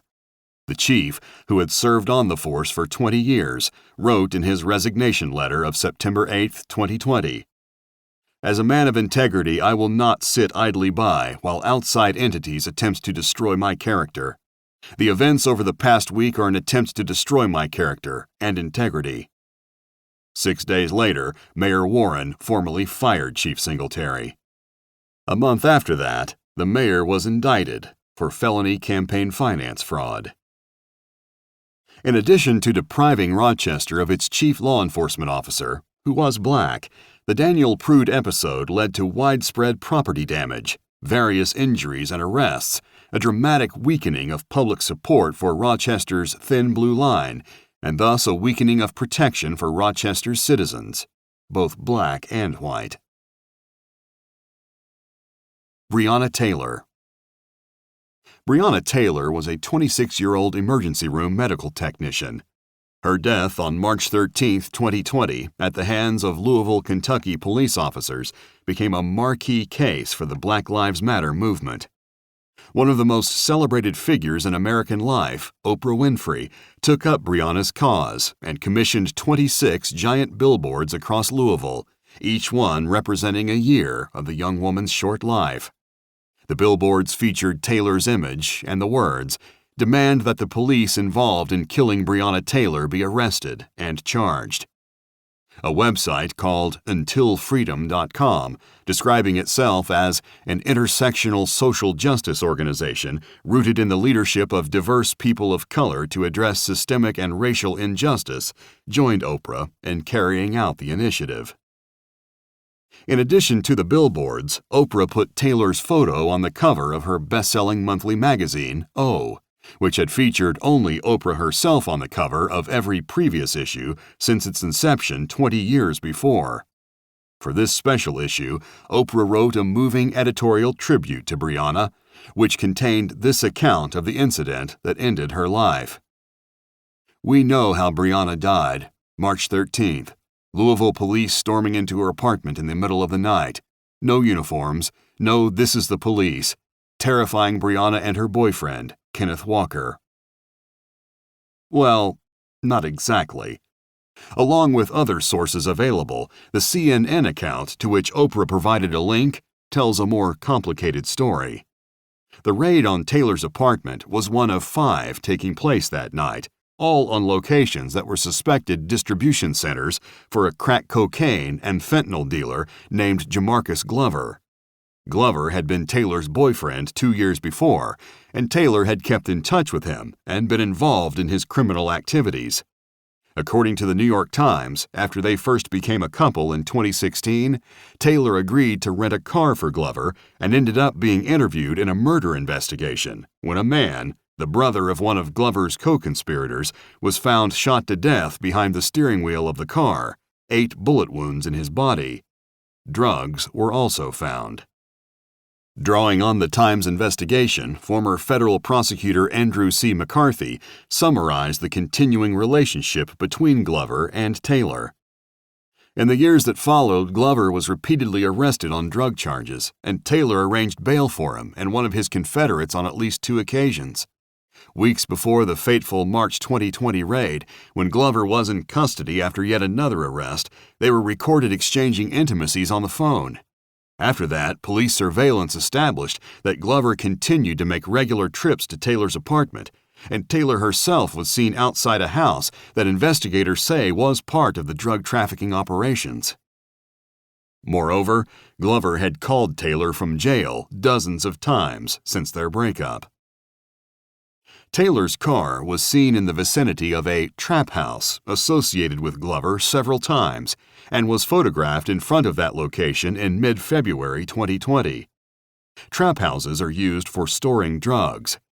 Police also had evidence that Glover used Taylor's address to receive parcels sent by mail. He was seen leaving her apartment carrying a package directly to a trap house in mid-January. All these facts led police investigators to think Taylor's apartment might have been part of Glover's drug network. As it turned out, there were no drugs in Taylor's home at the time of her death, but this knowledge came tragically too late. In the hours after he was arrested in a separate raid on March 13th, Jamarcus Glover made repeated phone calls from the jail in which he was being held. In those calls, which were recorded by police, he informed a man that he had exchanged text messages with the now deceased Breonna Taylor the day before about items that he had arranged to have shipped to her apartment. Glover also told the man that Taylor had been hanging on to my money while he tried to come up with enough cash to post bond. Glover actually detailed the amounts of money involved, saying, "Tell Cuz, Breonna, got down like 15 grand. She had the 8 grand I gave her the other day, and she picked up another 6 grand. And when he spoke to the mother of his child in a police-recorded phone call that same day, Glover said, "This is what you got to understand. Don't take it wrong, but Bree been handling all my money. She been handling my money. She been handling shit for me and Cuz. It ain't just me." Breonna Taylor's life ended in violence and blood. At 12:30 on the morning of March 13th, 3 officers appeared with a no-knock warrant at the door of Taylor's apartment. Their supervisors had told them to knock anyway and announced that they were police, and they later claimed to have done so, although Taylor's new boyfriend, Kenneth Walker, who was also in the apartment, claims not to have heard them. Whatever the case, the officers, having elicited no response to their verbal announcements, used a battering ram to break down the door. Roused either by the officers' voices or by the sound of the breaking door, Taylor and Walker got out of bed and went to the entrance hall. Walker was carrying a weapon that was legally registered. He fired at the intruders in the darkness, hitting Sergeant Jonathan Mattingly in the leg. This triggered a hail of bullets from the officers, 6 of which hit Taylor and killed her. Contrary to the Black Lives Matter accusations, social media posts, and media reports claiming that Taylor had been shot in her sleep, she actually died on the floor of her hallway, where she had followed Walker. If this was a racial killing, why not shoot the boyfriend, who was armed and also black, instead of the unarmed woman? It is more likely that the boyfriend jumped out of the line of fire after pulling the trigger, but Breonna did not. Contrary to the cries of the lynch mob seeking to destroy the lives of police officers doing their job, Taylor was not killed because she was black. Nor was she innocent in the creation of the situation that led to her death.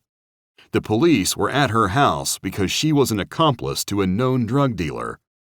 One can understand how the heart can lead perfectly decent people to be drawn into indecent situations, but Breonna Taylor had serious warnings.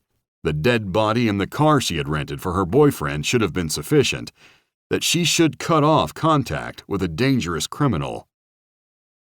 Anyone looking at this incident with hindsight can identify multiple parts of the search plan and pre-raid investigation that might have been faulty and could have been modified to prevent the tragedy that occurred. What is difficult for an impartial observer to see is how any of the officers, obviously fearful for their lives and acting in the dark, could be held criminally accountable for the death of Breonna Taylor. Amidst the public uproar over the incident, in June of 2020, the Louisville City Council passed Breonna's Law, legislation that banned no-knock warrants and required officers serving search warrants to wear body cameras. Many entertainers, celebrities, athletes, and political figures became outspoken champions of the effort to win justice for Breonna Taylor and her family. During a post-game interview on June 23, 2020, NBA basketball star LeBron James demanded that the police officers involved in Taylor's death be arrested. In the Women's National Basketball Association, numerous players dedicated their season to Taylor and wore her name on the backs of their jerseys. On June 5th, Democrat Senator Cory Booker tweeted that Taylor's life was tragically taken by police, and we will not stop marching for justice until it's served for her and her family. That same day, Senator Kamala Harris lamented that Taylor's life had been horrifically snuffed out, and she urged Americans to keep up the calls for justice. Thanks to Black Lives Matter's successful propaganda campaign and the efforts of celebrities like Oprah Winfrey, despite the fact that Breonna Taylor was a criminal accomplice to a major drug dealer and was killed while resisting arrest, her family received a $12 million settlement from the city of Louisville on September 15, 2020. Tony McDade. Tony McDade was a 38-year-old black transgender man who lived in Tallahassee, Florida. He had a serious criminal record involving armed robbery and battery, and he was in a relationship with a white neighbor named Jennifer Jackson, the mother of a 21-year-old black youth named Malik Jackson. McDade pistol-whipped Jennifer Jackson in her home on May 25, 2020, and then returned to her home the next day to verbally abuse her. While McDade was in Jackson's house, he texted the following message to an acquaintance. "I'm sitting in the kitchen looking at this motherfucker wanting to off her for playing with my mind. The bitch and her fam have to pay in blood." After admonishing McDade for his volcanic behavior, Jennifer Jackson's son Malik went outside to his SUV in hopes that McDade's temper might slowly burn out. But McDade followed him, circling the vehicle with a gun and knife while he cursed at Jackson and threatened to kill him. In response, Malik Jackson told McDade, "I don't fight women, go home, and I don't play with guns and knives." When, shortly thereafter, other members of Jackson's family tried to intervene, McDade challenged them to a fight. A violent street brawl ensued, in which several people beat McDade badly. 2 days later, early on May 27th, McDade went live on Facebook to recount the altercation and to vow revenge. "It took 5 of you to kick and punch and have me on the ground in a fetal position," he said in the video. "And I came out looking the same way I was before I went in that fetal position. But y'all know what? Y'all ain't gonna look the same when them bullets touch your dome. And I'm posting this live. Warning comes before destruction. And I'm telling you 5 motherfuckers that you're going to die." In the same video, McDade also said, "Just know before I kill myself through a shootout, because that's what's going to happen, because I'm going to pull it out, and you know these officers nowadays, they see a gun, they just going to shoot. So that's what I'm pushing for, because I don't want to be here on Earth dealing with the government." McDade stabbed 21-year-old Malik Jackson to death that same day. When police approached McDade as a suspect in the killing, he was armed with a gun. In the confrontation that ensued, McDade pointed his weapon at an officer, and the officer shot and killed him. This occurred just 2 days after the death of George Floyd in Minneapolis. Intersectionality theory, which Black Lives Matter leaders claim to be guided by, views black transgendered people as oppressed on multiple levels. This made Tony McDade a special cause for BLM activists, more important than the black youth he had murdered. A week of Black Lives Matter protests followed McDade's death, featuring signs like "Protect Black Trans People."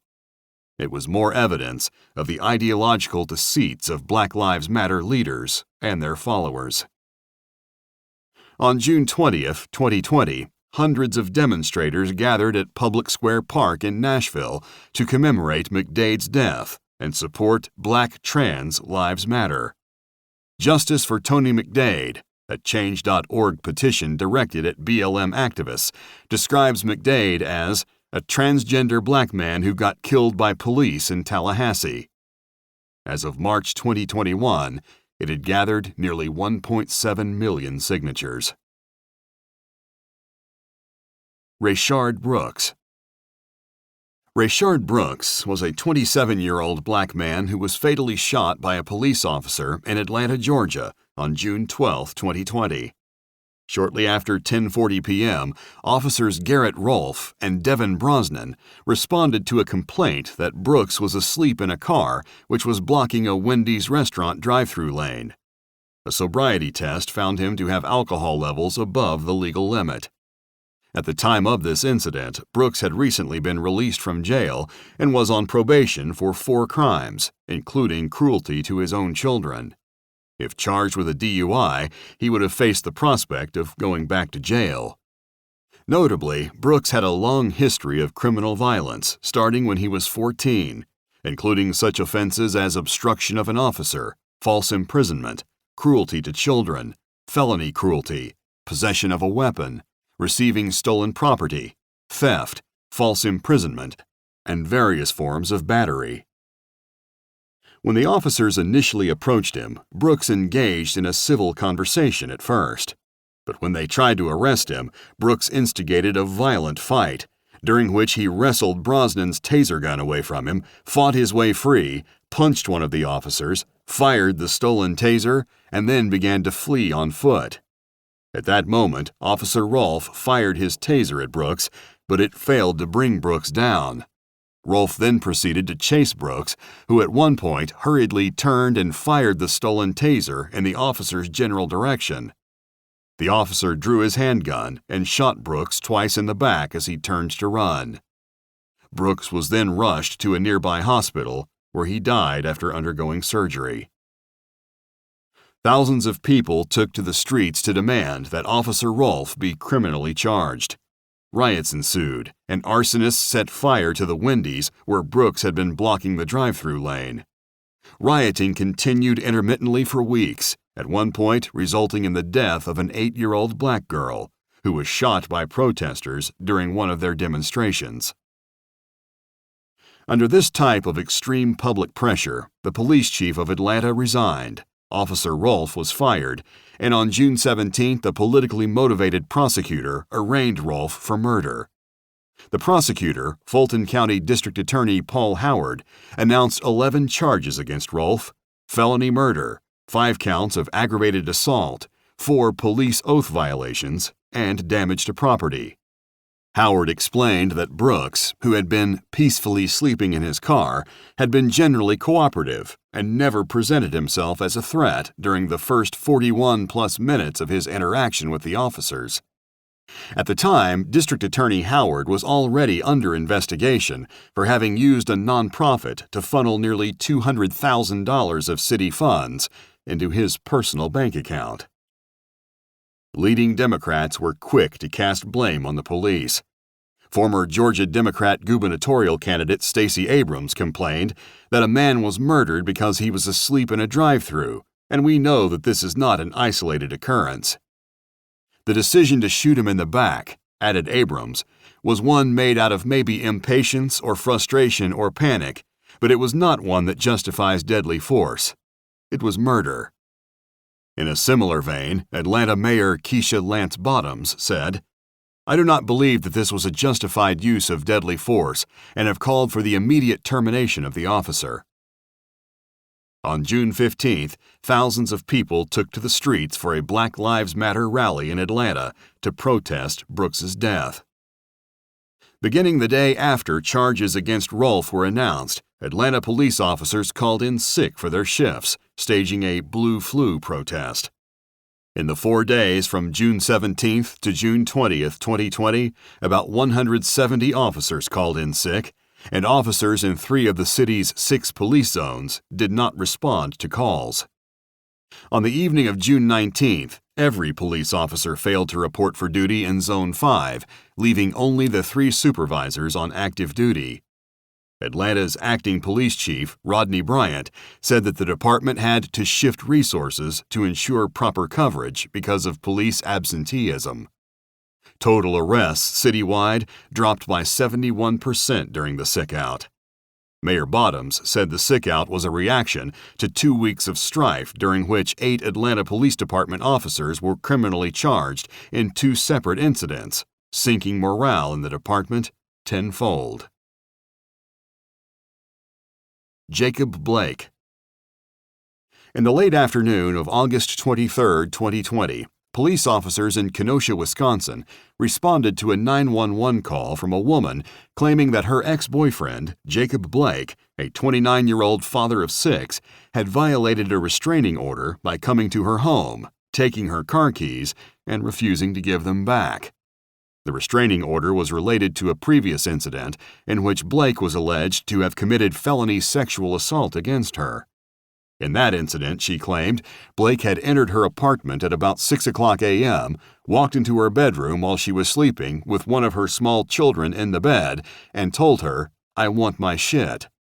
The woman testified that Blake had used his finger to sexually assault her, sniffing it afterward and saying, "Smells like you've been with other men." There was a warrant out for Blake's arrest related to this incident. Such behavior was in keeping with Blake's volatile personality and volcanic temperament. The woman alleged, for instance, that Blake sexually assaulted her approximately twice a year, generally after drinking heavily.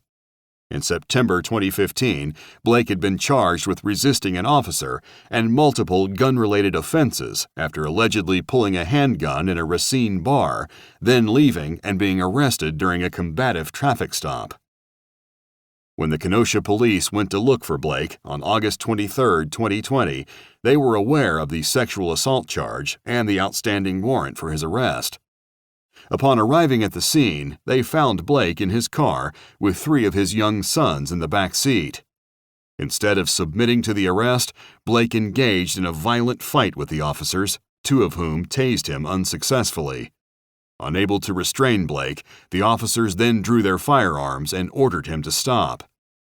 Disregarding their commands, Blake walked purposefully around the vehicle, opened the driver's side door, and lunged downward. Fearing that Blake might be reaching for a weapon, a knife was later found on the floor of the car. One officer shouted, "Drop the knife! Drop the knife!" When Blake failed to comply, the officer fired 7 shots at him, hitting him 4 times in the back. Blake was rushed to a Milwaukee hospital, but his wounds left him paralyzed from the waist down. From his hospital bed, the delinquent Jacob Blake pleaded not guilty to the sexual assault charges against him. Blake was represented by attorney Benjamin Crump, who had also represented the families of Trayvon Martin, Michael Brown, George Floyd, and other members of the Black Lives Matter martyrs list. Crump called for the arrest of the officer who shot Blake and for the firing of the others who were involved. The damage that ensued because of Black Lives Matter protests over Blake's arrest dwarfed everything involved in his criminal acts. In riots that lasted a week, the small city of Kenosha suffered millions of dollars in damages from wanton acts of violence, which included arsonists deliberately burning a number of businesses, a local courthouse, and a parking lot full of automobiles. During the riots, lawlessness prevailed as the streets were patrolled by armed protesters and counter-protesters. 2 people were killed in gun incidents. In one horrific attack, a Wisconsin police officer was knocked out by a brick thrown at his head, prompting the angry mob to cheer, "He just got bricked! He just got bricked! Fuck the police!" Kenosha County declared a state of emergency, while the Democrat mayor and governor remained reluctant to authorize a sufficient law enforcement presence to discourage the rioters. 125 Wisconsin National Guardsmen were eventually deployed. The violence only stopped completely when President Trump sent in federal agents to restore peace. Wisconsin Governor Tony Evers' support for the rioters played a significant role in enabling the violence. Evers issued a statement denouncing the excessive use of force by police and invoking the names on the Black Lives Matter martyrs list. Evers said, "While we do not have all of the details yet, what we know for certain is that Jacob Blake is not the first black man or person to have been shot or injured or mercilessly killed at the hands of individuals in law enforcement in our state or our country." Evers called Wisconsin state lawmakers to a special session in order to pass legislation addressing police brutality. Multiple professional sports teams went on strike to support the protests, refusing to play their scheduled games. The NBA's Milwaukee Bucks boycotted their August 26 first-round playoff game against the Orlando Magic. That same day, the National Basketball Association and the National Basketball Players Association announced that all games for the day would be postponed. This led to other boycotts from other American sports leagues, including the Women's National Basketball Association, Major League Baseball, the National Hockey League, and Major League Soccer. In September, presidential candidate Joe Biden traveled to Kenosha to give moral support to Blake and his family. "What I came away with," Biden said of the Blake family, "was the overwhelming sense of resilience and optimism that they have about the kind of response they're getting." Chapter 8. The Evidence on Police Shootings, Race, and Crime. Looking at the lists of the individuals that Black Lives Matter supporters claim were victims of wanton police brutality and systemic racism, one fact stands out. With the exception of Trayvon Martin and Ahmaud Arbery, who were not killed by police officers, and Tamir Rice, Philando Castile, and Akai Gurley, who were victims of tragic circumstances, the 21 other victims were either criminals resisting arrest or so high on illegal substances as to be unconscious of the fact that resisting arrest was a crime. In other words, the racial charges at the heart of Black Lives Matter's indictment of America have no basis in fact, and its leaders are the cynical perpetrators of deadly lies. The actual facts in these cases bring to mind comedian Chris Rock's classic video, How Not to Get Your Ass Kicked by the Police. The video's advice? Obey the law. Every one of the celebrated victims of alleged police malice, Eric Garner, Michael Brown, George Floyd, would be alive today, or in Jacob Blake's case, whole today, if he had obeyed the law and followed the commands of the arresting officers. Here's another thought.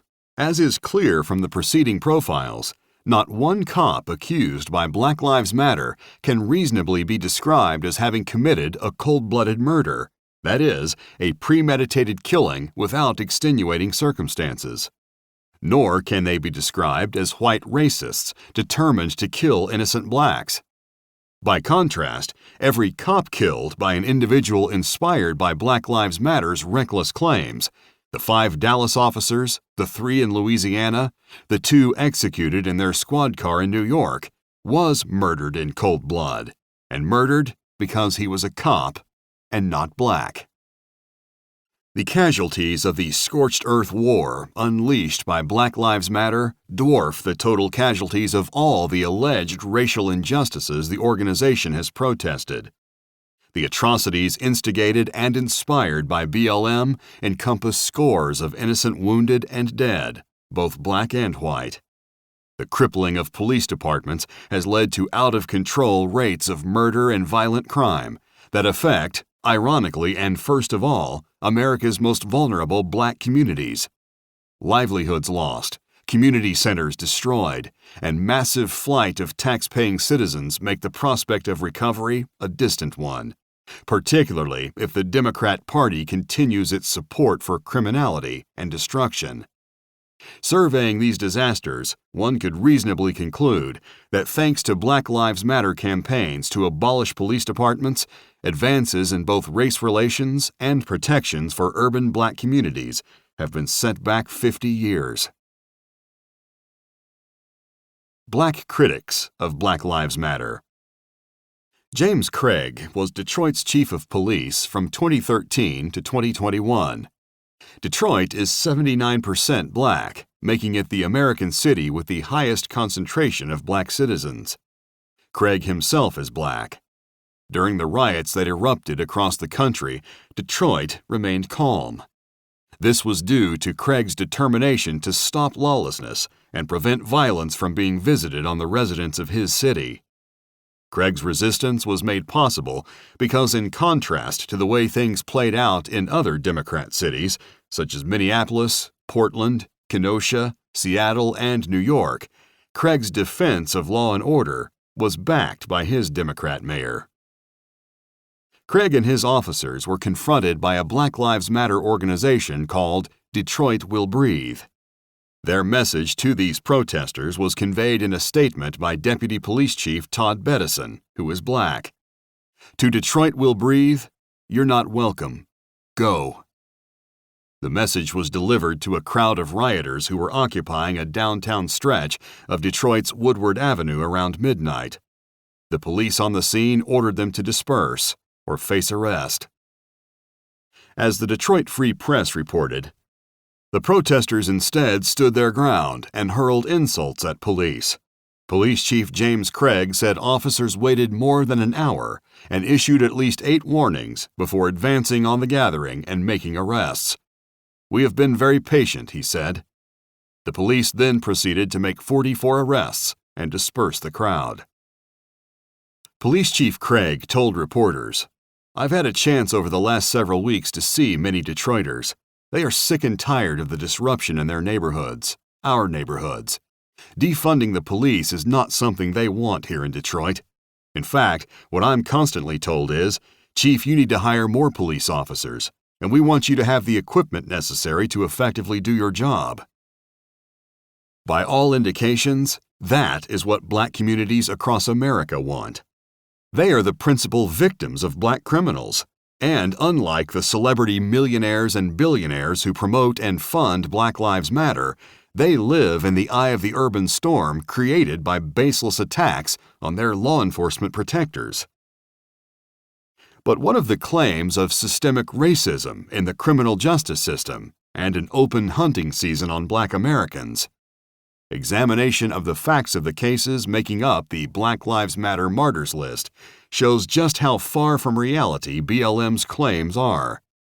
The national crime statistics that Black Lives Matter won't talk about further confirm that the idea of a police war on blacks is a malicious racial fiction.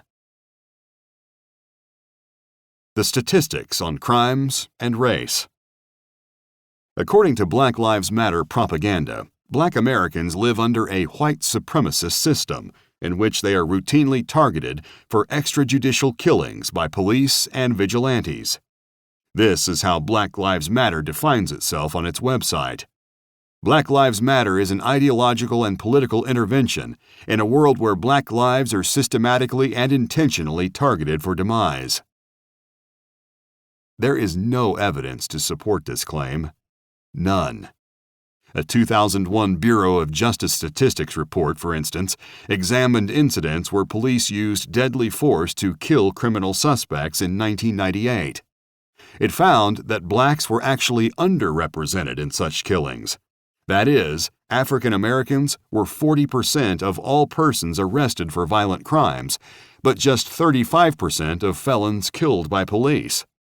If an individual is a violent criminal, one would expect that individual to be more likely to be involved in armed encounters with the law and perhaps to be killed in the process.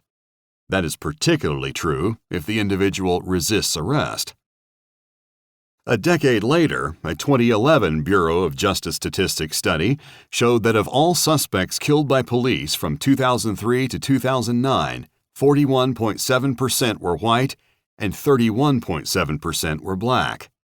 During this period, blacks accounted for 38.5% of all arrests for violent crimes. That is, the type of crime most likely to trigger potentially deadly confrontation with police. These numbers do not in any way suggest a lack of restraint by police in their dealings with black suspects. On the contrary, they strongly suggest exactly the opposite. Recently, the evidence that police do not shoot and kill African Americans in disproportionately high numbers has only grown stronger. In 2017, blacks were arrested for 37.5% of all violent felonies, but were just 24.7% of people killed by police. The corresponding figures in 2018 were 37.4% and 26.4%. And in 2019, the numbers were 36.4% and 29.3%. If we look at the raw numbers of fatal shootings by police in recent years, we find that more whites than blacks are killed by police every single year, without exception. In some years, whites account for twice as many victims of police shootings as blacks. In 2017, for example, 457 whites and 223 blacks were killed by police officers in the line of duty. In 2018, the corresponding figures were 399 whites and 209 blacks. In 2019, the totals were 370 whites and 235 blacks. and in 2020, the numbers were 432 whites and 226 blacks. While blacks make up only about 13% of the U.S. population, they commit nearly 40% of all violent crimes and more than half of all murders, statistics which would predict a significantly higher rate of police shootings of blacks than we actually see. The central accusations made by Black Lives Matter radicals and widely accepted by a credulous public are that the police killings of blacks are racially motivated and that unarmed blacks are 4 times as likely as whites to be killed by cops. These accusations are false. In 2019, police in the line of duty shot and killed just 14 unarmed blacks and 25 unarmed whites. This figure for unarmed black shooting victims was 63% lower than the corresponding figure from 2015, the year in which the Washington Post initially began tabulating such statistics. And as noted earlier, John R. Lott and Carlisle E. Moody found in 2017 that black officers killed unarmed black suspects at a significantly higher rate than white or Hispanic officers. The aforementioned 2001 Bureau of Justice Statistics report found that in nearly 2/3 of all justifiable homicides by police during 1976 through 98, the officer's race and the suspect's race were the same. When a black officer killed a suspect, that suspect was black 81% of the time. When a white officer killed a suspect, that suspect was white 63% of the time. The rate at which black officers killed black felons was more than double the rate at which white officers killed black felons. In short, the notion that white police officers are somehow predisposed to indulge their alleged racism in the form of gunslinging against black targets has been a demonstrable lie for decades. Thus, it was no surprise in 2018 when a research team led by Charles Menefield, Dean of the School of Public Affairs and Administration at Rutgers University, found that white police officers actually kill black and other minority suspects at lower rates than we would expect if killings were randomly distributed among officers of all races, while non-white officers kill both black and Latino suspects at significantly higher rates than white officers. Roland Fryer is an African-American economist at Harvard. In a 2018 study titled An Empirical Analysis of Racial Differences in Police Use of Force, Fryer concluded that Houston police officers were nearly 24% less likely to shoot black suspects than white suspects. In studies of 3 Texas cities, 6 Florida counties, and the city of Los Angeles, Fryer found that A. Officers were 46.6% less likely to discharge their weapon without first being attacked if the suspect was black than if the suspect was white. B. Black and white individuals shot by police were equally likely to have been armed at the time of the shootings. C. White officers were no more likely to shoot unarmed blacks than unarmed whites. D. Black officers were more likely to shoot unarmed whites than unarmed blacks. And E. Black officers were more likely than white officers to shoot unarmed whites. A 2019 study published in Proceedings of the National Academy of Sciences shows that white officers are no more likely than black or Hispanic officers to shoot black civilians. In fact, writes Manhattan Institute scholar Heather McDonald, the study found that if there is a bias in police shootings after crime rates are taken into account, it is against white civilians. The authors compiled a database of 917 officer-involved fatal shootings in 2015 and found that 55% of the victims were white, 27% were black, and 19% were Hispanic. In McDonald's words, the per capita rate of officers being feloniously killed is 45 times higher than the rate at which unarmed black males are killed by cops. And an officer's chance of getting killed by a black assailant is 18.5 times higher than the chance of an unarmed black getting killed by a cop. Naturally, this makes officers jittery when they face armed individuals who are black, and that fear can lead to fateful misjudgments in their reactions. What's true for cops is true for the population at large. There is no racist open season on blacks.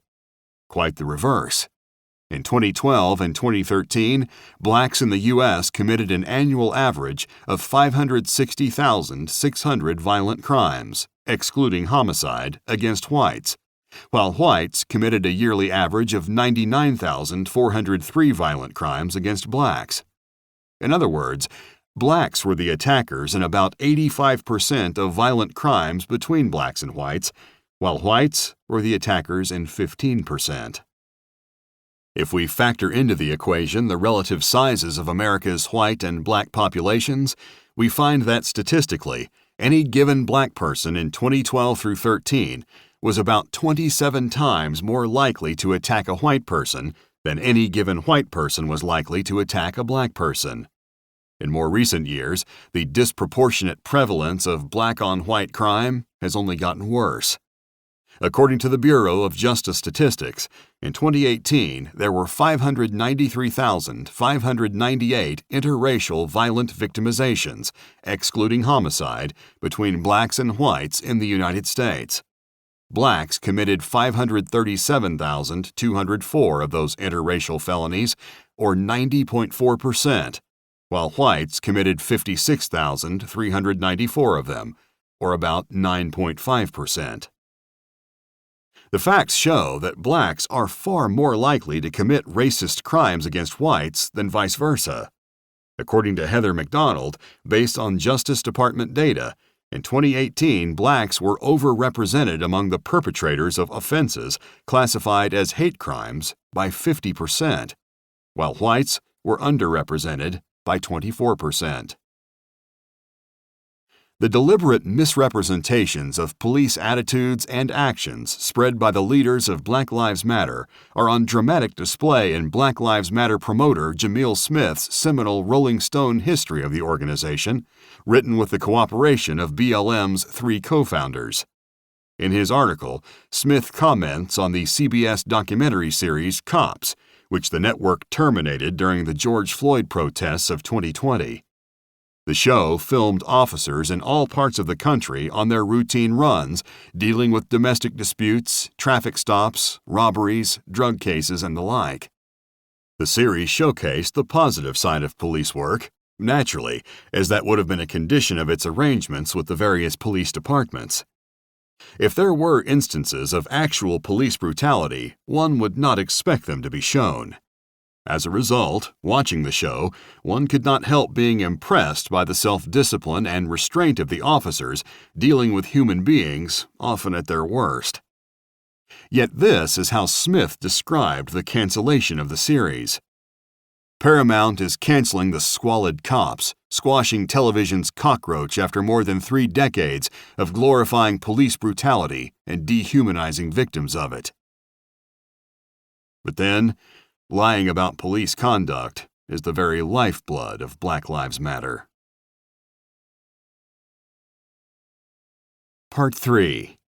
Black Lives Matter Incorporated. Chapter 9. What kind of movement is this? If Black Lives Matter were a civil rights organization, one would reasonably expect its patron figure to be Martin Luther King Jr., and its aspiration to be King's vision of a race-free America, where individuals are judged on their merits and not by their skin color. Instead, the revered figure and inspirational icon for Black Lives Matter activists is a designated terrorist and convicted cop killer, Assata Shakur. In the 1970s, Shakur was a member of the Black Liberation Army, a group that robbed banks and murdered police officers to achieve a Marxist revolution. Shakur is still wanted for the 1973 murder of Werner Forster, a New Jersey state trooper who stopped her for a broken taillight on her car, whereupon she pulled out a gun and shot him. The 34-year-old officer and Vietnam vet was lying wounded on the pavement pleading for his life when Shakur walked over and finished him off, execution style. Forster left behind a wife and 2 young children. Shakur was convicted of the murder but escaped from prison in 1979 with the help of left-wing terrorists, including Susan Rosenberg. With the help of Rosenberg and others, Shakur fled to communist Cuba, where she has lived as a fugitive for nearly 40 years. After being pardoned by Bill Clinton, Rosenberg went on to become board vice chair of Thousand Currents, the left-wing nonprofit organization that served as Black Lives Matter's fiscal sponsor from 2016 to 2020. The dedication page of Patrisse Cullors' memoir, When They Call You a Terrorist, contains these lines written by Shakur, which allude to the most famous incitement from Marx's Communist Manifesto. It is our duty to fight for our freedom. It is our duty to win. We must love each other and support each other. We have nothing to lose but our chains. These 4 sentences are chanted in unison at every meeting and rally of Black Lives Matter, accompanied by a tribute to the Revolutionary Mother. After fleeing the United States, Shakur was given sanctuary courtesy of Cuba's sadistic dictator Fidel Castro, who is also a Black Lives Matter icon. When Castro died in 2016, the leaders of Black Lives Matter released a statement titled, "Lessons from Fidel, Black Lives Matter, and the Transition of El Comandante." The opening paragraph reads, "We are feeling many things as we awaken to a world without Fidel Castro. There is an overwhelming sense of loss, complicated by fear and anxiety. Although no leader is without their flaws, we must push back against the rhetoric of the right and come to the defense of El Comandante. And there are lessons that we must revisit and heed as we pick up the mantle in changing our world, as we aspire to build a world rooted in a vision of freedom and the peace that only comes with justice. It is the lessons that we take from Fidel." The statement continues, "As a Black network committed to transformation, we are particularly grateful to Fidel for holding Mama Assata Shakur, who continues to inspire us. We are thankful that he provided a home for Brother Michael Finney, Ralph Goodwin, and Charles Hill, fugitive cop killers and airplane hijackers, asylum to Brother Huey P. Newton, former Black Panther Minister of Defense, drug addict, rapist, and killer, and sanctuary for so many other Black revolutionaries who were being persecuted by the American government during the Black Power era." The statement closes with this pledge: "As Fidel ascends to the realm of the ancestors, we summon his guidance, strength, and power as we recommit ourselves to the struggle for universal freedom. Fidel vive." Black Lives Matter, Black Racists, and Anti-Semites. If Black Lives Matter were a civil rights organization, one might reasonably expect its leaders to condemn or at least distance themselves from well-known race haters like Louis Farrakhan and Al Sharpton. But Black Lives Matter leaders embrace both of those demagogues. Black Lives Matter joined Farrakhan's Justice or Else march in Washington on October 10, 2015, and chose Sharpton to give the eulogy at George Floyd's memorial service, where he accused white America of having pressed its knee on Black America's neck for 401 years. In March 2018, Republican Congressman Todd Rokita introduced a resolution calling on the House of Representatives to condemn Farrakhan for a recent speech in which he had ranted, "White folks are going down, and Satan is going down. And Farrakhan, by God's grace, has pulled the cover off of that satanic Jew, and I'm here to say your time is up, your world is through." A demonstration was organized to oppose the congressional resolution condemning Farrakhan. Black Lives Matter was part of the protests, along with the new Black Panther Party and Al Sharpton's National Action Network. If Black Lives Matter were a civil rights organization, one would expect it to respect all ethnic groups, particularly Jews, who have made major contributions to the movement for civil rights and are the targets of far more hate crimes than any other religious group. But over the Shavuot festival on May 30, 2020, the Los Angeles chapter of Black Lives Matter carried out a violent pogrom in Fairfax, a Los Angeles community largely populated by Orthodox Jews. The activists not only vandalized 5 synagogues and 3 Jewish schools, but also looted most of the Jewish businesses along the main avenue, while chanting, "Fuck the police," and "Kill the Jews." Melina Abdullah, the leader of Black Lives Matter in Los Angeles, helped organize the pogrom. She explained the attack on the Jews this way. "We've been very deliberate in saying that the violence and pain and hurt that's experienced on a daily basis by black folks at the hands of a repressive system should also be visited upon, to a degree, those who think that they can just retreat to white affluence." In August 2015, Black Lives Matter co-founder Patrisse Cullors was one of more than 1,000 black activists to sign a statement proclaiming solidarity with the Palestinian struggle and commitment to the liberation of Palestine's land and people. Among the prominent signatories of the petition were communist apparatchik and Lenin Peace Prize winner Angela Davis, radical Hamas supporter Cornel West, and convicted cop killer Mumia Abu Jamal.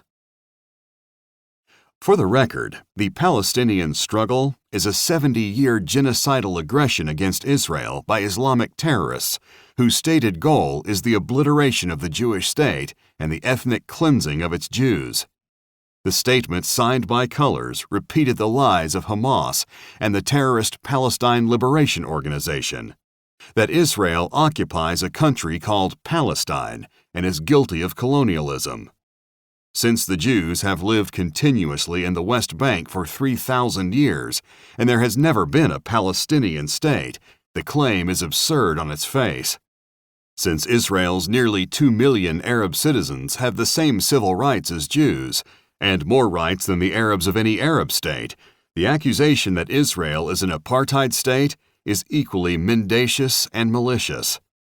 The statement Cullors signed also wholeheartedly endorsed the boycott, divestment, and sanctions BDS movement, a Hamas-inspired campaign to strangle the Jewish nation. The BDS movement has been denounced as anti-Semitic by Democrats such as Hillary Clinton, as well as by the Trump administration. At a July 1, 2020 demonstration in Washington, D.C., an event that was billed as a rally supporting the Palestinian Authority's Day of Rage against Israel, protesters repeatedly claimed that the Palestinian movement is intrinsically tied to Black Lives Matter. Chants alternated between Black Lives Matter and Palestinian Lives Matter. Another popular chant was, "Israel, we know you. You murder children too." That same day, at a separate Black Lives Matter rally in Brooklyn involving several hundred people, its organizer, Nardine Kiswani, said, "The land that Israel exists on is still stolen. The 1948 lands are still stolen. Jaffa, Haifa, Tel Aviv was stolen. This is just more malevolent slander. Israel was created under the United Nations auspices on land that had previously been part of the Turkish Empire for 400 years. The Turks are neither Arab nor Palestinian." In case the genocidal intentions of the Black Lives Matter demonstrators were missed, Kiswani said, "We don't want to go just back to our homes in Gaza and the West Bank. We want all of it. We don't want a fake Palestinian state that they give us while Israel still exists."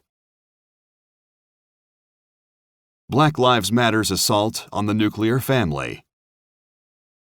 In a document titled What We Believe, Black Lives Matter laid out a number of major principles for which it stands.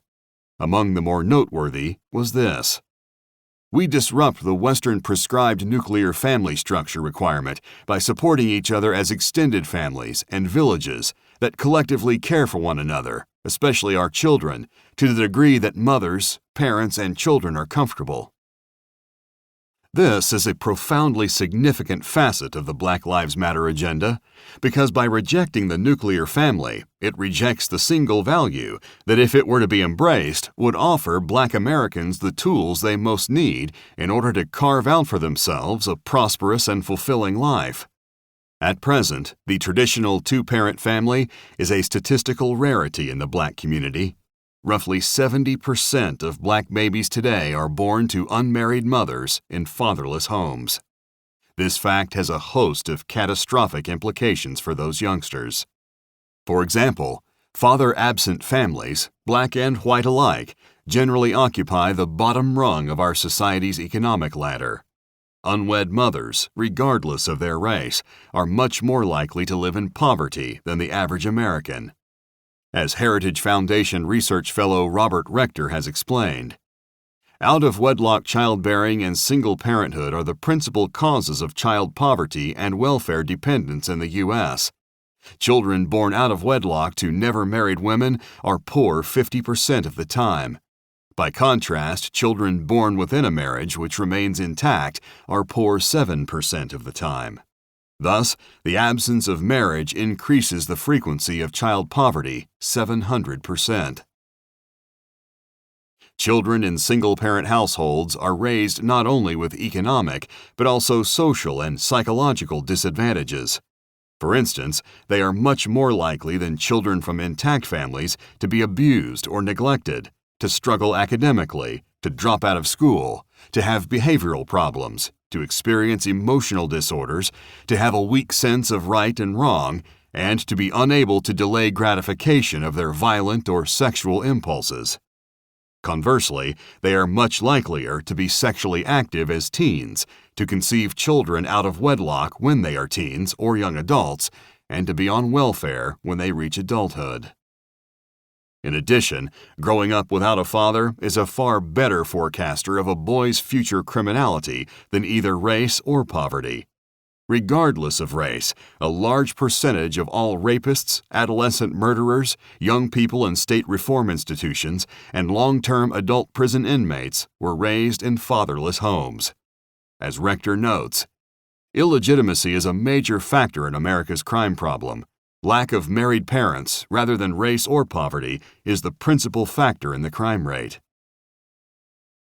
And yet, in spite of all this, Black Lives Matter holds the nuclear family in contempt. Why? Because Marxist ideology demands it. As California State University professor Richard Weikart has explained, Marx and Engels usually wrote about the destruction, dissolution, and abolition of the family as a natural outgrowth of the abolition of private property and the introduction of socialism. The goal is to replace all voluntary associations and non-governmental authorities with an all-powerful state. In late September 2020, in a propaganda effort to diffuse the growing criticism it had been receiving for its hostility to the nuclear family, Black Lives Matter quietly, and without explanation, removed from its website all references to its anti-family creed. Black Lives Matter, a revolutionary insurrection. Abolishing the nuclear family and supporting Islamic imperialism are not civil rights causes, and Black Lives Matter is not a civil rights organization. It is a revolutionary criminal movement whose goals are openly Marxist and communist. We are trained Marxists, Patrisse Cullors has proudly proclaimed. We actually do have an ideological frame. Myself and Alicia Garza, in particular, are trained organizers. We are trained Marxists. We are super versed on sort of ideological theories. And I think what we really try to do is build a movement that could be utilized by many, many black folks. Similarly, Alicia Garza describes herself as a queer social justice activist and Marxist. The fact that Marx was a well-known racist and anti-Semite who once called the socialist Ferdinand Lassalle a Jewish nigger seems not to have registered on either woman's radar. With approximately 40 chapters of its own in the U.S. and abroad, Black Lives Matter is also the face of a coalition of radical groups that include the violent militia Antifa and numerous fronts for the Freedom Road Socialist Organization. Freedom Road is a Marxist-Leninist coalition whose name is taken from the title of a famous novel by the American communist author Howard Fast. Other revolutionary groups in the coalition include the Advancement Project, the Movement Strategy Center, the Black Left Unity Network, Black Workers for Justice, the Grassroots Global Justice Alliance, Causa Justa, Just Cause, Hands Up United, Intelligent Mischief, the Organization for Black Struggle, the Revolutionary Student Coordinating Committee, Showing Up for Racial Justice, Strategic Concepts in Organizing and Policy Education, and the Labor/Community Strategy Center. The Labor/Community Strategy Center is headed by former Weather Underground terrorist Eric Mann. Mann was Patrisse Cullors' ideological mentor. Indoctrinating American School Children. Despite its embrace of black racists like Sharpton and Farrakhan, its support for Islamic terrorists abroad and violent anarchists at home, its criminal attacks on police, and its lack of respect for anyone who doesn't agree with its extremist agenda, Black Lives Matter has been able to engage in a successful campaign, courtesy of the left-wing teachers' unions, to indoctrinate K-12 school children to advance its revolutionary goals. In October 2016, teachers in Seattle organized a Black Lives Matter at School Day. When the National Education Association subsequently adopted a resolution endorsing that program, Black Lives Matter at School Day was expanded into a Black Lives Matter at School National Week of Action. That Week of Action was scheduled to be held annually in early February as part of Black History Month activities. In 2018, school districts in more than 20 major cities incorporated Black Lives Matter at School Week into their curricula.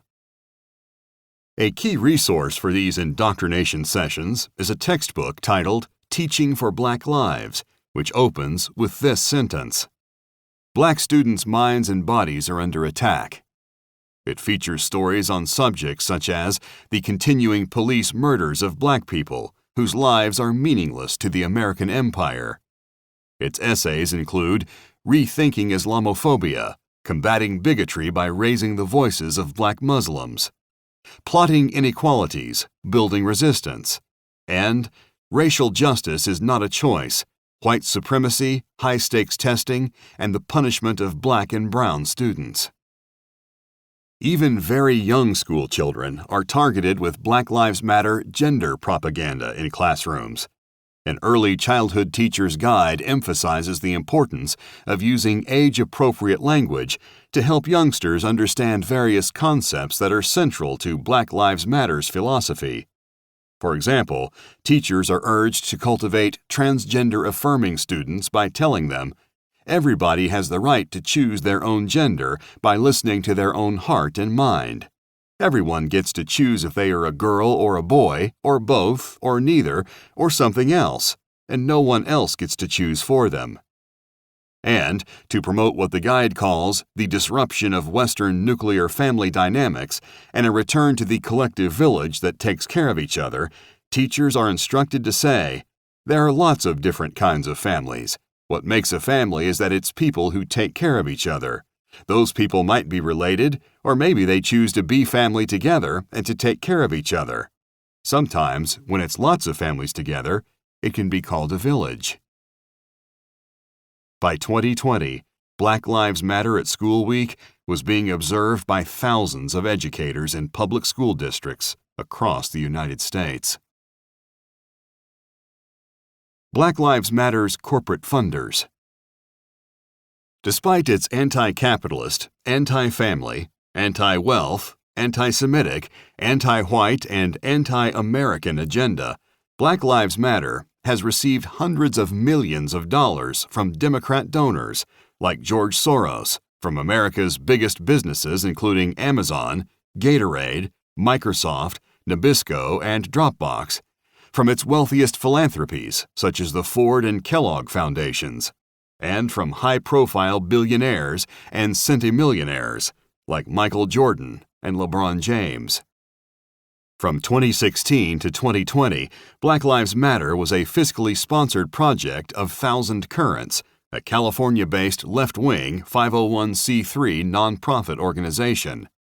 As Robert Stilson of the Capital Research Center explains, a fiscal sponsorship arrangement means that an organization, like Black Lives Matter, does not have its own IRS tax-exempt status, but is operating as a project of an organization that does. In 2018 and 2019, respectively, Thousand Currents funneled $2,622,017 and $3,354,654 in donor-restricted assets to Black Lives Matter. The convicted terrorist Susan Rosenberg has served as a vice chair of the 7-member board of Thousand Currents. In the 1970s and 80s, Rosenberg was a member of the May 19th Communist Organization, which murdered a Brinks guard and 2 police officers during a 1981 armored car robbery in Rockland County, New York. One of the policemen, Waverly Brown, was the first black ever hired by the police force in the town of Nyack. The killings left 9 young children without fathers. Rosenberg was also wanted in connection with the 1979 prison escape of Assata Shakur. When Rosenberg was arrested in 1984, she was in possession of 740 pounds of dynamite. The May 19th group had previously bombed the U.S. Capitol and other sites. Convicted at trial, she was sentenced to 58 years in prison for her crimes, but served only 16 because she was pardoned by President Clinton in 2001. On receiving her sentence, a defiant Rosenberg urged her comrades to join her in rededicating ourselves to our revolutionary principles, to our commitment to continue to fight for the defeat of U.S. imperialism. Thousand Currents is only one avenue by which donors have been able to support Black Lives Matter and its agenda. Since July 2020, BLM's new fiscal sponsor has been the Tides Center, a longtime funder of far-left causes and organizations. Moreover, when people click the Donate button on the Black Lives Matter website, they are redirected to a subdomain called Act Blue Charities. Act Blue describes itself as a powerful online fundraising platform for Democratic candidates up and down the ballot, progressive organizations, and nonprofits. As the site further explains, Act Blue is available to Democratic candidates and committees, progressive organizations, and nonprofits that share our values for no cost besides a 3.95% processing fee on donations. As of May 21, 2020, Act Blue had already given $119 million to the presidential campaign of Democrat Joe Biden, plus another $187 million to the Bernie Sanders presidential campaign, and $93 million to the Elizabeth Warren Presidential Exploratory Committee. Black Lives Matter is already such a powerful force in the Democrat Party that Democrat governors and mayors across the country stood back and encouraged the 2020 Black Lives Matter riots, the largest and most destructive civil disorders in U.S. history, refusing to deploy the necessary law enforcement to end the violence, and rejecting all federal offers of help until it was too late. At least 25 people, mostly black, lost their lives during the insurrections. Perpetuating destructive myths. Each year, Democrat leaders observe the anniversary of Michael Brown's death by repeating the falsehoods that led to the 2014 race riots in Ferguson, Missouri. On August 9, 2020, presidential candidate Joe Biden tweeted, "It's been 6 years since Michael Brown's life was taken in Ferguson, reigniting a movement. We must continue the work of tackling systemic racism and reforming policing." The year before, Biden's soon-to-be vice president, Kamala Harris, said, "Michael Brown's murder forever changed Ferguson and America. His tragic death sparked a desperately needed conversation and a nationwide movement. We must fight for stronger accountability and racial equity in our justice system." 35 minutes later, Senator Elizabeth Warren tweeted, "5 years ago, Michael Brown was murdered by a white police officer in Ferguson, Missouri. Michael was unarmed, yet he was shot 6 times. I stand with activists and organizers who continue the fight for justice for Michael. We must confront systemic racism and police violence head-on." All three made these statements knowing that the Obama-Biden Justice Department had conducted a thorough investigation of the shooting of Michael Brown, had refuted these claims, and had found his killing justified. 5 black and 2 biracial eyewitnesses had testified to police, the FBI, and a grand jury that the much larger Brown was charging the officer despite being shot multiple times and ordered to stop.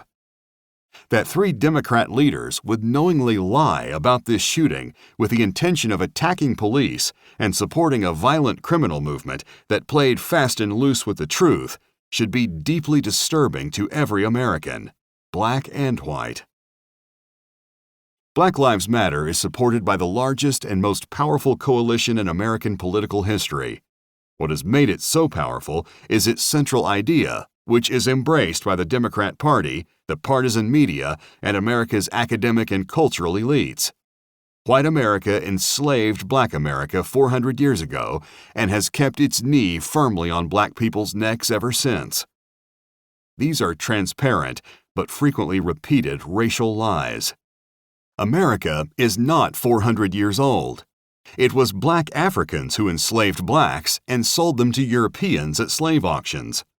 White America abolished slavery at the cost of 350,000 mainly white lives and created the most equal and inclusive society on the face of the earth. Yet this sinister and powerful anti-American, anti-white meme of the left has now become a currency of America's public culture and is spread by America's major educational and cultural institutions and its corporate elites. Apple, for example, one of the world's largest companies, has announced a program to challenge systemic racism, which it calls Taking Action on Racial Equity and Justice. The program defines racism in these words. Racism is the marginalization or oppression of people of color based on a socially constructed racial hierarchy that privileges white people. In other words, racism is specific to white people who oppress people of color, 90% of the world's population. Blacks can't be racist. The fact that America's black communities are the most prosperous, free, and empowered black communities in the world, thanks in large part to its white majority, is invisible to the Apple creed. The fact that the Chinese have enslaved 2 million Uyghur Muslims and are busily harvesting their body parts is also off Apple's radar screen, since the business Apple does with China's genocidal regime is too lucrative to pass up. Apple is not about to give up the billions of dollars it makes off the slave labor that China's racist regime provides to make its products. The fact remains that the largest racist organization in America is a black church called the Nation of Islam, whose leader preaches that whites are morally and mentally inferior to black people and need to be exterminated. But this is also off the radar for Apple's social justice executives and the woke chorus generally.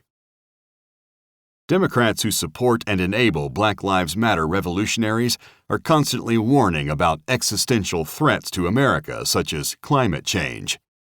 But the movement that has coalesced behind the meme that America is a white supremacist nation conducting a genocidal war against blacks and all people of color is a far more palpable existential menace.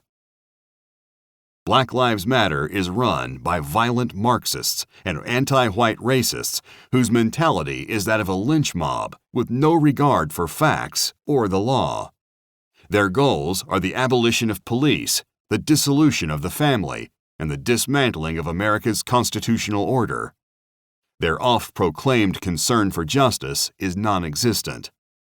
The resources this organization has already accumulated and the political power it has amassed are disturbing. But there is some hope in the fact that these assets were achieved by a fraudulent public relations campaign, which cannot be sustained once the facts are known. To the vast majority of white Americans, black lives do matter. To the vast majority of black Americans, as national polls attest, the lives of America's law enforcement officers matter too. Do black people matter to Black Lives Matter? Americans, black and white, are already asking, Are Black lives really a concern to the leaders and activists of Black Lives Matter? The decimation of urban police forces as a result of Black Lives Matter attacks has led to dramatic spikes in murders and other violent crimes committed against Black citizens. A 2021 study of crime rates in 34 American cities concluded homicide rates were higher during every month of 2020 relative to rates from the previous year.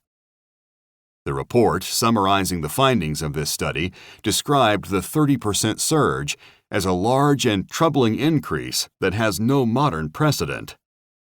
In cities like Chicago and Atlanta, the surge was well over 50%. As Manhattan Institute scholar Heather McDonald wrote in January 2021, the year 2020 likely saw the largest percentage increase in homicides in American history. Murder was up nearly 37% in a sample of 57 large and medium-sized cities. Based on preliminary estimates, at least 2,000 more Americans, most of them Black, were killed in 2020 than in 2019. The local murder increases in 2020 were startling: 95% in Milwaukee, 78% in Louisville, Kentucky, 74% in Seattle, 72% in Minneapolis, 62% in New Orleans, and 58% in Atlanta. The blood of every victim of this surge in homicides can be attributed to the mendacious claims of Black Lives Matter, the incitements to violence by its activists, and the baseless attacks on police that accompanied them.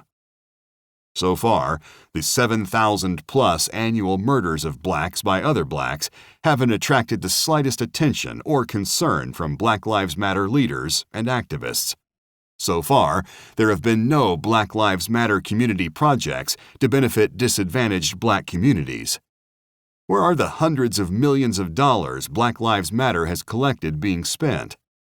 There is no Black Lives Matter campaign to provide scholarships for inner-city Black children so their parents can get them out of failed public schools, which year in and year out failed to provide them with the skills they need in order to survive and flourish.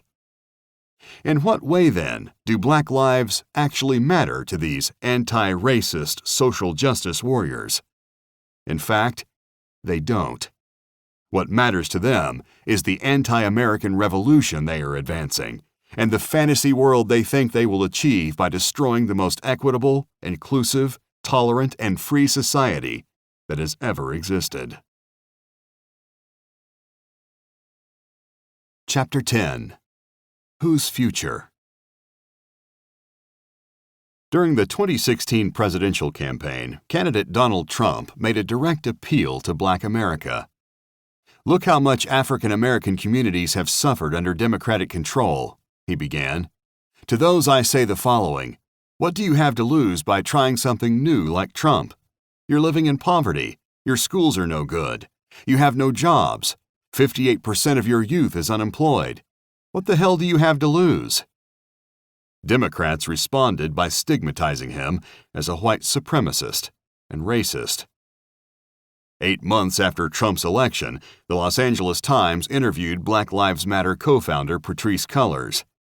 The interviewer asked her if Black Lives Matter would be open to a conversation with the new president. Cullors responded, "We wouldn't as a movement take a seat at the table with Trump, because we wouldn't have done that with Hitler. Trump is literally the epitome of evil, all the evils of this country, be it racism, capitalism, sexism, homophobia." On November 3, 2020, Joe Biden defeated Trump, having run arguably the most dishonest election campaign on record. Trump had kept the promises he had made 4 years earlier to win public support. In 2020, Biden made promises he did not keep. Aside from maliciously blaming Trump for the coronavirus pandemic, Biden's campaign featured 3 major themes: that he was a moderate, that he was a healer, and that he would be the president of all Americans, those who voted for him and those who did not. Within hours of entering the Oval Office, Biden exposed these promises as brazen deceptions. In his first week as president, despite having won both houses of Congress, Biden issued nearly 40 executive actions, a practice that during the campaign he had told ABC newsman George Stephanopoulos was a hallmark of dictators, like Donald Trump.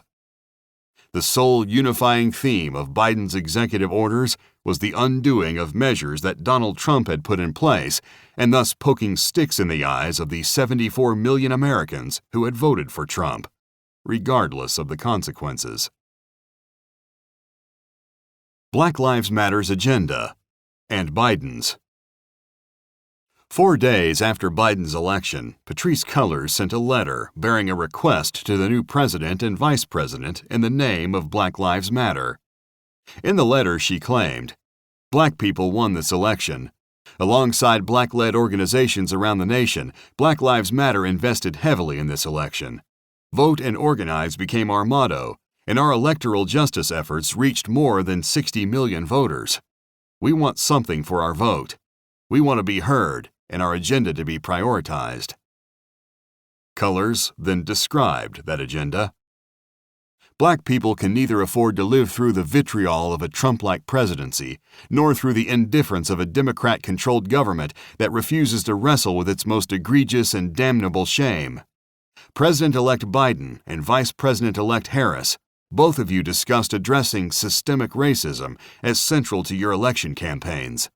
The best way to ensure that you remedy past missteps and work towards a more just future for Black people, and by extension all people, is to take your direction from Black grassroots organizers that have been engaged in this work for decades, with a legacy that spans back to the first arrival of enslaved Africans. Biden's response was direct and affirmative.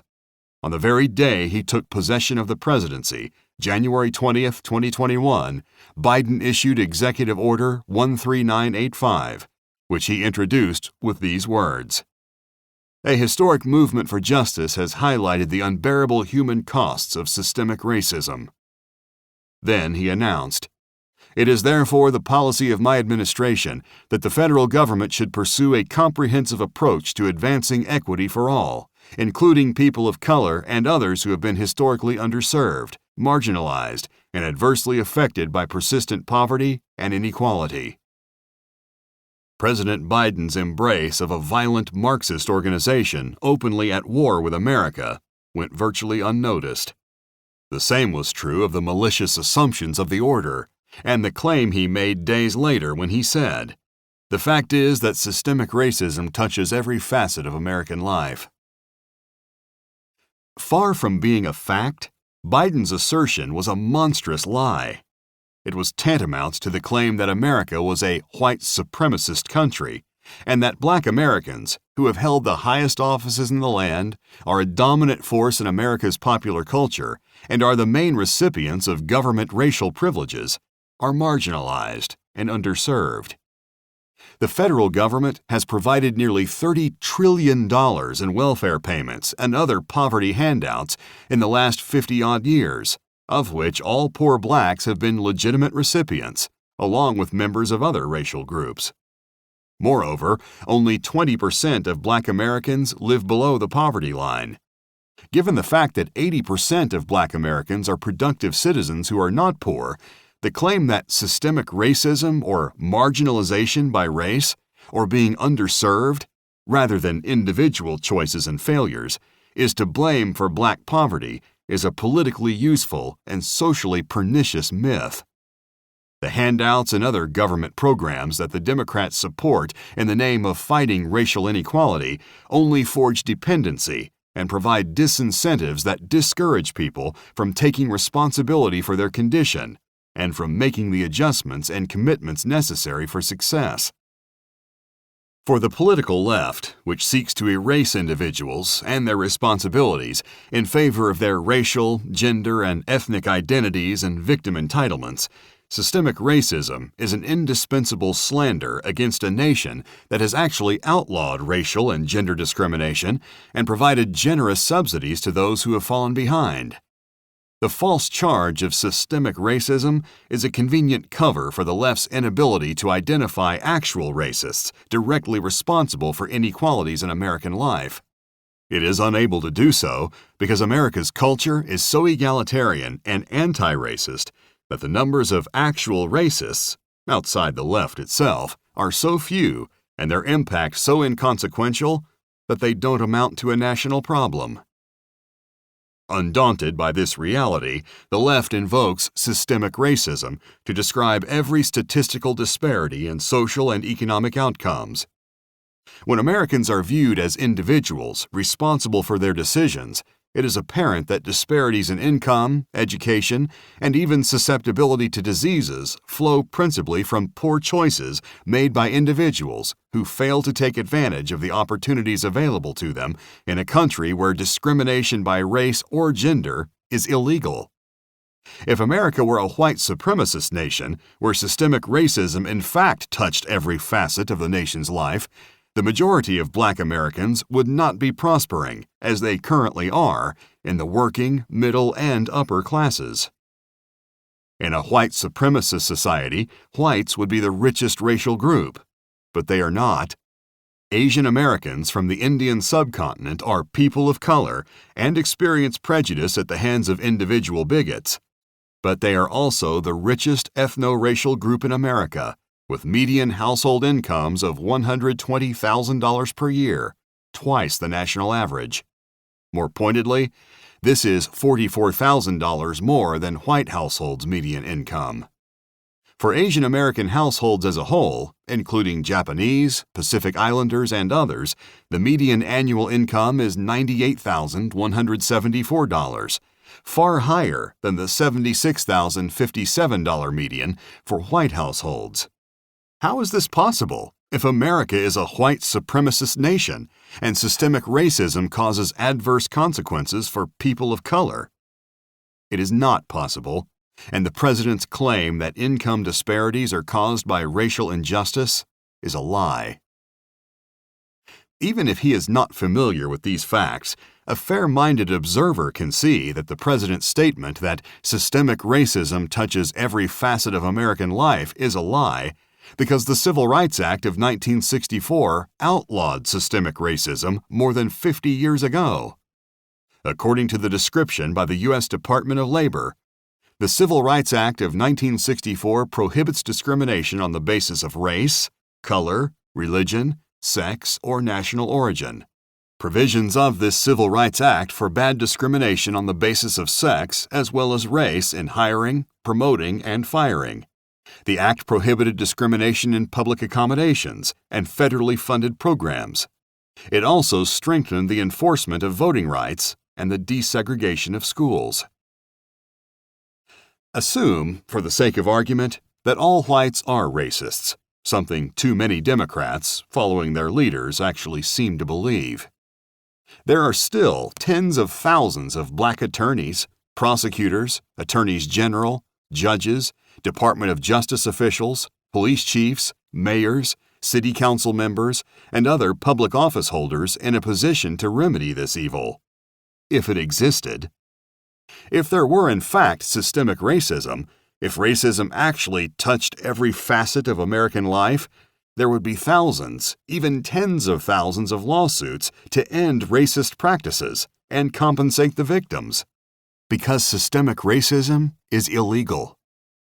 But there is no such blizzard of legal actions, because systemic racism is a political myth invented by the left to advance its destructive agenda. The significance of the president's response to Black Lives Matter and his executive order alleging systemic racism is this: the racial hoax that incited the summer of violence and destruction in 220 American cities is now the official policy of the United States. The purpose of the hoax and of the violence is to justify a wholesale assault on the Constitution's most basic principles, starting with the rights to be judged on one's individual merits and to freedom of speech.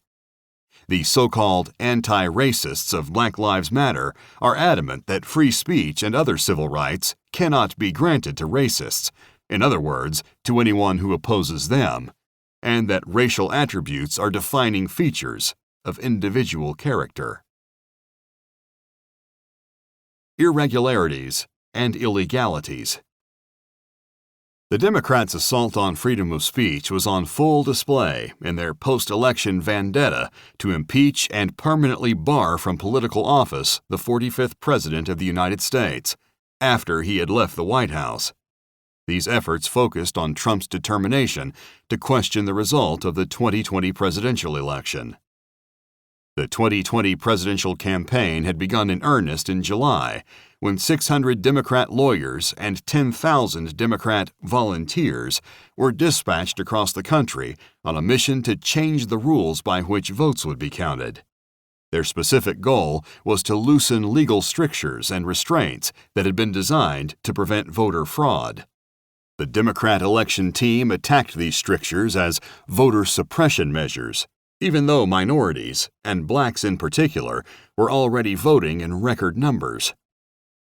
The principal reform the Democrats advocated was the massive use of unsolicited mail-in ballots, which were known to be particularly susceptible to fraud. That same July, President Trump warned that the mail-in ballots, almost 66 million of them, would lead to the most corrupt election in U.S. history, a charge he repeated many times in the ensuing months. In fact, a 2005 bipartisan election commission, co-chaired by Jimmy Carter, had already identified mail-in ballots as the most easily susceptible to fraud. It came as no surprise, therefore, when the 2020 election saw the most massive election irregularities and illegalities in a presidential election ever. The Democrats' response to the president's desperate efforts to investigate the election procedures was to claim there was no evidence of irregularities and illegalities, which was false, and then to say that the courts had examined and dismissed Trump's claims, which was also false. In most cases, they had simply refused to hear the evidence.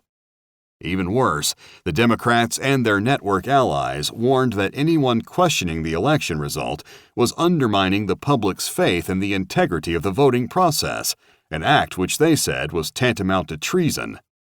The result of these Democrat attacks was that by January 6th, when Congress was scheduled to certify the electors, there had been no serious examination of the integrity of the process. There were roughly 159 million total votes cast in the 2020 presidential election. Biden's margin of victory was 43,000, or 0.027% of the total, spread across 3 battleground states: Arizona, Georgia, and Wisconsin. If the results in those states were flipped, both candidates would have received 269 Electoral College votes, and the decision would have been thrown into the House of Representatives, where Republicans controlled a majority of the states. The result would have been a second term for Trump. In other words, Biden's margin was so razor-thin, less than 0.03% of the vote, that there was obviously a credible basis for concern. But when Trump and his allies raised concerns, they were dismissed as conspiracy theorists, crackpots, insurrectionists, and traitors, a threat to American democracy itself. To counter the left's claim that Trump's team had produced no evidence, the White House issued a 36-page report written by author and economist Peter Navarro, presenting the facts that Trump's lawyers had been able to collect in the short time available, and without the cooperation of state legislatures and the courts. The report, titled Immaculate Deception, was, like every other Trump claim, summarily dismissed or simply ignored by the Democrats and their kept media, while feckless Republican state legislatures sat on their hands. Evidence used to conduct this assessment, Navarro explained, includes more than 50 lawsuits and judicial rulings, thousands of affidavits and declarations, testimony in a variety of state venues, published analyses by think tanks and legal centers, videos and photos, public comments, and extensive press coverage. The report's summary noted that in 5 of the 6 main battleground states, Biden's margins of victory were a total of 158,114 votes, while legally questionable votes in those same states exceeded 1.4 million, more than enough to change the outcome of the election. Trump was particularly isolated since the Republican-controlled legislatures of 5 of the 6 battleground states agreed to go along with obvious illegalities, as did leading Republican figures like Senate Majority Leader Mitch McConnell. Refusing to remain silent in the face of a stolen election, Trump decided on a last-ditch effort to pressure Republican members of the House to challenge the certifications of electors who were prepared to validate the flawed votes in their states. To exert this pressure, he announced a Stop the Steal rally for January 6th, the day the certification was to take place. The site of the rally was the Ellipse, a large park about a mile from the Capitol in Washington, D.C. Over 100,000 Trump supporters showed up to hear his speech. In it, he listed in detail the illegalities, irregularities, and fraudulent practices of the election process.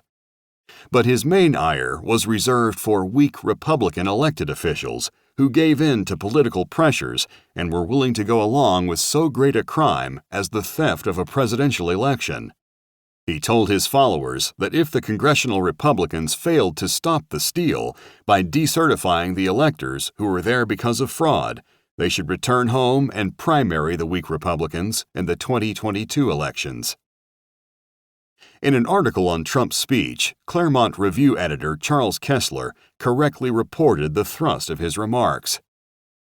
If Trump's speech has a political target, it's the weak Republicans who acquiesce in election fraud and will not fight in the trenches alongside him, the Liz Cheneys of the world, as he calls them.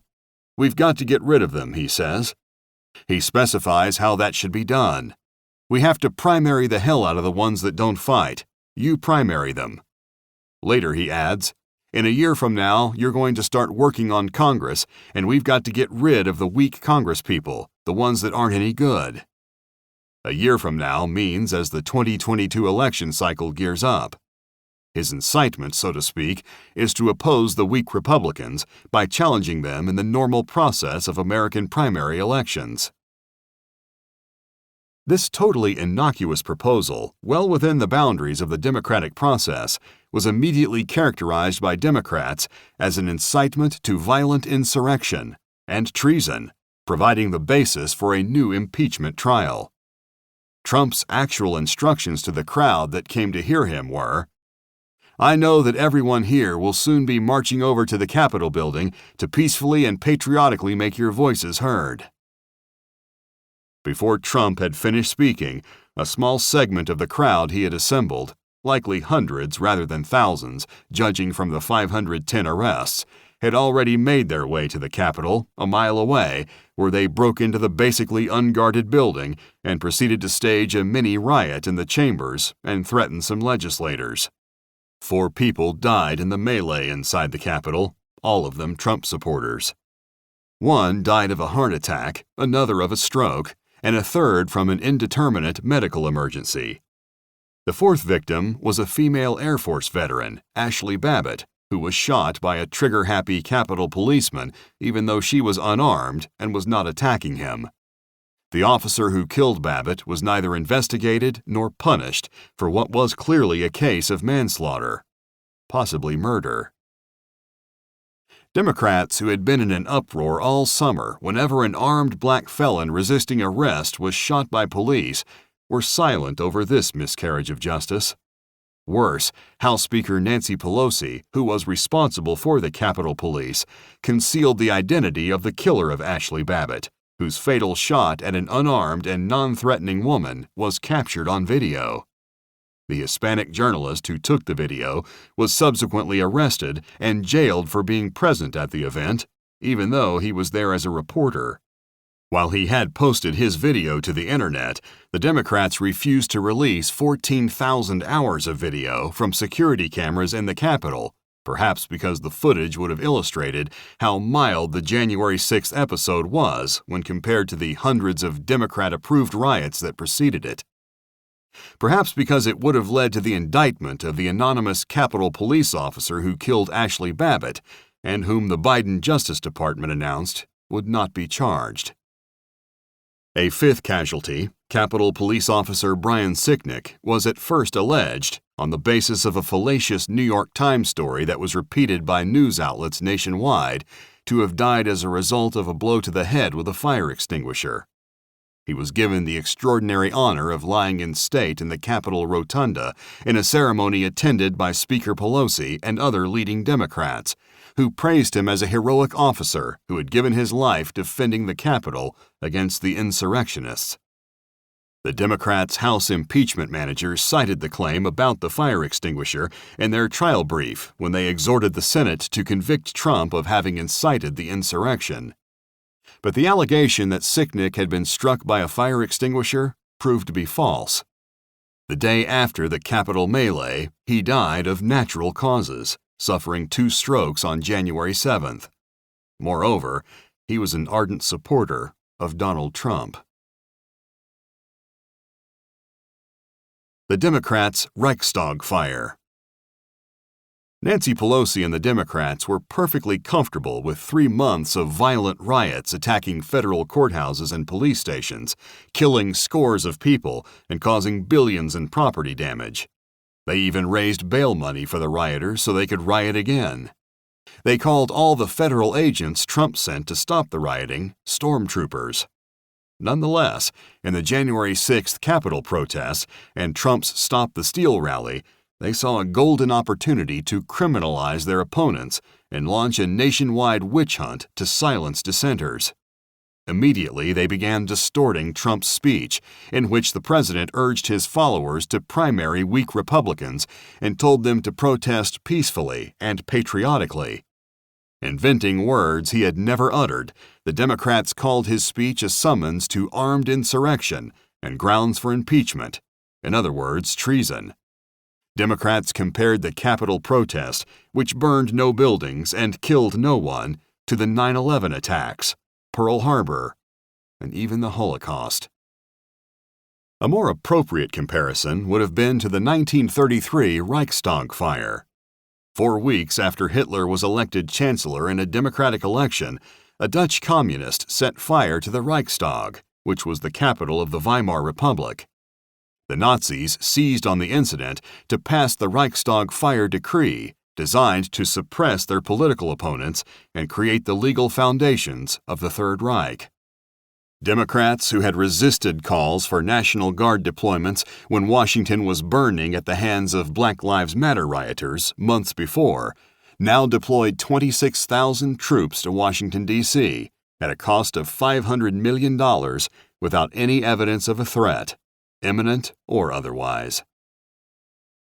As political commentator Daniel Greenfield observed, these thousands of troops occupying Washington at the behest of the Democrats were authorized to use deadly force as they were forbidden to do either at the border or during the Black Lives Matter assault on the White House. While walls, razor wire, and military encampments rise outside the halls of government, inside them, the Democrats have unleashed a true coup. Protesters have stormed Congress before, from both the left and the right, which cannot be called overthrowing the government. But Democrats began their own overthrow by launching an unconstitutional post-office impeachment of President Trump for speaking at a peaceful protest and pushing to remove Senate members who objected to the stolen election. The fascist theater of the military occupation is a pretext for a political occupation with Democrats inciting political purges in legislatures, both state and national, of any Republicans who criticized the stolen election and called for accountability on behalf of the voters. A purge is also underway of the military and law enforcement to root out extremists from the same forces that the Democrats have deployed to intimidate Americans and suppress political dissent. In the House of Representatives, newly elected Squad member Cori Bush joined Black Lives Matter in calling for the expulsion of more than 100 Republican members who had questioned the election results. In typical Black Lives Matter manner, Congresswoman Bush called the Republicans and the protesters white supremacists because they were largely white and disagreed with her. In a tweet, she explained the objective of the Black Lives Matter campaign. Expel the Republican members of Congress who incited the white supremacist attempted coup. Meanwhile, Black Lives Matter warned on its website on February 1st. There are still people in Congress who played a role in the violent insurrection a few weeks ago. It is not enough to denounce the white supremacy behind the attack. We must remove its endorsers from Congress: Ted Cruz, Josh Hawley, Lauren Boebert, Marjorie Taylor Greene, and the over 100 Republicans who voted against certifying the Electoral College. Inciting insurrection. The fake foundation of the Democrats' attacks, which were aimed at criminalizing and suppressing their legitimate opposition, was exposed in their accusation that Trump had incited a violent insurrection that was comparable to 9/11 and therefore treasonous in intent. This was the thrust, for example, of the preposterous statement made by Congressman Eric Swalwell, one of the House members chosen by Speaker Pelosi to prosecute Trump in the Democrats' post-presidency impeachment attempt. Swalwell's political career had been funded and orchestrated by a Chinese spy who began bundling money for him when he was still an obscure city council member. Like the Capitol Police officer who shot Ashley Babbitt, Swalwell was protected by Speaker Pelosi. When Swalwell was only in his second year in Congress, Pelosi made him the ranking member of the House Intelligence Committee, whose authority he used to falsely claim multiple times that he had evidence that Trump had colluded with the Russians and was therefore a traitor. Swalwell never produced any evidence for his claim, but also never stopped repeating his slanders. Here is Swalwell's attack on Trump a week after the January 6th event, as reported by Real Clear Politics. During an interview Tuesday with PBS NewsHour, Democratic Representative Eric Swalwell said that President Trump is responsible for the riot last week on Capitol Hill in the same way that Osama bin Laden was responsible for 9/11. Osama bin Laden did not enter U.S. soil on September 11th, but it was widely acknowledged that he was responsible for inspiring the attack on our country, and the president, with his words, using the word fight. That is hate speech that inspired and radicalized people to storm the Capitol, Swalwell said. I'm comparing the words of an individual who would incite and radicalize somebody as Osama bin Laden did to what President Trump did. You don't actually have to commit the violence yourself, but if you call others to violence, that itself is a crime. Not a single instance of Trump's issuing a call to violence on January 6th was produced by Swalwell or any other Democrat, and not a critical comment on Swalwell's slanderous remarks issued from his patroness's office. Swalwell's malicious fantasy was such a brazen distortion of what Trump actually said in his speech, and so false about what in fact took place, that it explains why the 18 hours of televised impeachment time the House managers were given to make their case was a showcase of lies, misrepresentations, doctored videos, gross omissions, and tortured connections. The actual text of Trump's speech refuted the claim that it was an incitement to violence, let alone to insurrection. Since violent attacks on cities and government buildings, protected and even funded by the Democrats themselves, had been normalized all summer as legitimate protests, the potential for violence did of course exist. After all, rioting was now a widely accepted form of protest, and why would fringe elements on the political right think they should be denied the license? To discourage such fringe elements, Trump himself had offered to deploy 10,000 troops to be present on January 6th in order to quell any violence that might occur. Trump even ordered the Secretary of Defense to prepare the 10,000 troops for this duty. Not exactly the actions of an inciter of violence, let alone an insurrectionist, but pretty normal for a law and order president like Trump, who had made similar offers during the summer of Black Lives Matter riots. Like those offers, Trump's January 6th proposal was rejected by the Democrats who controlled the city. Finally, an interrogation of 3 of the arrested riot leaders from the pro-Trump organization Oath Keepers revealed that their plans for the riot were already in place in November, 2 months before Trump's remarks at the Ellipse. Nonetheless, the sole article of impeachment filed by Pelosi accused Trump of incitement to insurrection. Lacking any credible evidence to sustain this inflammatory libel, the Democrat prosecutors resorted to a dangerous open-ended attack on the First Amendment. To make their case, they played videos of Trump's speeches warning in July and subsequent months of the threat of election fraud because of the reckless use of unrequested mail-in ballots, and also his speeches during the post-election period questioning the results as fraudulent. In the House manager's presentation, this exercise of Trump's First Amendment right was an incitement to insurrection.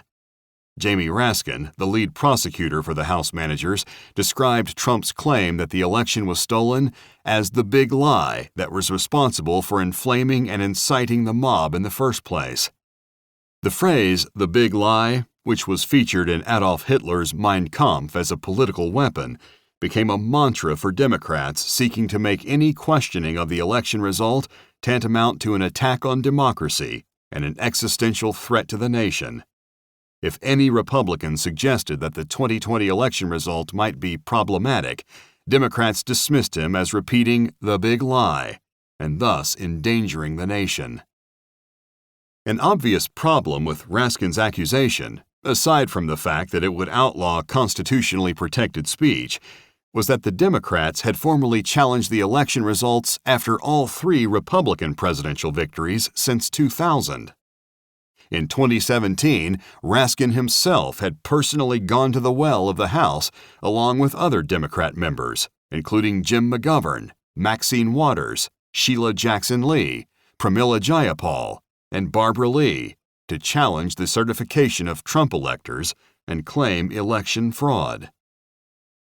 As with all the hypocrisies that peppered their impeachment arguments, the House managers attempted to deny any similarities between their election challenges and Trump's. But there was no difference, except in the scale of the alleged fraud, and in the political environment that had dramatically changed when hundreds of violent insurrectionary riots went mainly unpunished, and worse, were openly supported by Democrat mayors and congressional leaders like Nancy Pelosi and Kamala Harris. This was, in fact, the Democrats' most glaring hypocrisy, their inability to recognize their own responsibility for the attack on the Capitol. When Islamist activist and Black Lives Matter supporter Linda Sarsour led a mob into the Senate Judiciary Committee hearings in 2018 with the intent of disrupting the procedure and stopping the confirmation of Justice Brett Kavanaugh, Democrats had reacted by calling it democracy in action. When future Black Lives Matter activist Susan Rosenberg was sentenced to 58 years in prison for setting a bomb inside the Capitol, Bill Clinton pardoned her after she had served just 16 years behind bars. And after Black Lives Matter had incited more than 600 violent riots in 220 American cities, President Joe Biden made Black Lives Matter's racist demand that he attack America as systemically racist his first order of business. Nor was this the end of the matter. On the contrary, it was a harbinger of things to come. On February 6, 2021, the one-month anniversary of Trump's Stop the Steal speech, Black Lives Matter and Antifa radicals staged a march in Washington, D.C., with chants of "Whose streets? Our streets," "Fuck the police," and "Burn it down." While draconian investigations and charges were being launched against the pro-Trump Capitol rioters, and 6,000 National Guard troops were still deployed around the Capitol to confront an imaginary threat, the BLM Antifa outburst took place without outrage or condemnation from the House managers or the new occupant of the White House. Nor was there any attempt to hold the leaders of Black Lives Matter and Antifa to account. Burn It Down was considered a normal protest, in the same manner as the Black Lives Matter insurrections that had torn up 220 cities in the summer of the presidential election. Worse still, Nancy Pelosi led the Democrats on a campaign to demonize Republicans as enemies of the state and domestic terrorists, in those exact words. Witch hunts were launched to ferret out extremists in the Capitol Police, the Department of Homeland Security, and other government agencies in advance of any serious investigation into the motives of the protesters, who, unlike the summer's left-wing rioters, set no fires and killed no one. On February 3rd, Biden's new Secretary of Defense, Lloyd Austin, ordered a Department of Defense stand-down, to purge domestic terrorists and extremists from the ranks. If anyone doubted that this was an effort to weed out Republicans, Black Lives Matter opponents, and Trump supporters, enemies of the state in Nancy Pelosi's preposterous phrase, the firing of Matthew Lohmeyer, a commander in the newly created Space Force, served to put such doubts to rest. As the Washington Times reported on May 16, 2021, Lieutenant General Stephen Whiting, who heads Space Operations Command, effectively fired Lieutenant Colonel Lohmeyer on Friday, citing a loss of confidence in his ability to carry out his command of a Space Force unit that detects ballistic missile launches. What caused General Whiting to lose confidence in Lieutenant Colonel Lohmeyer's ability to carry out his command of a unit that detects ballistic missile launches? The lieutenant colonel had self-published a book, Irresistible Revolution, decrying the inclusion of neo-Marxist anti-American ideology in military training courses. Lohmeyer regarded the racial attacks and anti-America attitudes embedded in these doctrines as divisive and a threat to unit cohesiveness and military morale.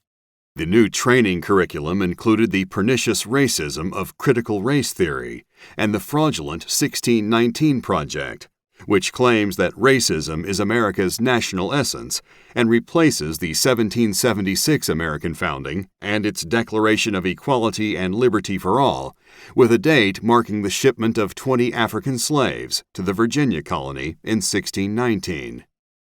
Not only was Virginia an English colony on that date, America's actual founding occurred 168 years in the future, but slavery was outlawed in the Virginia colony at the time.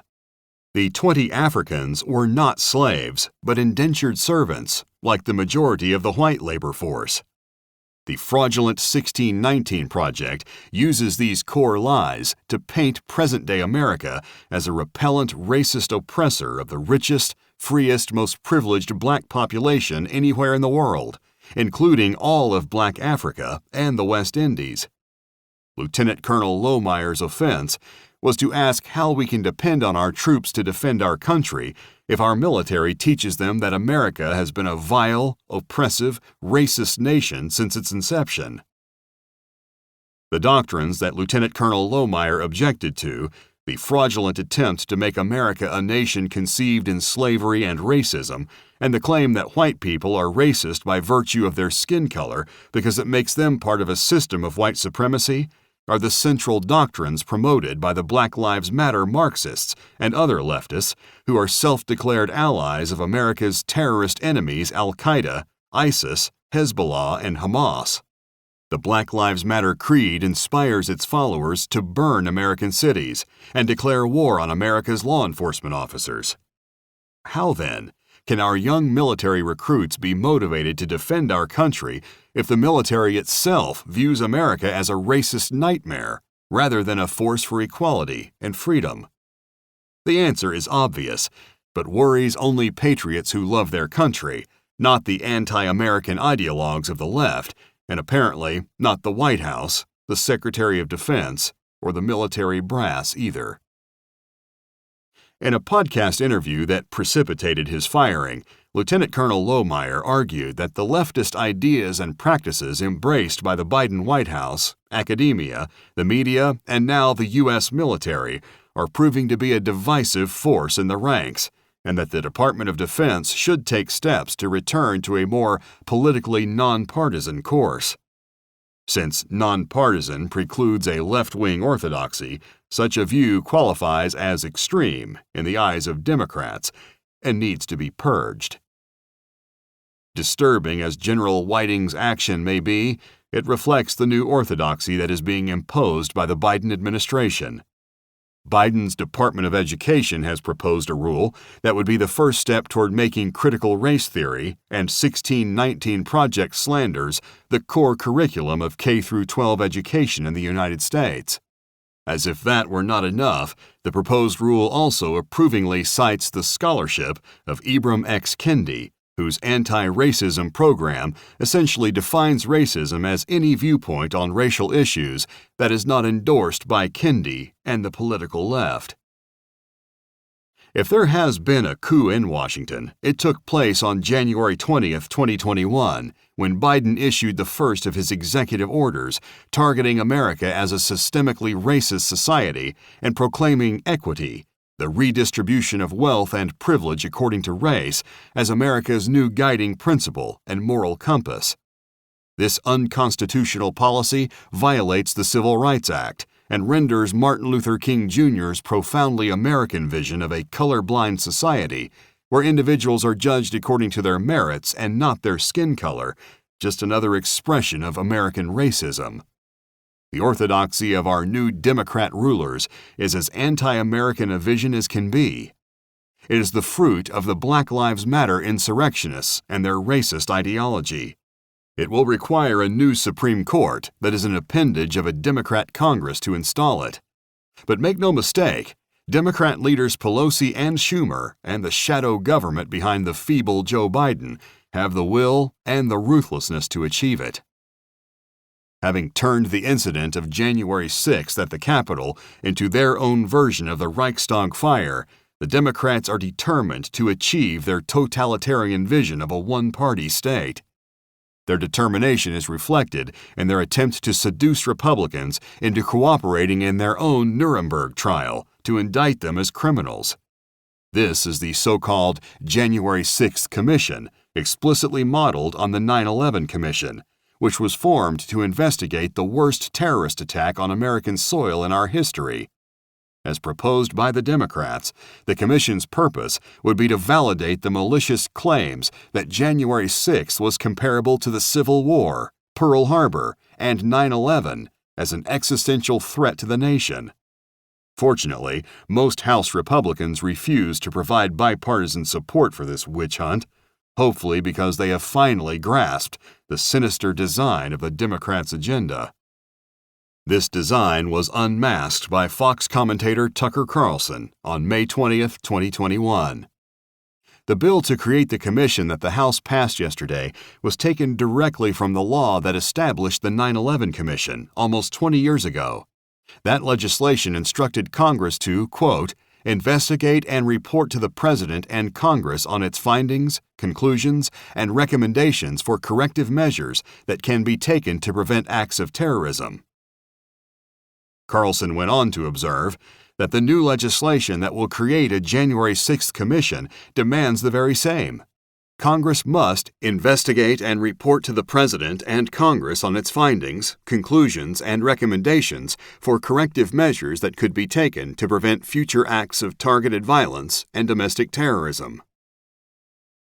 The virtually identical language, Carlson pointed out, is not accidental. This is the new war on terror. But this war isn't aimed at Al-Qaeda or ISIS or any foreign power.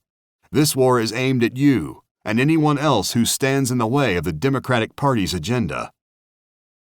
In sum, the Pelosi response to January 6, 2021 was a dramatic escalation of the efforts by Democrats and the racist left to put in place the elements of an American fascism, suppressing the diversity of opinion that has been the lifeblood of our country for nearly 250 years. America has proven itself a resilient republic in the past. Hopefully, enough Americans will wake up to this threat before it is too late. This concludes the reading of I Can't Breathe: How a Racial Hoax is Killing America by David Horowitz. Copyright 2021 by David Horowitz. This book was read by John McLean. This unabridged recording was published by arrangement with Regnery Publishing and was produced in 2021 by Blackstone Publishing, which holds the copyright. Neither this recording nor any portion of it may be reproduced or used for any purpose without prior written authorization from Blackstone Publishing. For a complete listing of our titles, visit our website at www.downpour.com. Thank you.